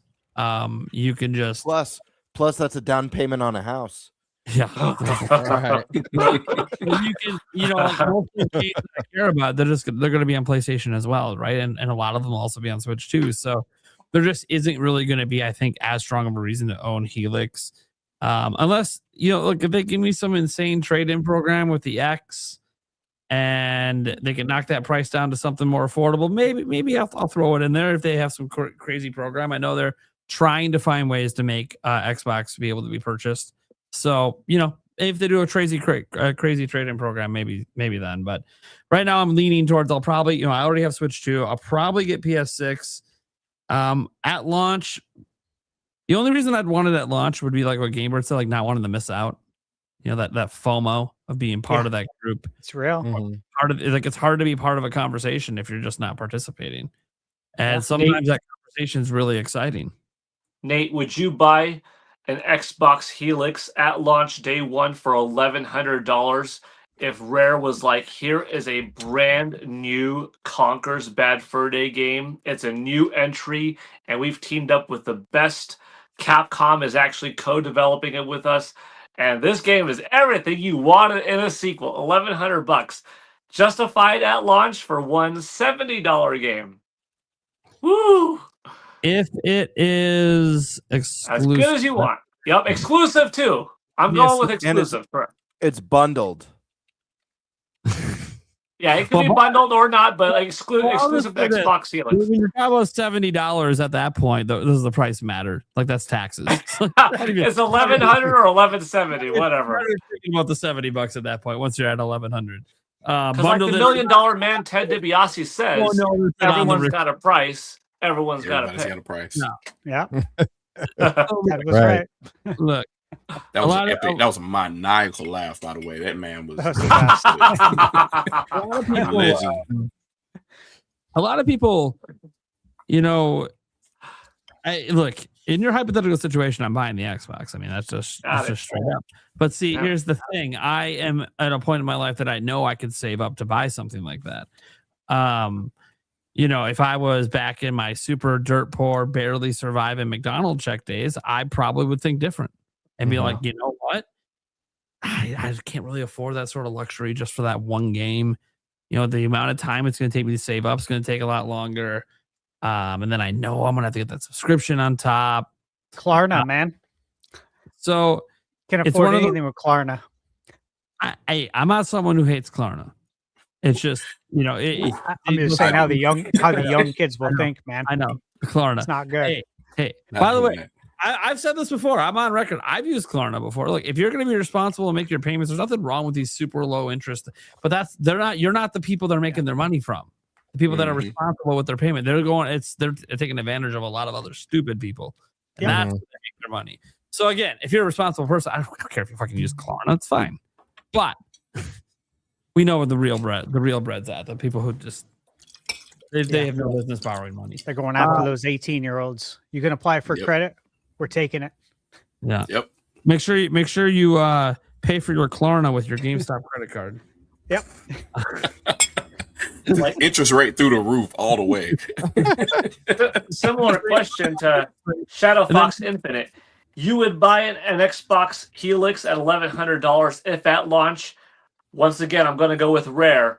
They got the brand new, shiny, epic Killer Instinct game, brand new story mode, brand new a third-person playable mode too. Every character is online. It is amazing. Xbox only. Worth it at launch. I asked you to scroll in the chat. I said 1,500. I'll do it. Killer Instinct. There you go. So like, Killer Instinct, I'm there. You know, Killer Instinct, I'm there. Forget about it. Otherwise, I'm like, y'all got to show me something. But you show me Killer Instinct, I'm there. Gears of War, if it's like $950, maybe $1,000, like I'm kind of there. Yeah. But Killer Instinct, I'm there. I'm gonna do whatever to get to that. So yeah. They know it. That's I literally bought a Series X for that game. So. Yeah, what? I think a lot of the caveats out there, guys, are obviously I'm in a position in life where like something like that just sounds insane to me 10 years ago, but now it's like, okay, I could save up if I wanted to. Right. Sorry, not Series X, but yeah, go ahead. Yeah, this whole thing is sad. Not a whole lot's going to change for me, but that's because I already accepted this a long time ago. We've talked about this many times about the all digital future. I've been a digital purchaser on PC for 20 plus years. I've been buying digital games on the other platforms, you know, not for that long, but probably the last decade. I don't know. It's not like I really paid attention to when I started doing it. I know that I owned like World of Goo on Wii, so I guess that would be one of your first ones, you know, out there back then. So, and you know, as we said before, you know, like Stash brought up, there's a lot of indie games that they can't afford to publish physical. So yeah, they're going to be digital only. What are you going to do? Just not play it and punish them because they can't afford to be there physically? Like, that's stupid. You know, so indie is an exception to the rules. Yeah, and even if they can afford it, you can understand why maybe they won't. You know, especially now, like any multi-platform company, you have the ultimate excuse, dude. Helix, that's also rumored to not have a drive. That was reported today after the PlayStation news came out. So it's like, okay, well, you know, the future platforms don't have physical, so how can you blame any third party for not doing physical on Nintendo anymore? Like, why would they do it? They literally aren't. It's not even an option for them anymore on the other platforms. So like, I can't really get mad at them anymore. The only company I can really get mad at now is Nintendo. Don't put your shit on Game Key Card. Pocopia, let that be a one-off, please. Fuck. But no, seriously, like, it doesn't really change anything because I'm a gamer. I'm here for the games. Yep. I've said it before. The format they come out on doesn't matter. Obviously, there's always price points. I'm not going to get in on something. You know, if it's $1,500 for a PS6 and a game that comes out is that X-Men game, that Dream X-Men game Paul Gay was talking about. But that sounded pretty good, huh? Yeah, it did sound pretty good.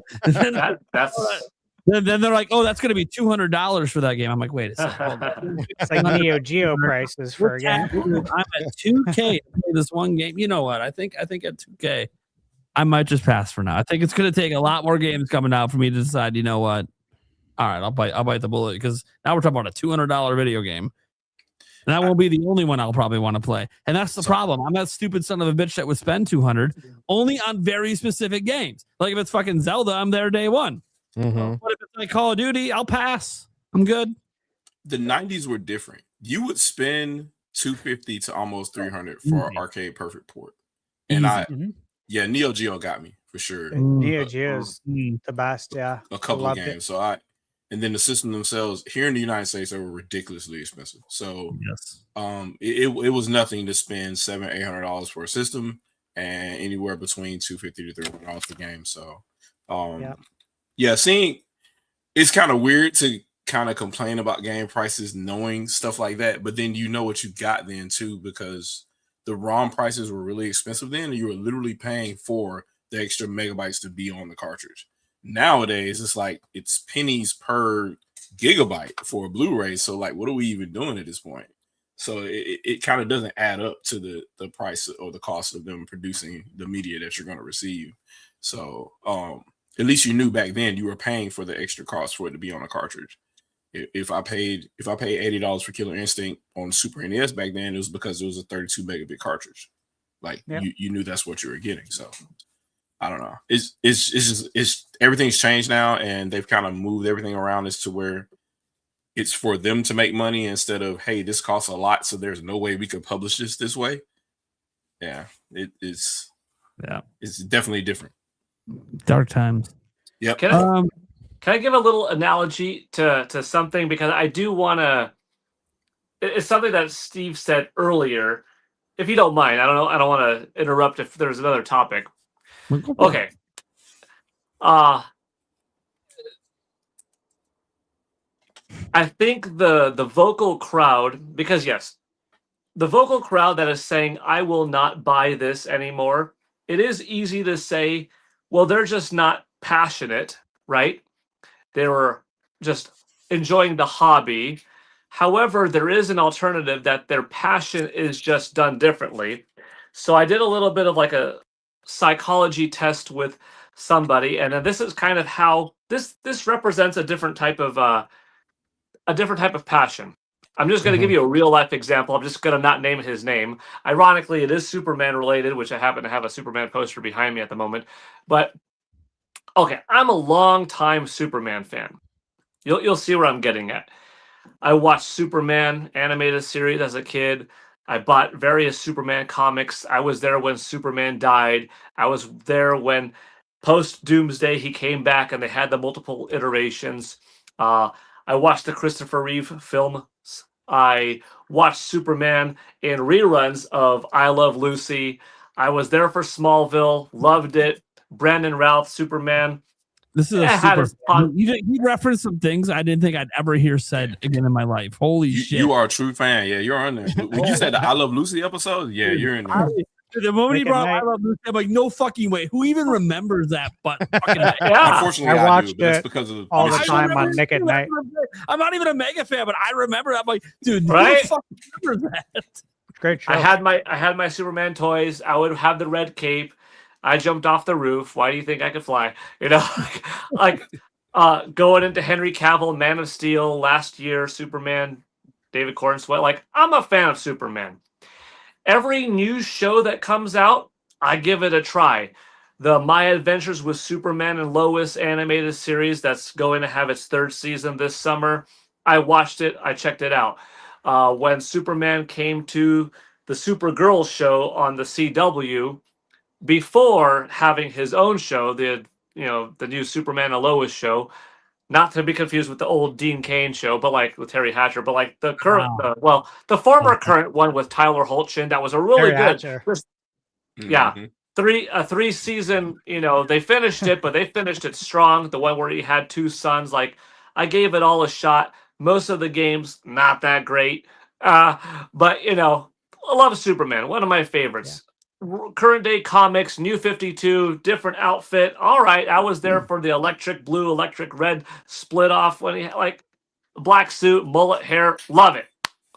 I have another friend, and like I said, this story is going to represent maybe an unheard reasoning behind some people's passion, behind how could you quit? How could you quit what you love so much? Were you just a hobbyist or and this is the other type of person. This is the psychology behind a whole different type of person.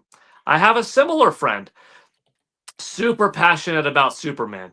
I mean, on his car tires, the little valves for the tire thing, they're Superman symbols. His house got plenty of Superman posters all over here, blasted around over his bedroom. I mean, like it looks like it's like a teenage bedroom. And now I'm talking like I have a Superman poster myself, but like this guy, it's all over the place. Build-A-Bear, Superman stuffies, comic books up to here, stacked up.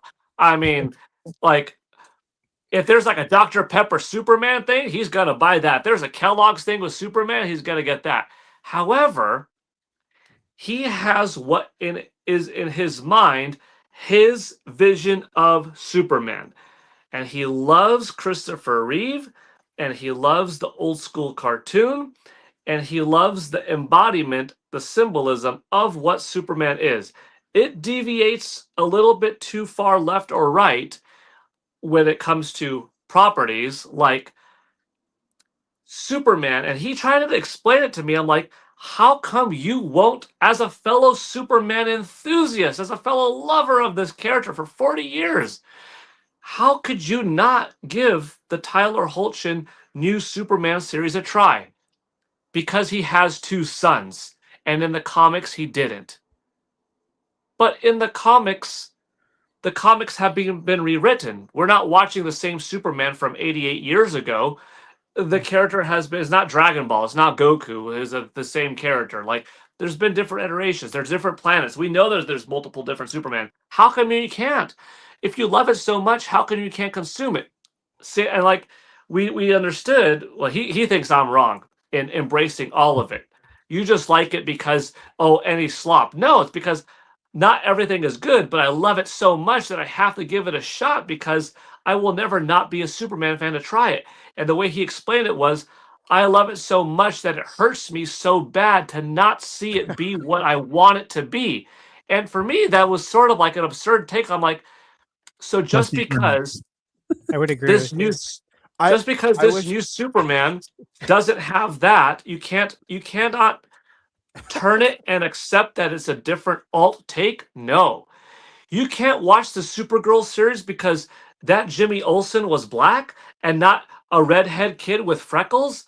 No, and nothing to do with like racism, just because it wasn't what it was, and that can't deviate it. And there is a certain type of person that is like their passion is rivaling our own passion, but it's not understandable to us because it's like, if you like Zelda so much, why won't you try every Zelda game? But for some people, it's a passion of, I love Zelda so much that if they make Link right-handed in Ocarina of Time, I will not buy it. How? This new remake is going to be immaculate, but you would not buy it off the principle of if they make Link right-handed? Yes, because for a certain type of person, it hurts them so much that, and I can't say it's weird because everybody's different. It's just so different for me. But that's Paul? that was the vibe from this Superman example. Like I can't watch the new. Paul, you could say it's weird. You could say it's weird. I give you permission. Man, I won't tell. I will say it's very weird, and that's a nice way of putting it. Not a fan of Earth 29 Superman. Sounds like you know. And there are just some people like that. So like, yeah, from their perspective, I know there is. I see it on the imagine internet. from their perspective, you might have some hardcore gamers, but it's like, no, it's not that you guys love it more than me. I love it so much that I cannot stomach going digital with something that I have such a pure attachment with physical. It actually hurts. And even though I haven't had those discussions with those people yet, but I like to have some psychological interviews with folks to see just how varied people's minds are, because there's a lot of different folks out there. I do feel for them, but if I had to just try to bring some reason in and be like, dude, you're gonna die one day. Just have some fun while you're alive, man. Like, have some fun. Yes. And some people like their own idea of, it's of interesting. what something should be more than the actual thing. Yeah. Yeah. If my friend's watching tonight out there, he's gonna be like, you son of a I'm sorry. I was all sorry, dude. Like, I hope he is watching, and you know why? You're absolutely correct on your opinions on Superman. I'm gonna throw one of my. I would feel bad for anybody who was just like a 2D Zelda fan and never experienced 3D Zelda. Right? Could you imagine? Could you imagine if you shut down a whole thing? And like, that's going to happen with people. This is 3D. This polygon slop. You never got to play Breath of the Wild. If that's where you're like, nope, I'm good. Well, whatever. But I don't think it's the way. I don't think it's the way to go. He explained it like this. I mean, I won't get it. That's enough. That's enough. I want to hear what Bert has to say.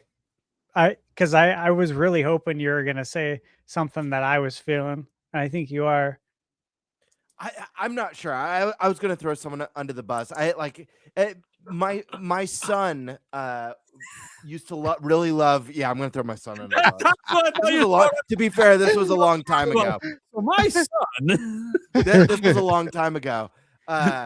But my son used to really love Harry Potter, and I was like, "You got to watch some Lord of the Rings." He had the mentality of, I'm not interested in watching that, and I can't watch that because I'm a Harry Potter fan. You know, it's like refusing to try a food that you've never had before just because I don't like it because I haven't had it. You're literally volunteering to opt out of something that could potentially be your favorite thing. Yep.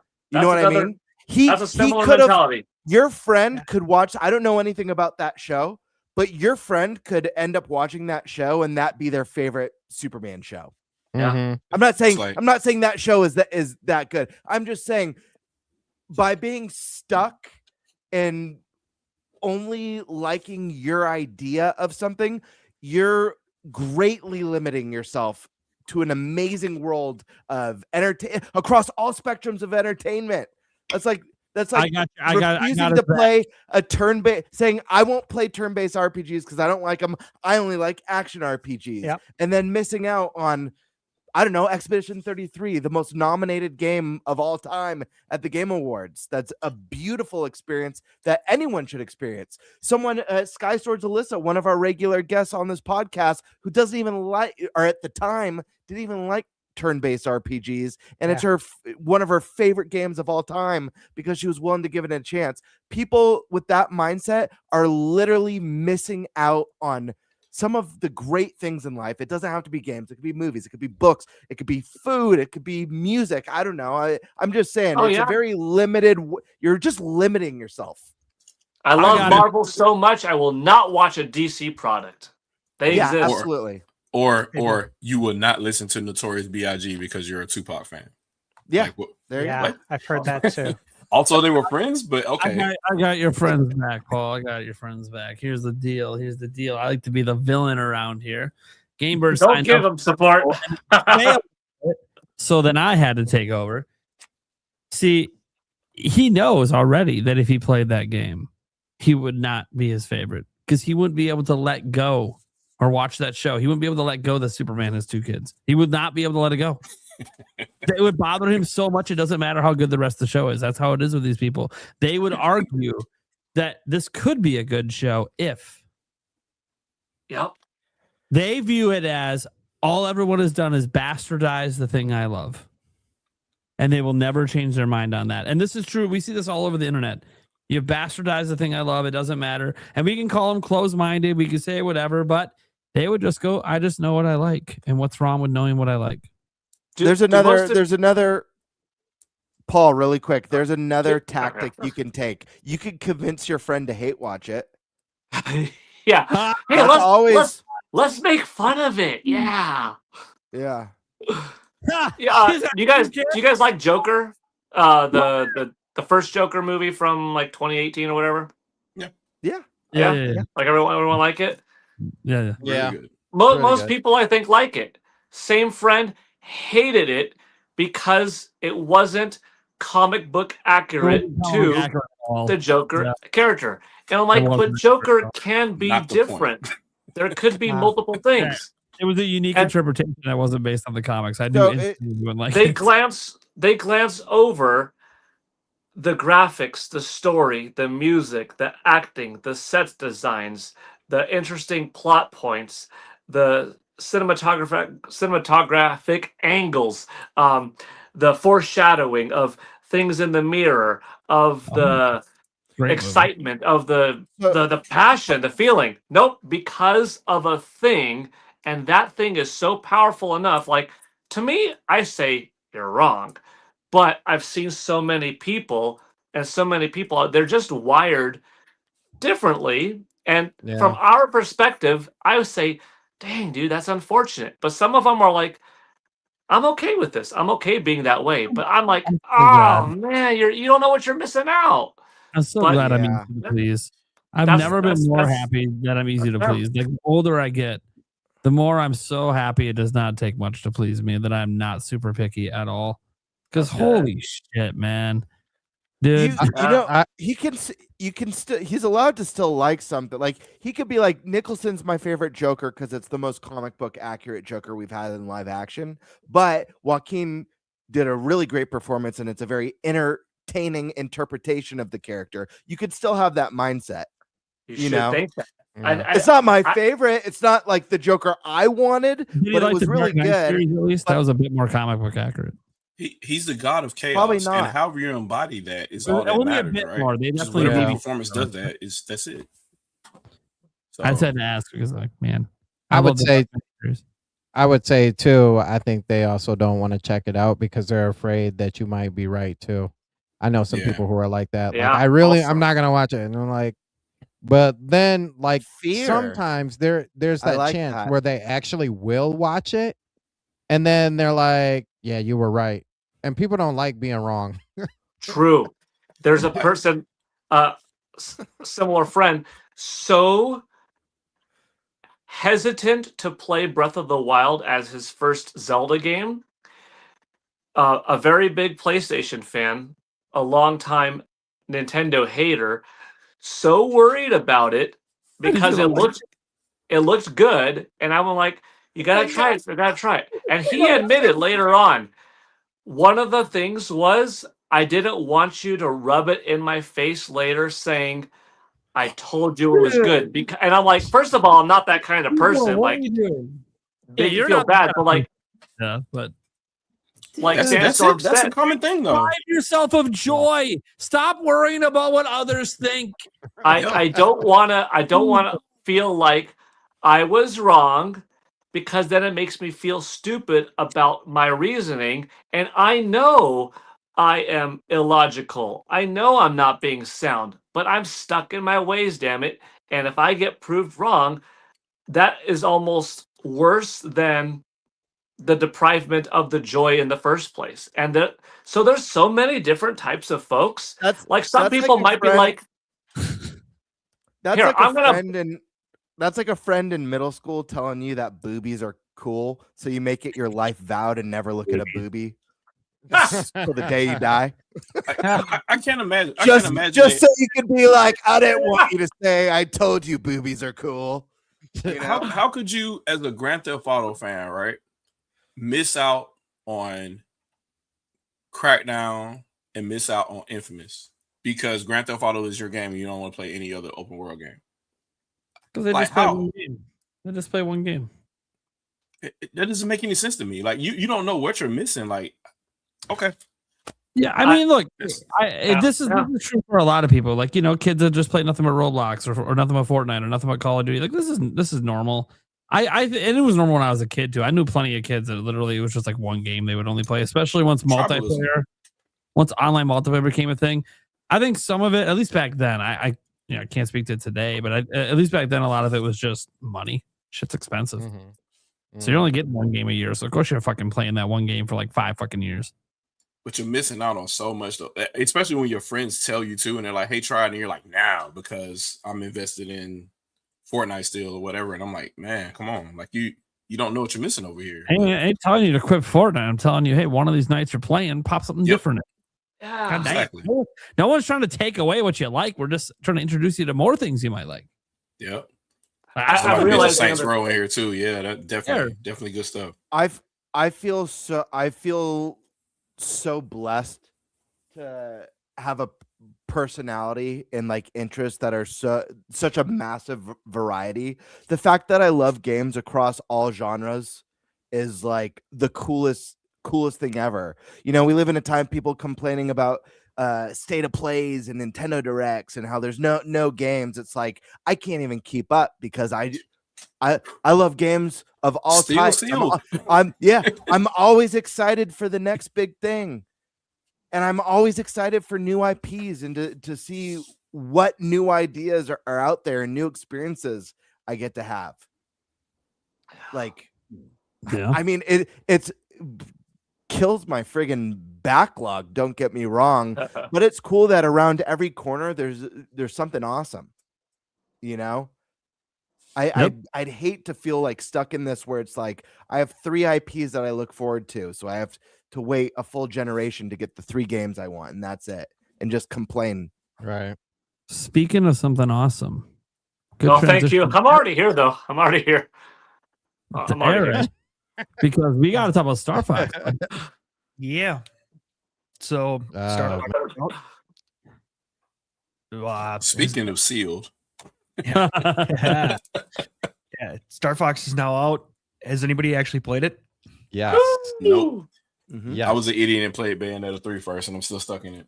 Yeah, fair enough. So, all right, so we got 3 people who played. So you 3, this is your topic, baby. Yeah. What are your guys' thoughts on Star Fox? This is basically review time. I mean, you had to have beaten it by now, right? It's only 2 hours. I was told.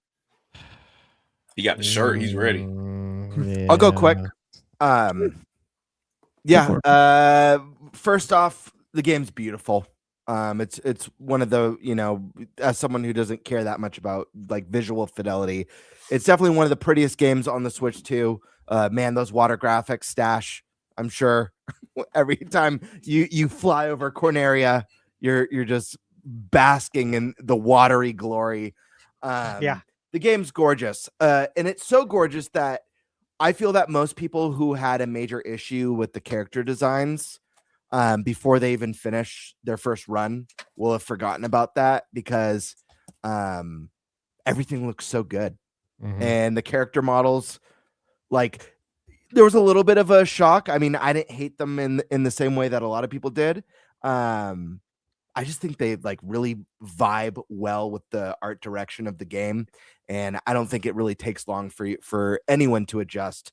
I haven't really heard people still complaining about it, so I'm sure people who've gotten their hands on have adjusted nicely. The music is absolutely unbelievable. Hearing these iconic tracks from Star Fox, like orchestrated and sounding like bigger and more beautiful than they've ever sounded is awesome. I think the voice acting as well is really, really good. I think it's probably the best, like maybe the best first party voice acting for Nintendo. I'm not sure. Maybe I'll stand corrected on that with like Fire Emblem or something. But I do think it's an improvement over Breath of the Wild and Tears of the Kingdom with the voice acting. So I think all the characters sound great. Really love the extra cinematics that they've added. Obviously, there's the prologue that we all saw in the direct, but also between each and every mission, you've got new cinematics that just kind of gives more substance to each of the characters, kind of builds on the relationship between the team members and their personalities. You know, a little bit of Fox's sarcasm and ego, Falco's kind of dickish behavior, Slippy being like super aloof as well is like really like something about Slippy's look in this game with his aloof behavior is just perfect.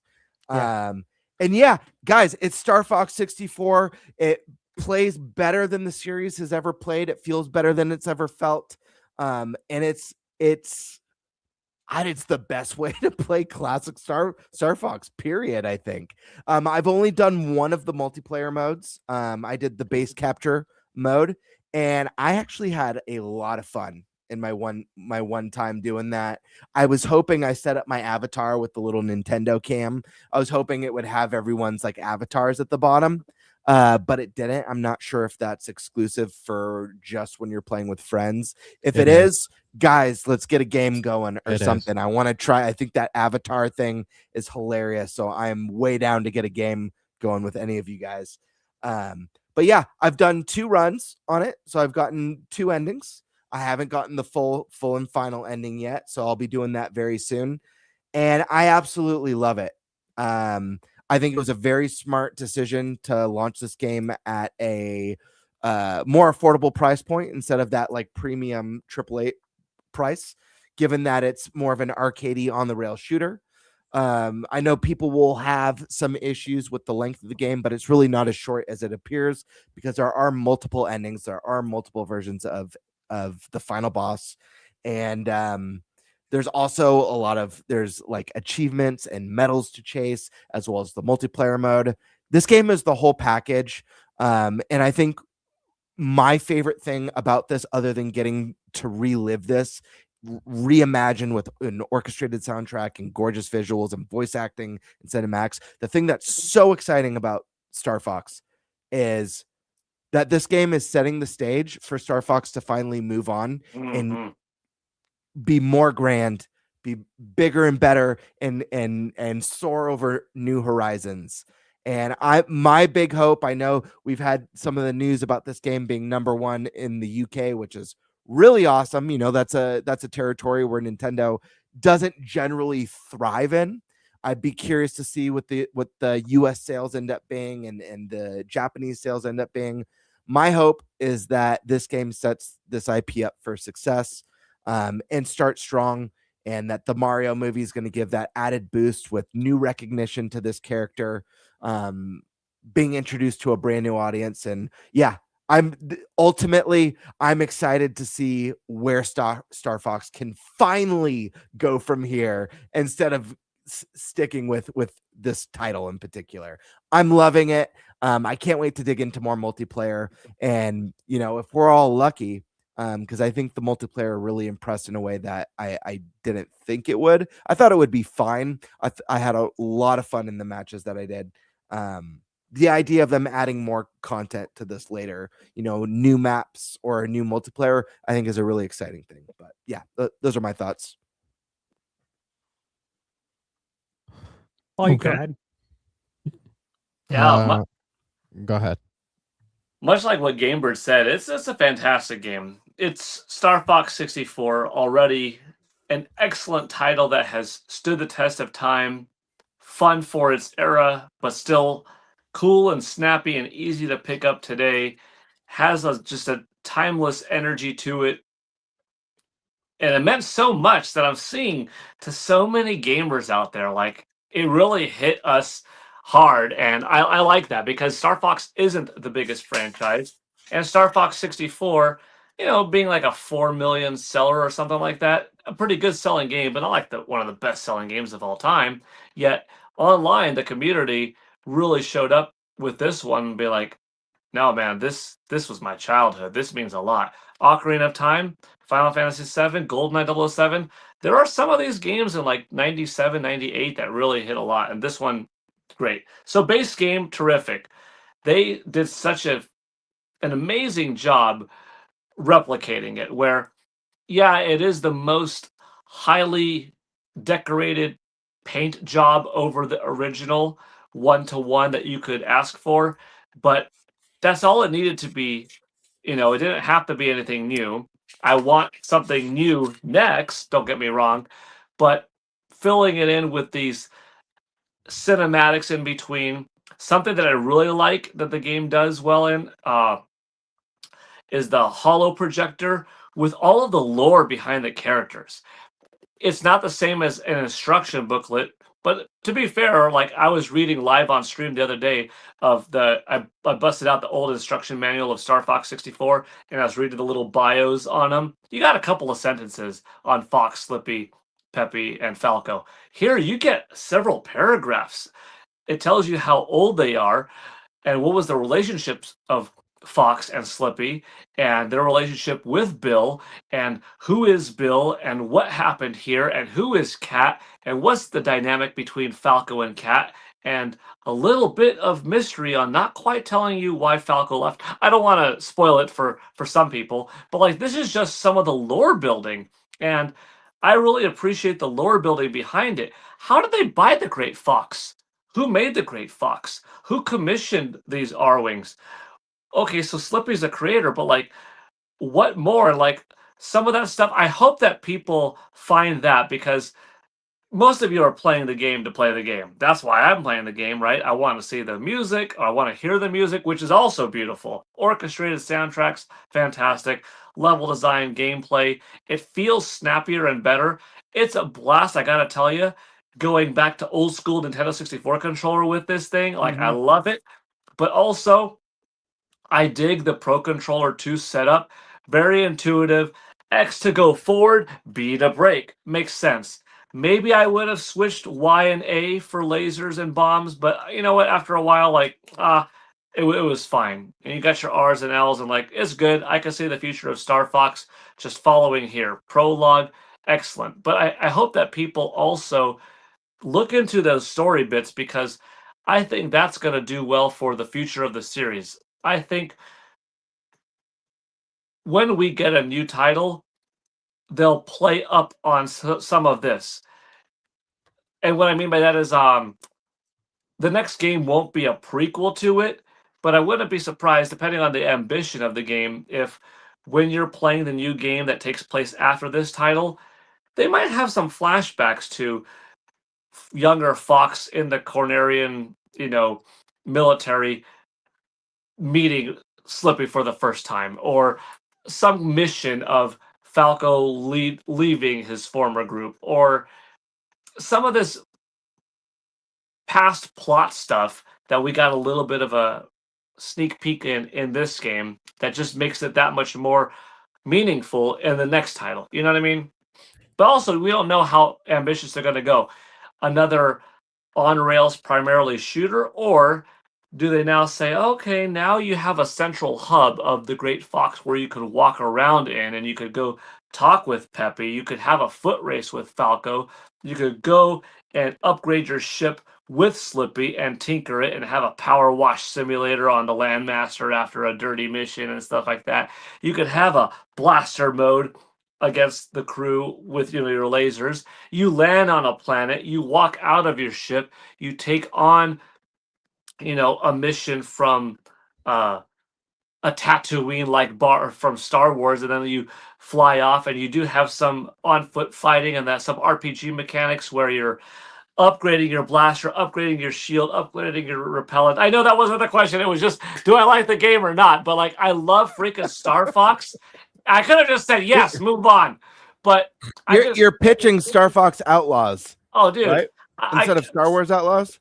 I can't help but see the vision for it. Yeah, a little bit of Star Wars Outlaws, a little bit of Ratchet and Clank Rift Apart, a little bit of Star Fox Adventures. Like, you could make this into, dang, it's just Nintendo's freaking Guardians of the Galaxy. It is their Guardians of the Galaxy. You've got the crew, you've got the stage.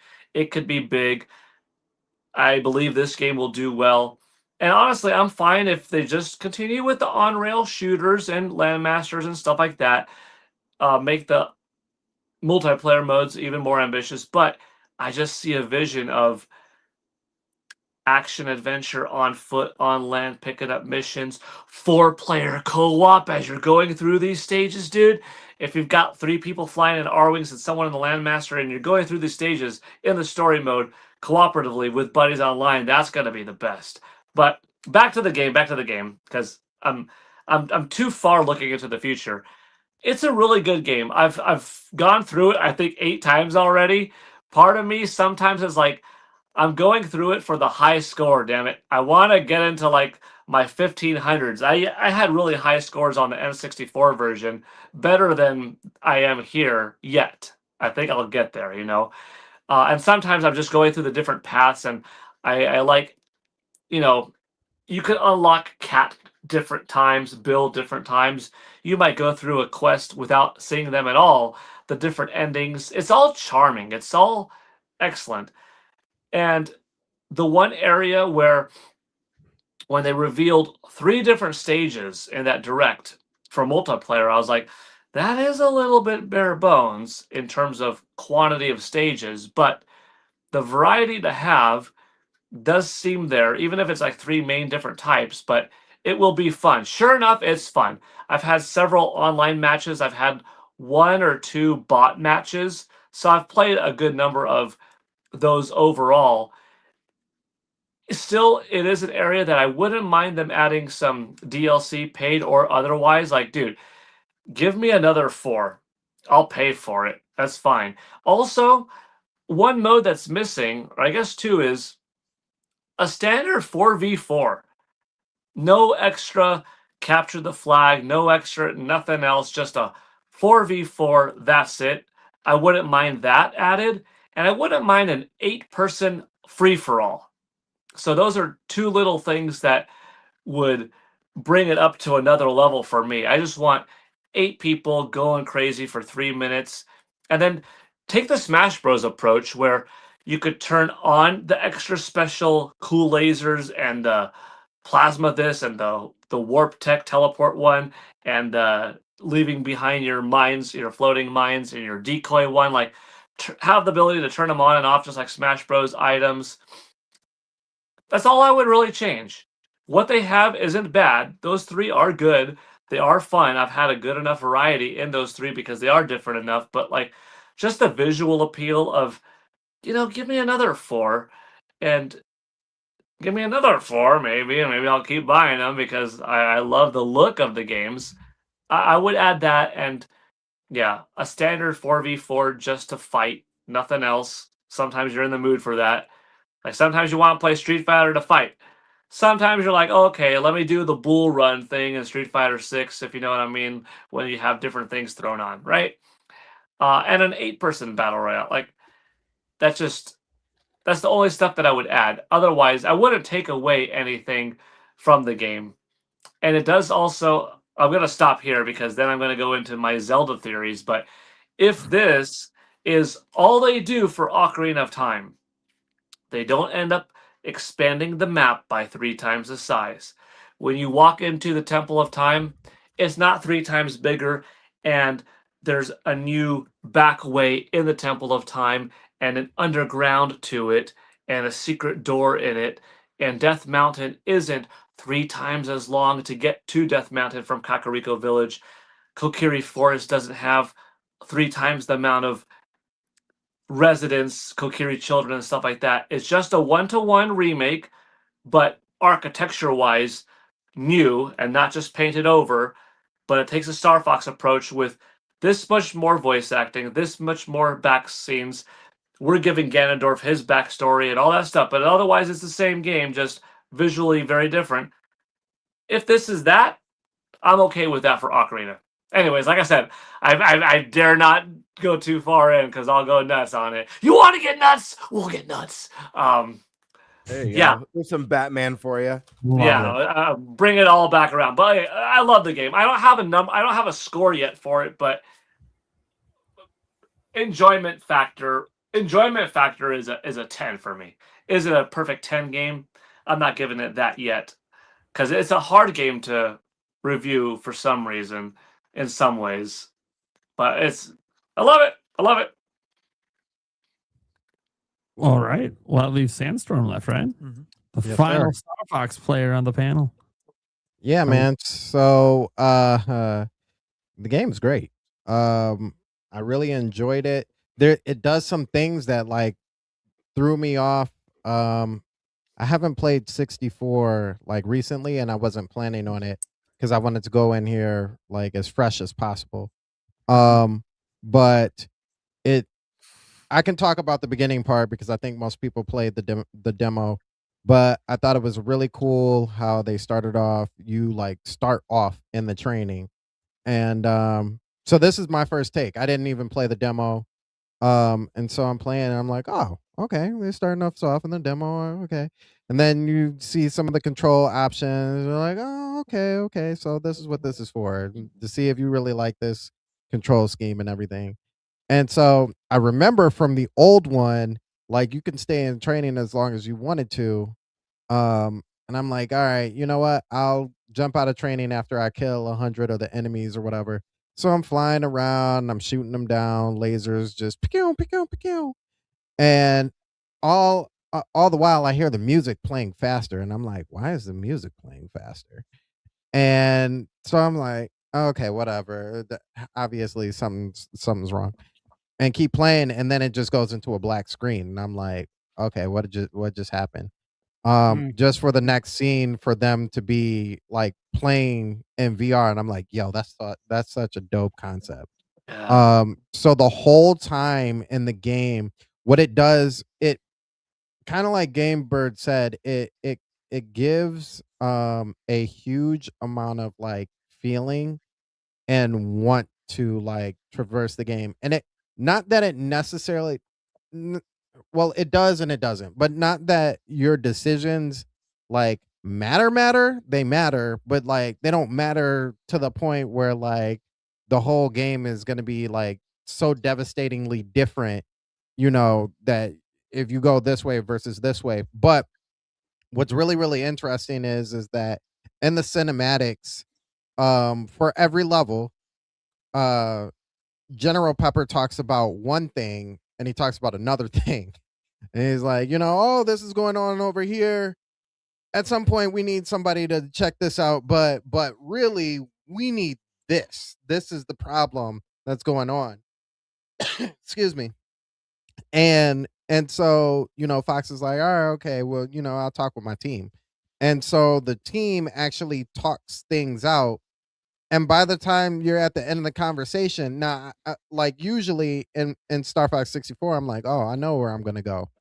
But at the end of the conversation, I'm like, dang, do I want to go left or do I want to go right?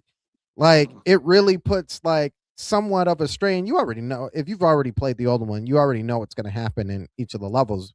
But now it's like, I feel compelled. The way he talked about how all these people were going to die, I should probably go that way, even though I know this is the hard section and I need to get those extra points. And they do that in a really satisfying way. The banter that they have between each of the characters, I think, is really well done.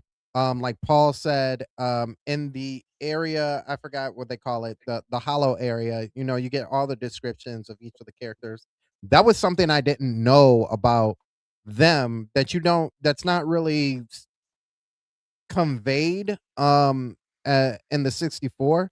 Is like, yeah, we know this is like their first, supposed to be like a rendition of their first adventure together, but like Fox is 18, Falco's 19, Slippy's 18, and Peppy is 42 or 46.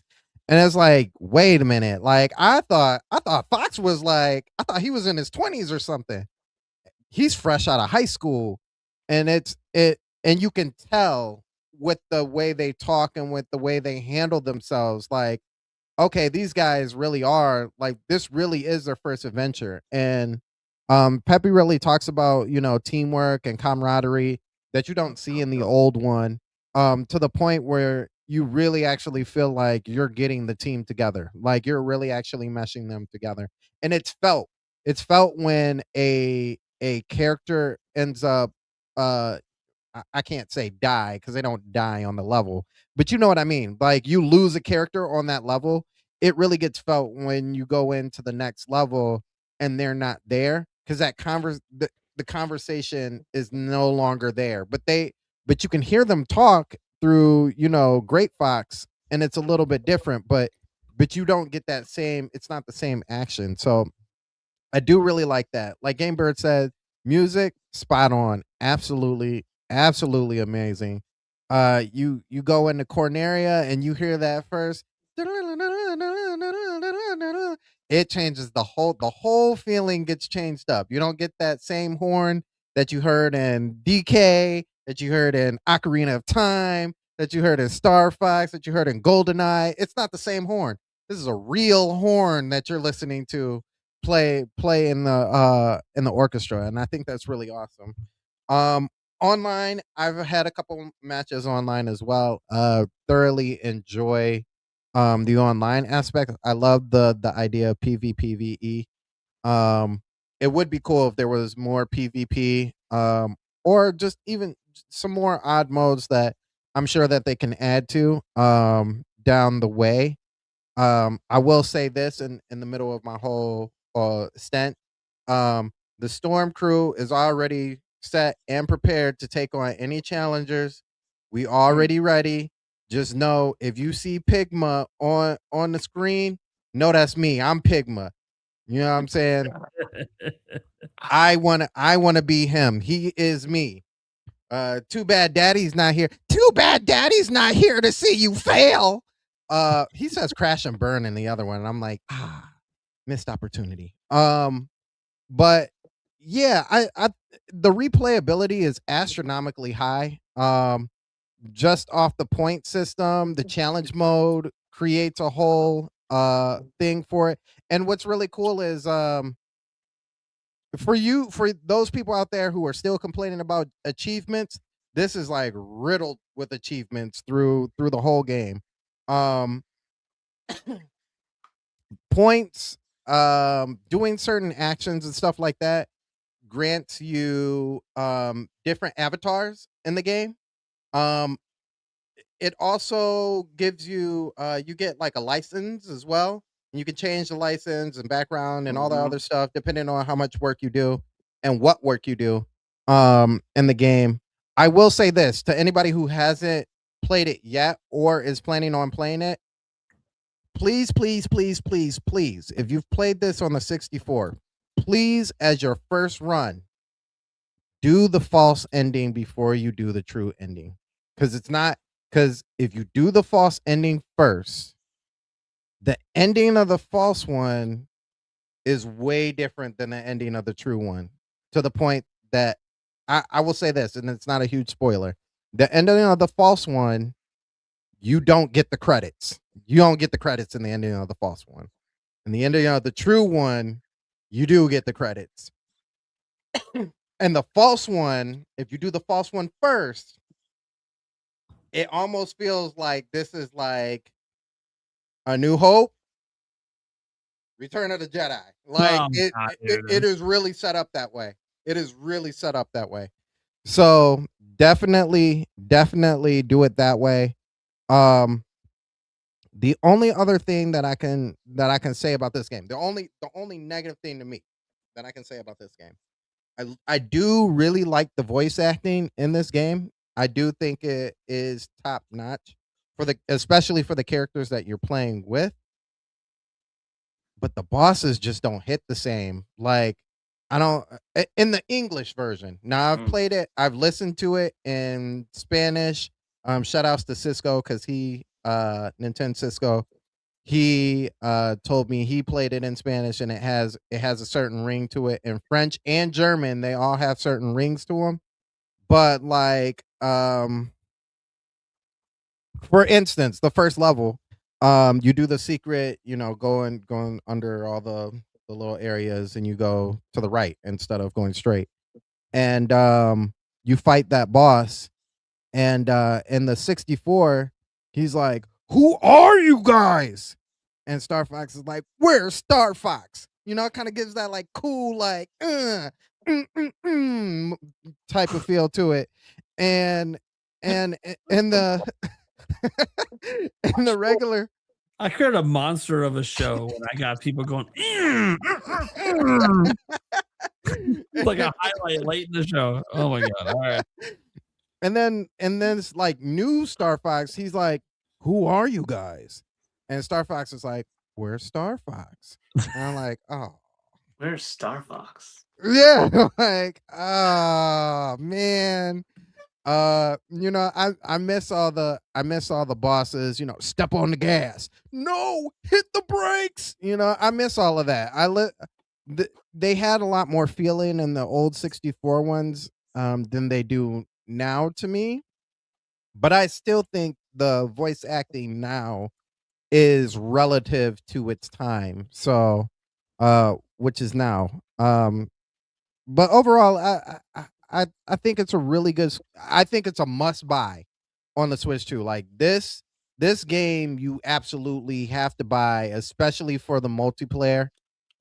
Because I think this game will start off like connecting those dots as far as like things like game chat and playing online with your friends. It really, especially when you're flying and you need help, you need that like, yo, I'm getting blown out of the sky, come help me out. Or as Slippy says, whoa, help me. So yeah, I would say this game is definitely a 8, solid 8 out of 10. Solid 8 out of 10. Sorry, Fox. Oh, wait. Sorry, Fox. I thought they had me. There we go. Oh, God. All right. All right. And we're going to go right to the Q&A there. We'll save the Metroid one for a future episode because there's some like additional stuff that I've just been noticing that keeps coming out. So I'm just going to kind of let that simmer for a bit because we might have a bit more details on this Metroid Ravenous. For those wondering, that is a leak today. But we'll get to that in our next episode. Sounds like we might have a bit more details to go over for it by then. So let's get to the Q&A. That's the super chats everyone that's been doing throughout the show, and you can still do right now if you're watching live. Pokemon fan came in saying, give me Coliseum this month for her birthday. Please. That'd be great. Mm-hmm. That would be. Mike Odyssey re-upped his membership. Thank you so much, Mike. Demonic Brawler gifted Gamebird a membership. Get some membership gifting coming on here because Steak 1024 gave me 10 members. Thank you so much, Steak. We're not done because Demonic Brawler became a member, and also he did it again. So there you go. Lots of members from Brawler. But then Steak said, "Hey, don't forget about me. We gotta give Stash 10 members as well." Oh, forget about the Birdman. He needs 10 members too. So how could you? Just give him that royal treatment across the board. Demonic Brawler, though, made sure that I got 1 membership. So thank you so much, Demonic Brawler. All right. Jimzo, I don't know if anyone else noticed in the last day that the version 1.7.0 Mario Kart World released. It added 2 new rallies for Knockout Tour. Yep. It was in my second video today. Yeah.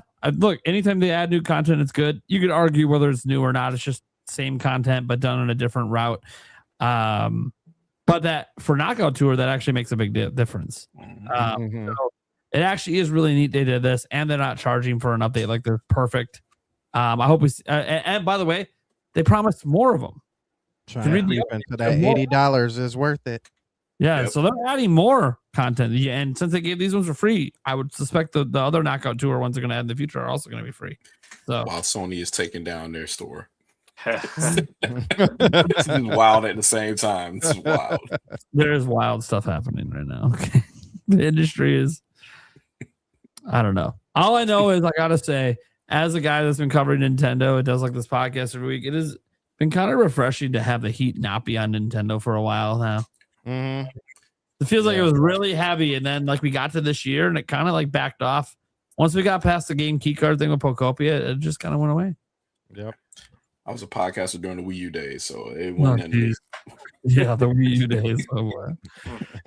I enjoyed the Wii U, but trying to do content back then, man. I ran a Zelda site back then, and I'm like, dude, we didn't get a Zelda game the whole fucking generation. It was so wow. Dude, it was so rough trying to be a daily website. Anyways, Don Brawler gave Thunderstash membership. Jimzo says, Prime, how does one tell if Thunderstash is, I actually don't know. Happy? Yeah, happy. I thought about bricked up. I definitely don't know about that. That's something that that's with Michaela, and that'd be a very awkward conversation. Feels like one conversation might happen on a drunken night at PAX. That's about the only time something like that. It's a weird shit comes up with those drunken nights. You never know. Well, Gamer would like to know. He'd be part of it this time. There's some crazy stuff that happens. I know.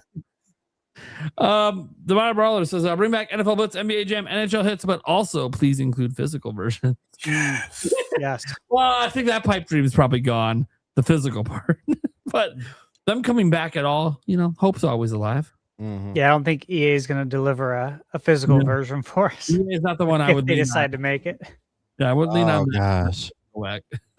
Not only would it be digital, but you would have to pay for all of the players. Yeah. Dude, you wouldn't even get a game key card on Nintendo. It would be a code in a box. We already know that. Just want They NBA did Street, it with man. Split Fiction, so like that's literally what they're gonna do. They're gonna put a code in a box. Sucks. That's if they even release physical versions of those games. I got a feeling they wouldn't, because they'd probably make them I'm hoping they make them like $20 games, but this is EA. I'm hoping the Saudis want it. I'm If they want hoping- it, we'll get it. Well, it's free to play, but it's just microtransaction city. I'm like, God fucking damn it. Yeah. Gotcha. He's on fire. That'll be $9. What? You want Air Dog? That'll be $30 a month. Right. It says, happy early birthday to Nintendo Prime and Pokemon Fan 34 and myself, who all share the same birthday on July 5th. Also, another shout out for Pokemon Coliseum. Lots of demand for that game. Yeah, happy birthday. Not yet. Sunday. Trying to enjoy what's left of my 30s. Yeah, the big 4-0. It's going away quick. Jorge FT says, great pod. Glad we have this combo on physical. There you go. Aw. Gonna have to burn it. You have to burn it, man. Reaper, I personally don't care. I only buy digital anyway, but I feel like Stash should be pissed the most. Just look behind it. It's all of us, man. To Yeah. be fair, Stash might be like, oh, maybe it's a relief. I was gonna have to buy a second house just for my collection. Right. Gosh. I bought a shed for the rest of mine. It's Right. It's tough. Demar Rollins says, I missed the PS3 and Xbox 360 era. Not only could we download our music directly to the console, we could listen to it on almost any game. Oh, That was lavish. That was really cool. Custom Lavish. soundtracks. You can do it on Wii as well, like depending on the game. Like certain games will let you do it. Yeah. Dude, what put a an SD card in byproduct. there. Why did that go away? People still love background music. Why the fuck did that go away? Yeah. They just said Why nope. is that a feature we just don't do anymore?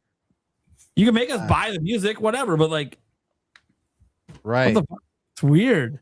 I think that was part of the excuse for them including the hard drives in there, like to get us to where we are now. Yeah. Well, because I mean, I even think like, okay, some games obviously I wouldn't put any background music with, but then I'm like, dude, all my sports games, I'd like to put my own shit in there. Listen to my own shit. It was Fuck cool. yeah, dude. All the racing games, absolutely. Need for Speed. Oh man, dude. What? Okay, look, you're gonna take physical away, PlayStation. Give this feature back, please, on PS6. Yeah. Come on. Yeah. Seriously. Background music. Let's go. You literally have music license bullshit. Come on, make it happen. I remember I used to put the NBA on NBC theme for 2K back in the day. Yeah, there you go. Yeah, I loved Yeah. it, man. All right. We had a $20 super chat come in here from Kraken, and he says, I believe Rockstar made GTA 6 digital only because of their marketing push with Sony. They would have known what was coming. So instead of making physical and locking people who bought it out in the future, they made it digital. You know what's really interesting about that prospect? So I was rereading Sony's thing. It's very clear. They're still going to be making the discs. They're just not making it for any new games as of January. GTA could have been physical, and it will be physical for years. They would still be making those discs. So while obviously there had to be some coordination, probably from both, but if not, definitely on Sony's part. As Sash said, it was really good. There's no good timing, technically, to make a really bad announcement. No matter what, it's always going to come across bad. But their focus, I don't think, is really on PS5 anymore anyways. Like, their focus is on PS6. So you get all that bad news out before PS6 gets revealed, because then you already expect the bad news. So then you let you focus on other stuff, which could be more bad news, like the price. Yeah. Believe me, I think Rockstar did it all digital because it increased the ease of DRM for them. They don't have to worry about anything being No leaks, locked no up. trades, No no leaks, yep. none of that. Yeah. There's a lot to it. It's Nothing all will leak. beneficial to them. Yeah. And no resales. Anyone who ever plays the game bought it from them. You just bought the game, and you know. Has anybody done this before though? Like, there's still no footage of this game around, other than the leaked footage from a while back. No. That's crazy. Like announce the game for pre-orders and not shown it. I mean, yeah, that's happened. But like for the game to be this hyped and still they claim that last trailer half of it was gameplay. Okay, maybe. I don't fucking know. How about you show the game? Right. Then I'll believe that it was half gameplay. What half was gameplay? Because the way you presented it was like a cutscene. Yeah. It was gameplay cutscene. Because they said it was half gameplay, half cutscene. I'm like, okay, well, if I can't tell the difference, which yeah, you can argue that's a really impressive visual feat that I can't tell the difference. That also means I can't see any gameplay happening. And that's what I actually do is the gameplay. So I want to see what I do in this game. As GTA, I got a good idea of what I'm going to do, but still, I want to see it. Right. I'm just going to say it. The frame rate is probably like 15 frames per second when you get 5 stars. I mean, that's just how those games are. They're not. For whatever reason, I don't know what to say. Like Angel Studios makes a really good engine. Like they're technical wizards and stuff like that, right? Yeah. But Rockstar North as developers, they don't really care. No. Their games are like, look, if you get 4+ star, I don't know what to tell you, but things are going to go haywire. So I expect the same for this game. So I don't know. People like PS5 Pro, and I'm like, you sure? I was not going to buy a GTA 6. And then my fiance today, I told everyone in my chat, you guys know, she finally found out the game exists today. Uh-oh. She finally saw an ad. And she's like, so you're getting me GTA 6, right? I'm like, oh, man. Fine. Yes, I'll get you GTA 6. God damn it. One team. Okay, so guys, I'll probably be trying GTA myself since it's in my house. I might as well try it. Might as well just load it up. I just so that I'm like, so whose account am I tying it to? Mine or yours? That's a discussion we have to have right now. That's the fight right there. On your account, but then you can only play it on your account on my Xbox that is primary. Don't feel bad. I was told I can't play Animal Crossing. It's her game. I can't play it. Oh shit. We play Animal Crossing together. Of course, you can't do it like before we use one copy. Fucking Nintendo. Jesus Christ. Now you can game share.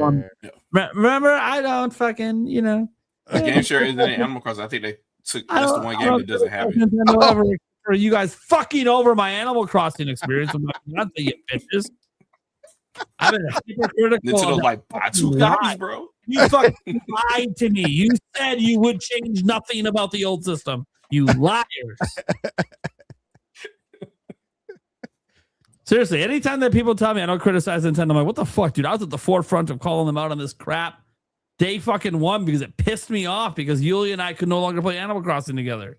I remember that. Like, no, I will stand for you on that one. You would like one. You were probably one of the only ones that were calling it out publicly. Yeah, even all the hater channels reference me. They're like, fucking Nintendo Prime said this. I'm like, yeah, no shit. I call shit out when I don't like it. I'm just easy to please. So it takes a lot to piss me off.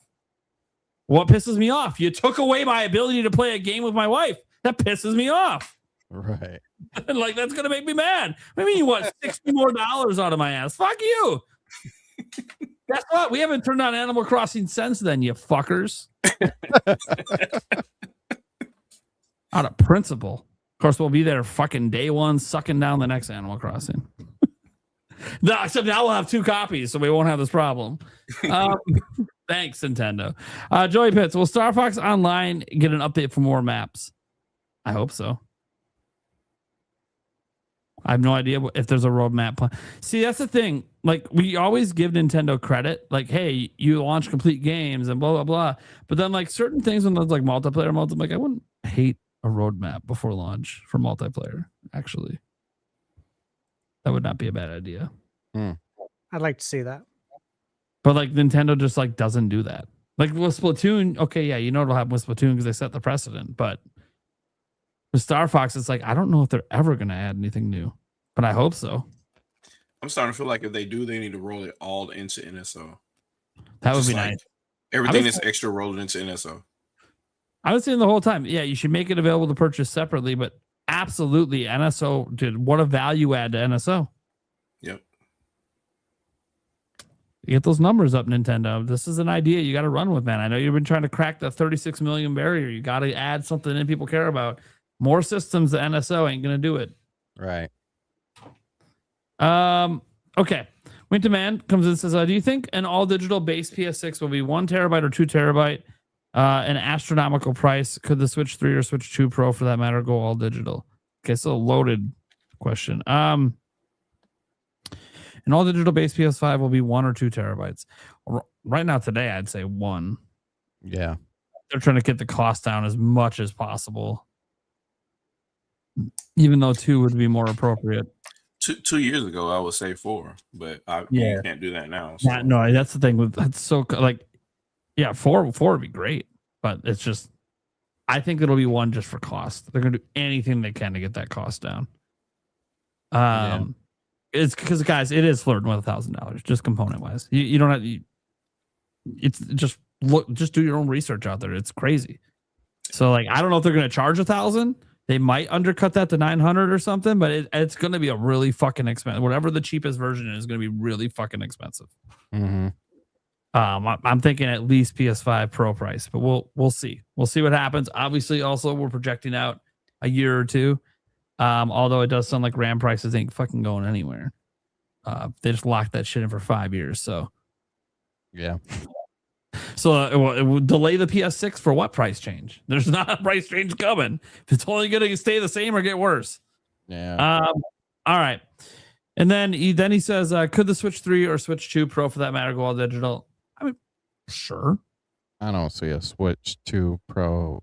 I don't know. Switch 2 Pro would. Yeah, Switch 2 Pro I don't think would, because then it's like, oh, you want to upgrade, but now all your physical games you can't play it. Nah. Yeah. They'll just sell an OLED again. Yeah. But a Switch 3. See, when Nintendo does go all digital, I do think it won't be sudden. I think it'll be like what Sony did, where like Switch 3 will launch with one with physical and without for cheaper. And then they'll try to push that cheaper one. And then by the time we get to Switch 4, that's when they finally go say, yeah, like they're doing with PlayStation. Like, so I still think we have physical for one more generation with Nintendo. So like a Switch 3 Lite would be all digital, maybe? Yeah, something like that. Yeah. Yeah. I have a hot take. I actually think they're starting to move into their process too, because of virtual game cards. Mm-hmm. I think that they're setting up virtual game cards so that all the physicals that we have keys for our games that we've already had on Switch 1 and Switch 2. So the time that Switch 3 comes over, they're like, hey, did you buy physical for Switch 1 and Switch 2? Well, guess what? Game key or virtual key cards. Those can now come over as virtual games, and you still got the physical ones. Congratulations for collectors. You can still play those same games without having to buy them again. Yeah, I definitely think they're looking. I don't know if it's necessarily for that example per se, but they're definitely looking for it for future digital. That's definitely what that's for. So whatever platform they're going to have is going to be all digital. They're like, this is how you're still going to be able to swap cartridges around. So I don't think they did that because they were just like, hey, this would be a cool thing to do for right now. They're thinking long term for sure. Anthony comes in just as you guys are all pretty cool. Thanks so much. Well, thanks. Thank you. I know. Could GameStop, a little third component to this physical game conversation, could GameStop shift to used games exclusively? Well, I mean, I feel like that's kind of there. That's a yes for anything not Nintendo. Yeah. So they're kind of being forced into it anyways. The GameStop has made a lot of shifts over the years. The crazy thing to me is like as physical becomes less and less relevant, they just posted like their first quarter in the green in like ages. Now GameStop doesn't have any debt, guys. That whole stock market thing actually wiped out all their debt, so that's why they're still even in business. Otherwise, they probably would have went under. So they're actually good on money. They're not like out of money. They can survive for a bit. But they finally just had a thing in the green, which I thought was wild. That also means that some of the changes they made must be working, such as obviously they've closed a piss load of stores. That's the first thing you do when a business is failing. But The stores they have kept open, they've transitioned into more collectibles, more retro stuff, and it seems to be actually going over fairly well. Even the pricing hasn't been too bad.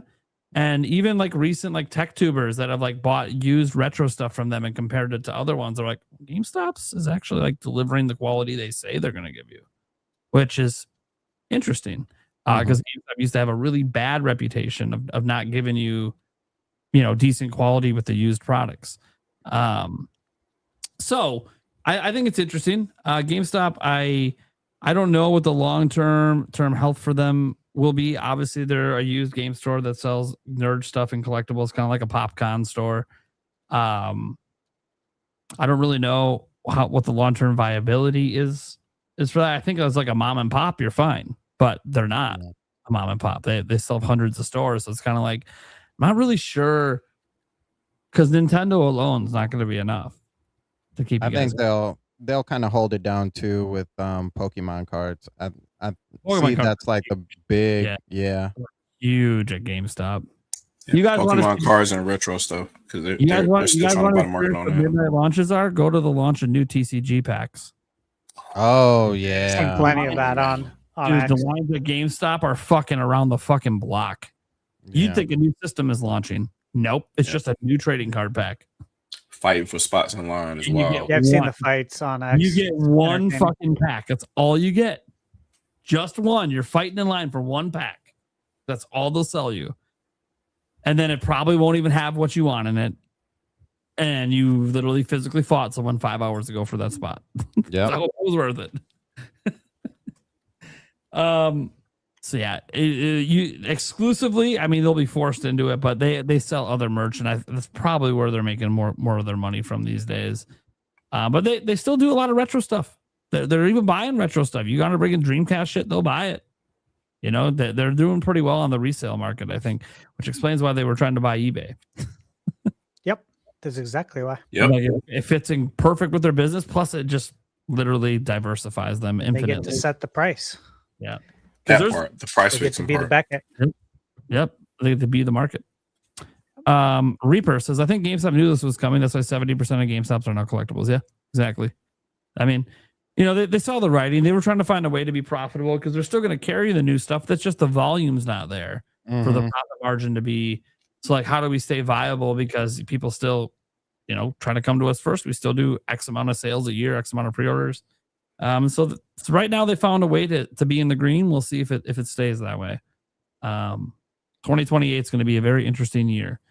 It's also going to be very interesting because I assume if GameStop is still around, that there'll be midnight launches for PS6. And I wonder how awkward that's going to be to have midnight launches where you're just getting a system and there's literally No nothing games. on you. Yeah.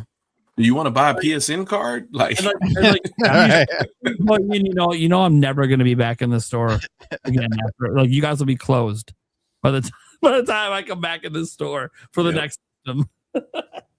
Like, what do you mean? What about what? I can't buy any games from you. Well, we sell. Yeah. So does the shop on the store. Why would I come to a store to buy a digital code? I'm good. Right. The reason, by the way, guys, is to take advantage of like reward programs and point programs and stuff. You can actually find a way to some of the double or triple. Dude, Nintendo was insane when they had the gold coins because you could buy the digital codes at like GameStop and like stack your coins there and then double stack it with Nintendo. And next thing you know, you're spending like fucking $10 on a $20 game. It's awesome. Yeah. I actually heard. What'd you hear? That they're stopping that program. Yeah. The rewards program's going away. Yeah. I heard sunset.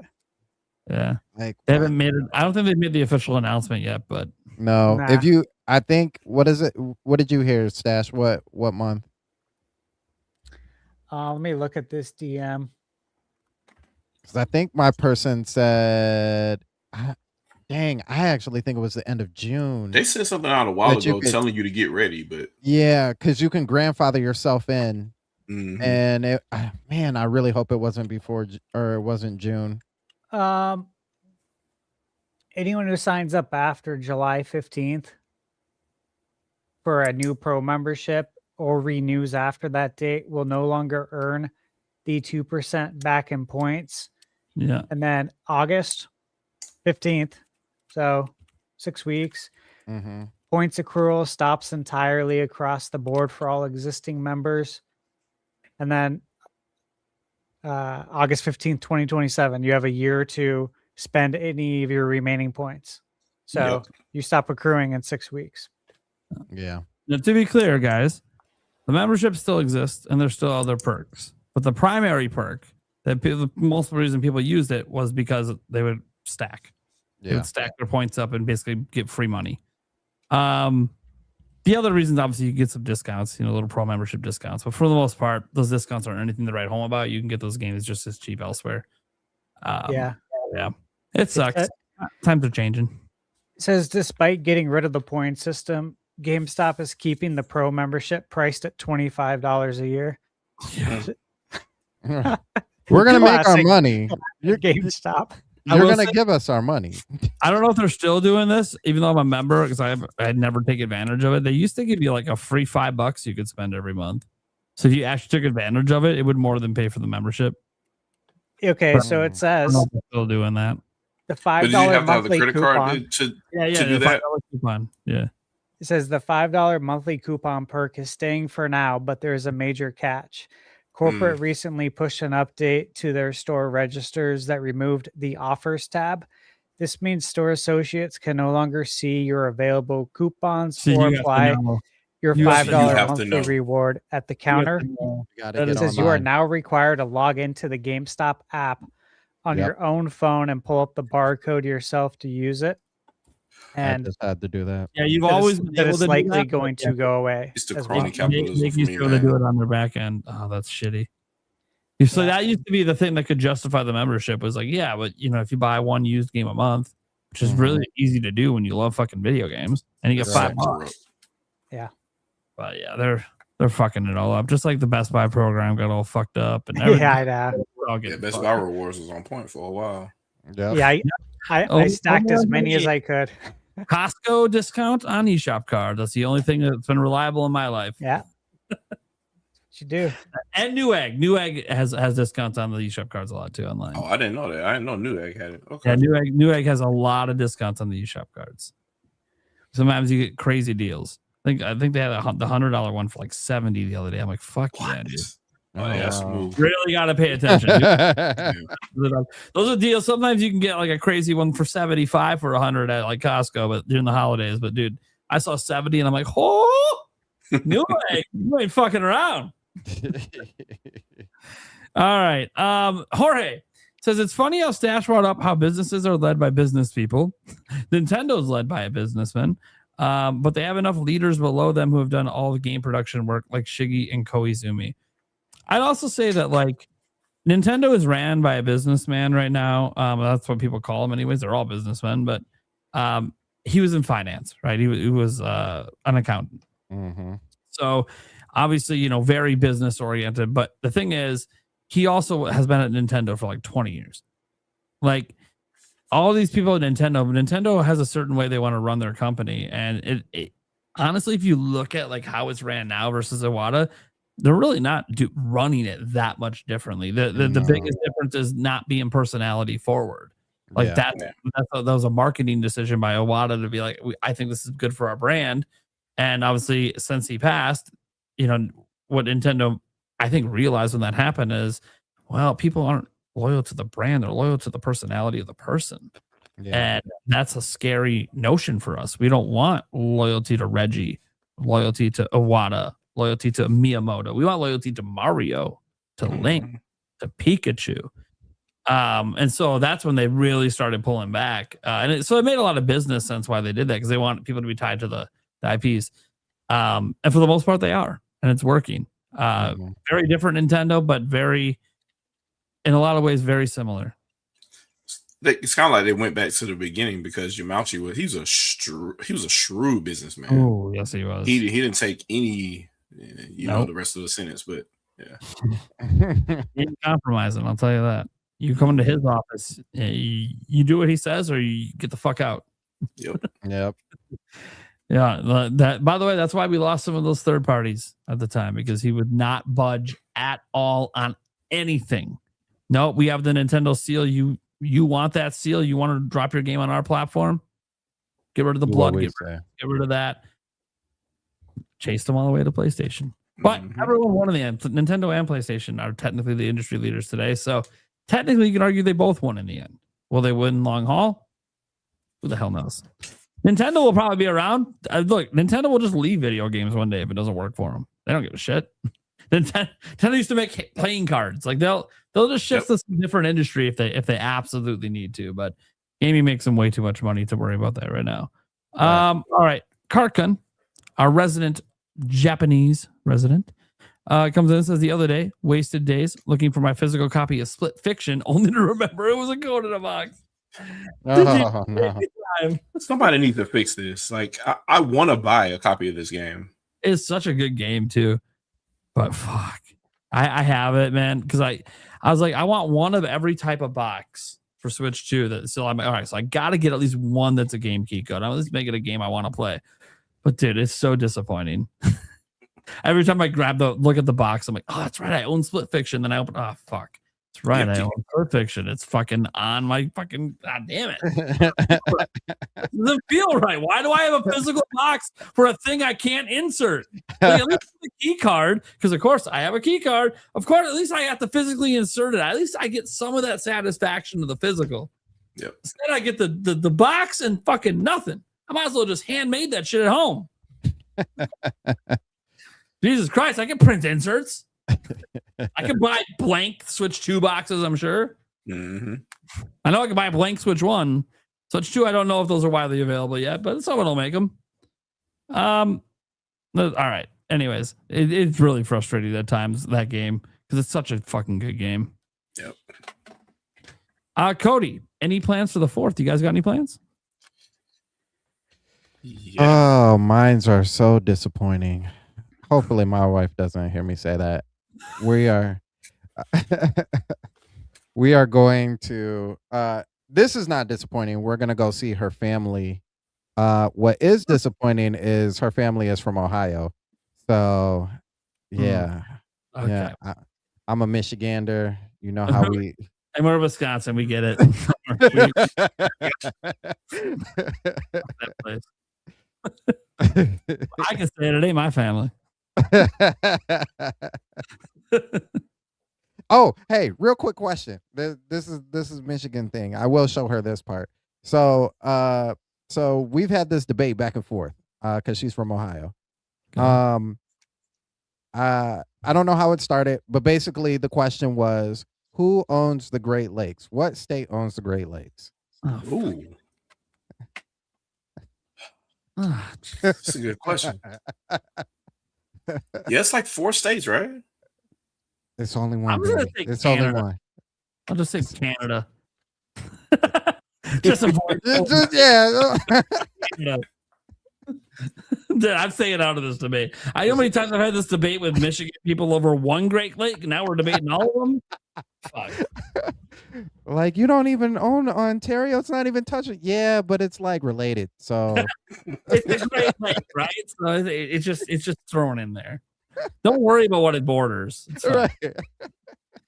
Even though that's the whole discussion. All right. All right, guys. That's going to do it then for this episode. Let's go around and let people know what we got going on, where they can find us. Make sure to shout out our fallen comrade, Favlam. He's not really fallen. He had to dip the fuck out. You know what's funny? He's the youngin' of the group, and he's the one that at PAX will be partying until 5 a.m. to be back at PAX at 9 a.m. Ridiculous. And then he has to leave every podcast early because he's tired. I feel like the priorities. I'm going to start talking to him about this a little bit.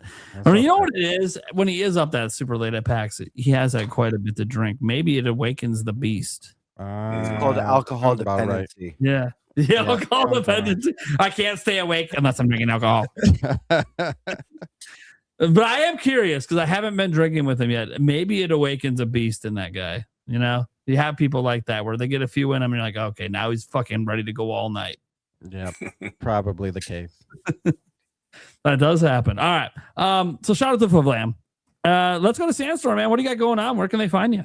Oh man, Sandstorm McDowell. Part of the Sandstorm Rebirth channel on YouTube. Shout outs to the full Stormcast, Trey Vito, Nintendo Cisco, Action Jack, as well, and Geronimo. We talk about video game and gaming news. We also talk about mental health, if you haven't heard before.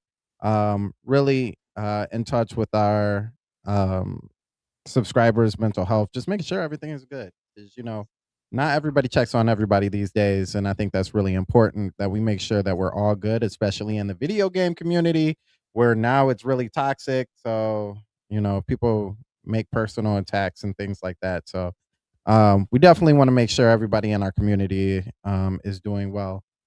We will also, I'm wearing the latest, even though this looks like the same shirt, this is actually not the same. If I can stand up, I won't stand all the way up, but this is actually our latest shirt for Houston, because we will be down in Houston next week.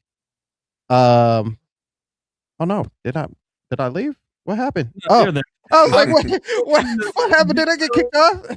He just trying to promote you. Oh, I appreciate that. Hold on. Let me see if I can. Yeah, be full screen again. Get that promo in right. Thank you. So we will be in Houston next week, next Saturday, for DreamCon.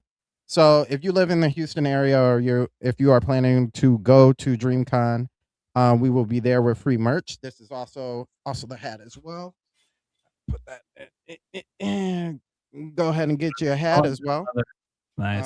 And we've got a few other things as well that we will be giving away. So make sure you say hi if you're down that way. Other than that, we are also on the Winging It Podcast. Me and Shadow on the Winging It Podcast with Jay, Accent Jack, and Andre, the game idea guy. Shout outs to Vicky too, because I'm not about to get in trouble. But yeah, that's where you can find me, as well as on Twitter under Deacon Sandstorm McDowell, like you see here. And I want to thank you guys again for throwing me on the podcast. Yeah, no problem, man.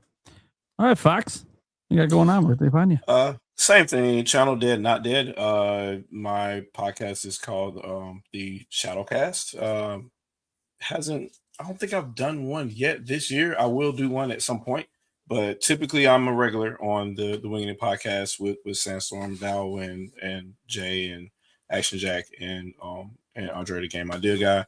We do that weekly ish as much as possible, and like he said, we'll get in trouble if we don't mention Vicky, Professor White, on our podcast. But on the Shadowcast, which I'm going to try to spin back up pretty soon here, maybe I can get Nintendo Prime on there, and we'll talk gaming at a little bit of a deeper level, and talk about some other stuff like how games run and other things of that nature. And that's typically what I talk about on social media as well. So you can follow me on Twitter, where I destroy souls about people who really don't know how games run and stuff like that. So yeah, it's just that kind of thing. And there are associated acts in there. You'll see other people on social media and other YouTubers that I associate with here and there. But that's not a game. He wasn't kidding. Look, if you wanted to discover every single console warrior troll that exists on X, just follow Shadow Fox. Yeah, for whatever reason they gravitate to me. I don't know why. It usually doesn't end well for them, but yeah. So that's pretty much me. I have a slogan, kind of, I guess. Some people like it, some people don't. And I typically say, do you play games to have fun or to impress other people? And that's typically how I end that. But I don't know. That's good. I'm off kilter today, so you gotta spare me. Good. I used a line similar to that the other day when someone tried to check my gamer score on me. I'm like, dude, am I playing games for me or am I playing it for fucking you? I ain't here to impress you. What are we doing? I don't even know my gamer score. I don't even fucking ever look at it. What the fuck? Yeah. Fuck. By the way, we gotta make sure we also shout out our other fallen comrade, Mr. Paul Gale Network. His phone died. He's fine. He lives on. His phone died. He's here though.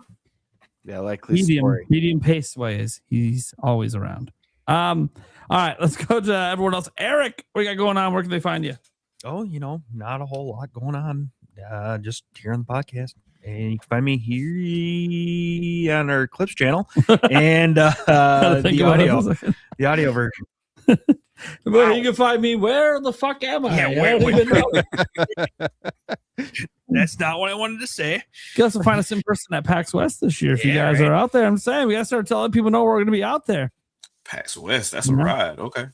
Yeah. So people want to meet up with us. We're going to be out there the whole time, the whole crew, having a damn Less good than time. 2 months. The wives will be there. So wild, dude. Andres Restart might be coming. Wow. So he might is he going this year? That'd he be is cool. planning on joining the group. Yeah. You know what's funny?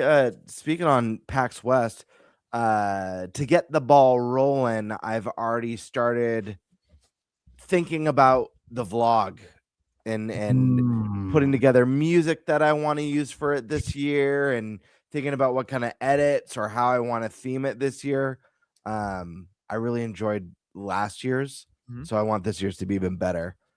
And I have some ideas, so I might have to float some ideas. We might have to create a few moments, but cool. All right. Well, Birdman.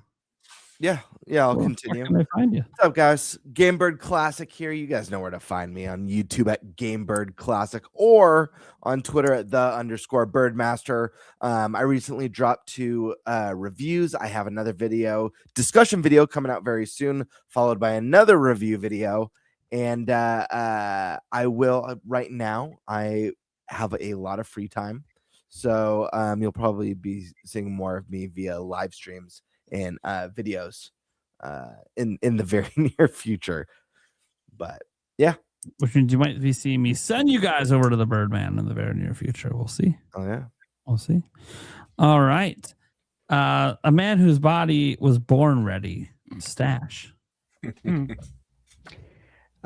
Super busy as always.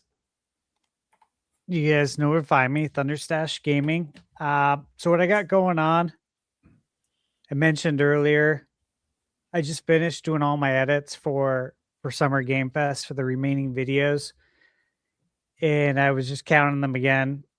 So I got 15 videos already uploaded to YouTube that aren't public yet. They're scheduled on top of the ones I already did. So those are hitting soon. Look forward to that. You know, these are games that aren't out. A lot of them are coming out in 2027. And also, I haven't seen this gameplay anywhere else. I've looked up some of the games that I'm covering that don't have embargoes, but I covered them already and no one else has covered them. So it's kind of interesting. Star Fox review. Again, I've been playing that for the last week. Working on 100% in it. That's coming. Got my review code today for Rhythm Heaven. I'm going to review that one. Yeah. Nice. I already Thank you, Nintendo. Yeah. God, I got that. I got Devil May Cry 5, Sonic Frontiers, Elliot still. Just a handful of games, then a handful of games coming up. And then I'm going to be getting the Mod Retro Chromatic. They're sending me out the M64, if you guys are familiar with that. Mm-hmm. Yep. So they should be, I talked to them earlier today. They should be sending out the review package shortly here. And so that'll be fun. And that will give me an excuse to play some Nintendo 64, which I'm pretty excited about because my analog 3D is still sitting over there in its box. And I have not allowed myself to play it because I haven't literally had a moment to breathe. So, yeah, lots coming. Stay tuned, guys. Lots of reviews, lots of previews. And then before you know it, it's going to be time to pack the bags again and head out for PAX. Yeah, man. Dude, PAX is coming up so quick. Very quick, especially after just getting back from Summer Game Fest. I'm like, oh, God. Well, it hit me because, like, I was, paying bills and stuff, and I sat there, I'm like, holy shit. The money I make in July is the money I'm going to have for PAX. Oh, my fucking God. That's how close we are? Shit. like, shit. That's what I still have a few months. Shit. No, I'm really excited for it. Obviously, my big hope is Zelda's there, but we'll see what else they end up bringing there. And third parties and indies are going to be bringing the heat like they always do. So it'll be really interesting because it'll be our first PAX where there should be I would assume more than just Nintendo with like demo units of Switch 2 on the floor. Yeah, there will be. Like there should be some indie studios and others that can put demo units out of Switch 2. So that should be very interesting, especially if on my side where like Stash covers everything, so the platform isn't really that important. But I only do the Nintendo stuff. So like going hands-on with a demo on PlayStation for a game coming to Switch 2, it's really hard to do like impressions for you guys because like one of the number one things we want to know is like how does it run? And I literally can't talk about it because I don't know how it runs on Switch 2. So I'm really hoping that a lot of companies are putting their stuff on Switch 2 for demos this year. It'd be sick. That's one thing I'd like to do. Now, last year I understood. It's the first year Switch 2 was even out, so I didn't expect anyone else to have units. But I'm hoping it gets expanded, especially some of the bigger ones. Like if we're in with Bandai Namco again and stuff, like I really hope they got some Switch 2 demos. We'll be there. Yeah, I kind of figured. I know you're pretty chummy with them, and they were really friendly with me. I haven't bothered to reach out to them yet about PAX, but we'll be there with them. Capcom, a lot of people. It's gonna be a lot of fun, and we're way better connected as a group this year than last year. Especially a certain Stash man who maybe reviews games for a living. I don't know. It's gonna be fun, man. I'm really excited. Yeah, it's gonna be a lot of fun. Yeah, I just got to remind myself one of the days that I'm there to like, hey, just take it all in.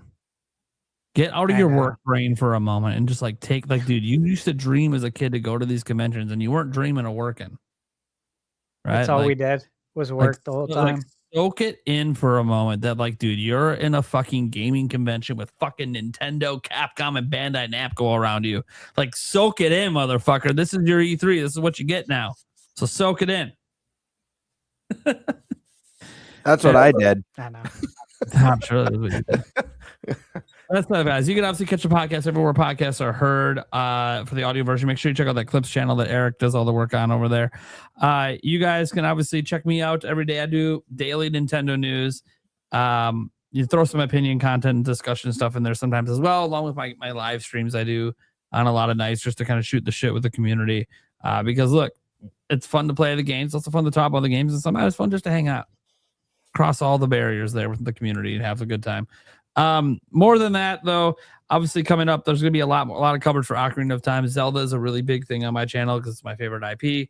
So there'll be a lot of Ocarina of Time videos. Even today, like Ocarina of Time kind of took over the thumbnail and the title because I knew it would get more views, even though the story in there only lasts like 30 seconds.